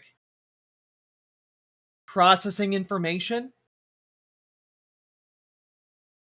Kind of sounds like you're having ideas. And ideas make you into a pessimist. Patrick, don't do it. Stop having your ideas. You're going to know too much. Your brain will get too big. It'll get too wrinkled. There's no going back. 30 years old, 40 years old, 50 years old. Hypothetically, stay with me here so this makes sense. And we have career, economy, politics, current events, health, whatever, right? What percentage at 20 should be politics? In my opinion, less than 10%. It needs to be majority career and, economy, finances, taking care of yourself. What percentage do you think it needs to be politics at 30 years old? Probably 20 to 25%. How about 40 years old? 30%, pay attention more. How about 50 years old? Probably 35%. But man, I love when Patrick Bet-David makes bullshit charts. I love it. It's great. This is wonderful. we need to spend more time here. There's too many young guys that are following politics that they're broke. You're broke. Oh man, I love this idea. You're paying too much attention to politics, and because you spent so much time thinking about politics, you didn't spend enough time getting that bag. That's the problem with America today. Too many young people thinking about politics. You should be thinking about things like making money and getting laid, bro. And then you think about politics when you're older. You need to disengage from the political system if you're young. Just let it happen to you. How does one spend negative 10% of their time on something? Broke. We got to go make money. We got to consume the content that helps us become better in business and economy. I believe the older audience should listen to the politics more than the younger audience, my opinion, because the younger audience needs to become self-reliant. Again, what is your definition of a net positive to society? Let me continue. Mr. Beast, what happens if you watch 500 hours of Mr. Beast? Maybe you get inspired to create a YouTube channel. I don't know if he's teaching value. By the way, he's very good in interviews. If you do watch him in interviews, very insightful. What if you watch 500 hours of interviews on Mr. Beast? I think that's powerful, right? Billy Graham. What happens if you watch 500 hours of Billy Graham speeches? You become the kind of person who doesn't believe in evolution and, also thinks that the world is only 10,000 years old. And you start spreading more and more delusions. And then you also think that the rapture is coming soon and that we need to support Israel no matter what so that we can fulfill biblical prophecy and summon Jesus Christ, the second coming. You don't think you want to be a better man? You don't think you want to make better decisions in life? What if you watch 500 hours of Hassan Piker? Funny, good communicator, but what are his values? Does he really love America? I don't know. I don't know what some of the stuff that he talks about. I think he actively advocates for America to be better than it is, right? Like, what are his values? Man, like, you could find, like, a video of that really easily. Like, dog wants everyone to have health care. Values that he has. But there's the youth that's consuming that content. How about Caleb Hammer, young guy that's teaching people money? What if you study what Caleb Hammer's doing with money? And he's calling all these people out that don't have their finances in order. I think that's a net positive to society if you're younger. How about Destiny, on what Destiny talks about? If you watch 500 hours of Destiny, you think that's good for the youth? You think 500 Destinies following that mindset that he has is good for the youth? I don't know. One time... Man, what's crazy is that we have all this buildup, and Patrick Bet-David's argument is this good for the youth? I don't know. Anyway, let's move on. Like, okay. We got a whole lot of just like implications and like, is Hassan good? I don't know. Anyway. The guy walked up to me and says, all you want to do is platform Andrew Tate. And I cannot, this is a father at a soccer match. I'm with my kid. You promote Andrew Tate. I said, who do you promote to your kids? He says, Destiny. I said, really? Yeah. I said, you shouldn't do that probably. think your kid's going to benefit of watching Destiny more than the Tate? Yes. I'm like, all right, buddy, we have nothing in common. What net positive? Listen, it's great for show, it's great for TV, it's great for debate. Of course, I've had both of them on. It's great for that. But what's the net positive score? What individual increases the net positive score for the youth today? What is it? Alex Cooper, who is going around telling everybody, hey, I'm glad I did this, I'm glad I did this. That's good. What happens if the average 18-year-old girl watches? Yeah, you do the same thing. You talk about how you're glad you did this, you're glad you did that. Like you do the same thing. 500 hours of Alex Cooper. Body count says 50 by the time you're 30 years old. Is that what we want to do? Is that what the net positive to society is? Good for Alex Cooper. But like, who gives a shit? Like, you can just go out and like meet people and have sex with them. That is something you can do. You should do it safely if you decide to do that, but you can do that. Like, that's fine. The problem with Andrew Tate isn't he goes out and has sex with a lot of people. That's not the problem with Andrew Tate, is it? These are not the same thing. On the one hand, you have a lady who's like, yeah, I've had sex with people. Okay. On the other hand, you have a guy who's like, I sex trafficked women and also allegedly raped many of them across several different countries. That kind of not the same thing, are they? For making the money. I'm not judging any of these guys. Good. I mean, you should be judging Andrew Tate, though. He has a lot of rape allegations against him. Good for them for having a name that others are even talking about. They became relevant. But this is about you. Wait, I'm sorry. Your only criteria is like somebody with a name that you know who became relevant? Is Luigi, like, would you not say anything bad about Luigi Mangione? Patrick Bet-David? Like, he's pretty famous. He's got a name you probably know. Do you have no opinion on that guy? I bet PBD has some ideas about Luigi.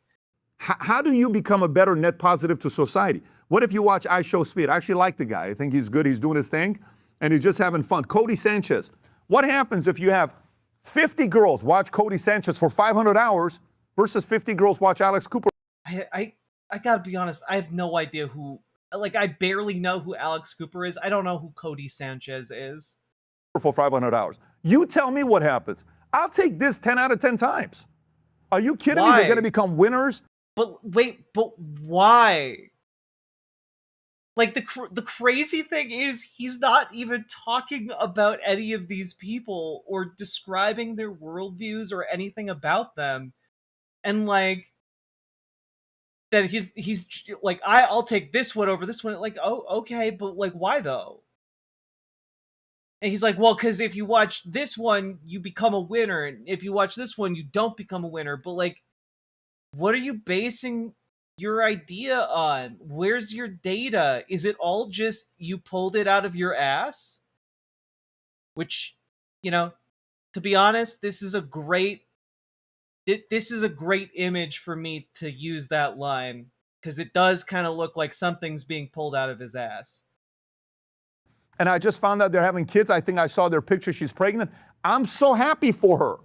Good for her. that is an example to replicate, who is winning in life, winning as a wife, and soon to be a mother. Awesome. Awesome, the values, right? Logan and Jake Paul. What happens if you consume them for 500 hours? You're probably going to figure out a way how to get noticed, how to always be relevant. They're not trying to get to their next phase of their lives, right?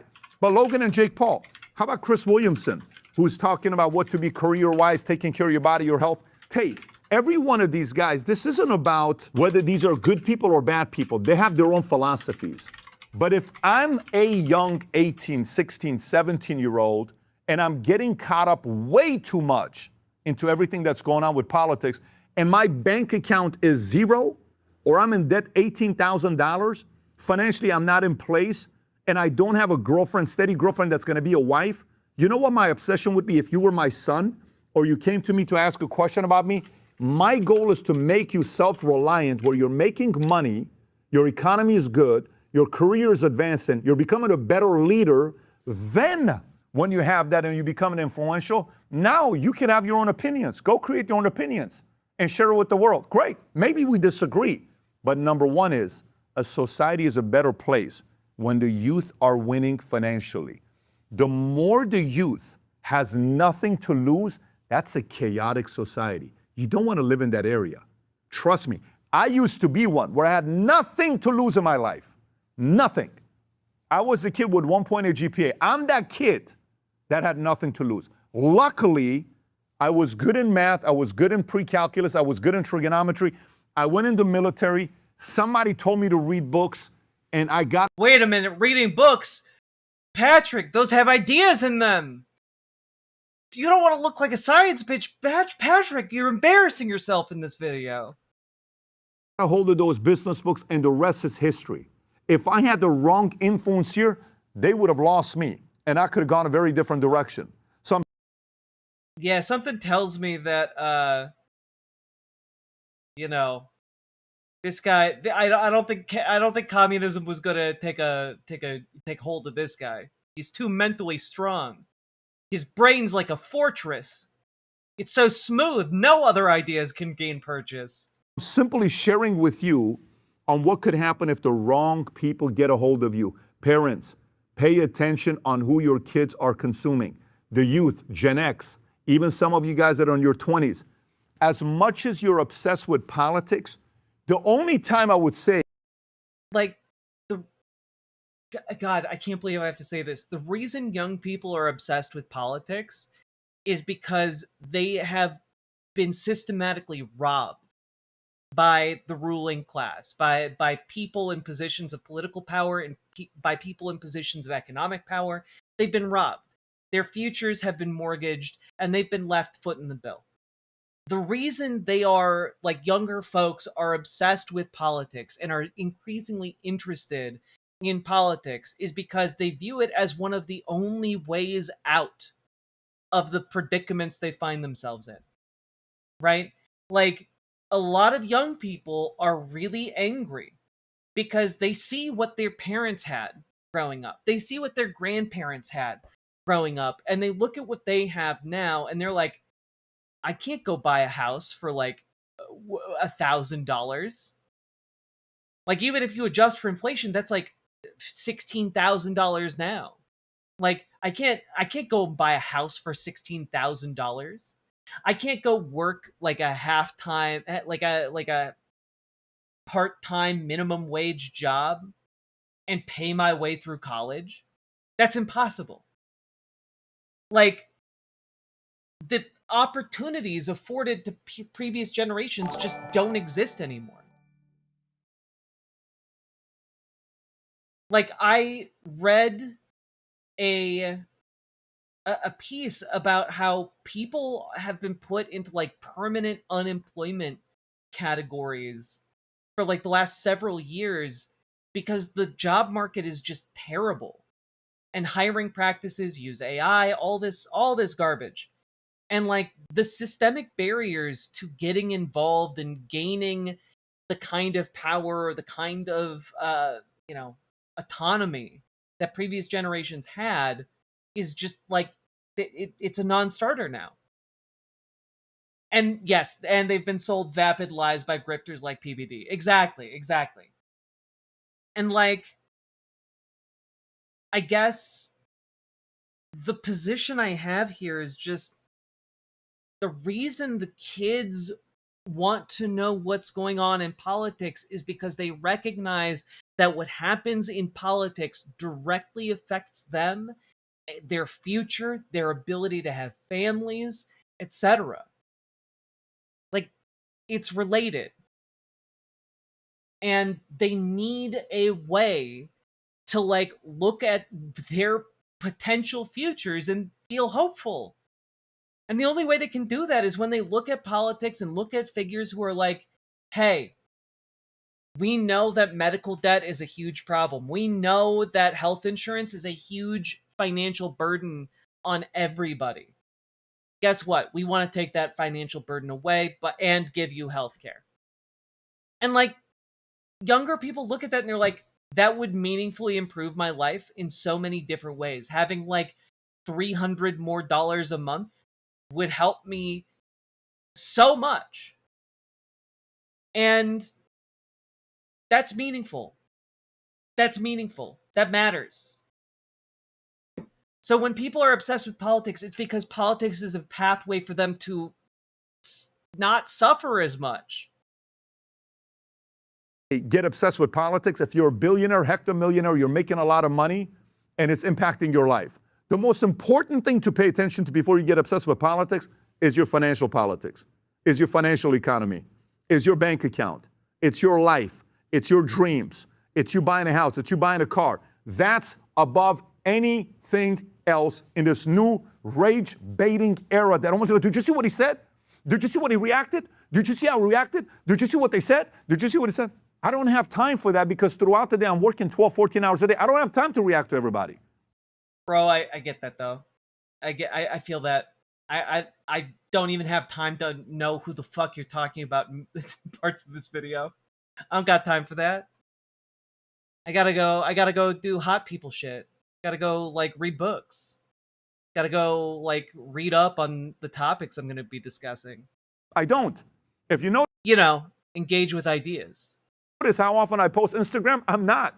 Go look at how many times I tweet throughout the week. I don't. Go see the patterns because we're in it. We're building. So my encouragement of all of this is do your best to be a builder instead of tearing everybody down. Lift people up who are building things. Lift people up that are doing good things and replicate them. So if you're watching this and you say, well, Pat, who do you think I should watch? I would say watch Charlie nonstop. That's really sad.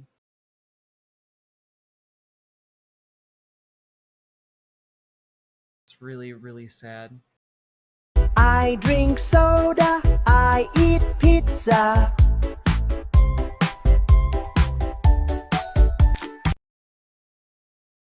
Watch her mosey. I would say I don't know who that is. Watch Charlie nonstop. Watch her mosey. Does anyone know who this one is?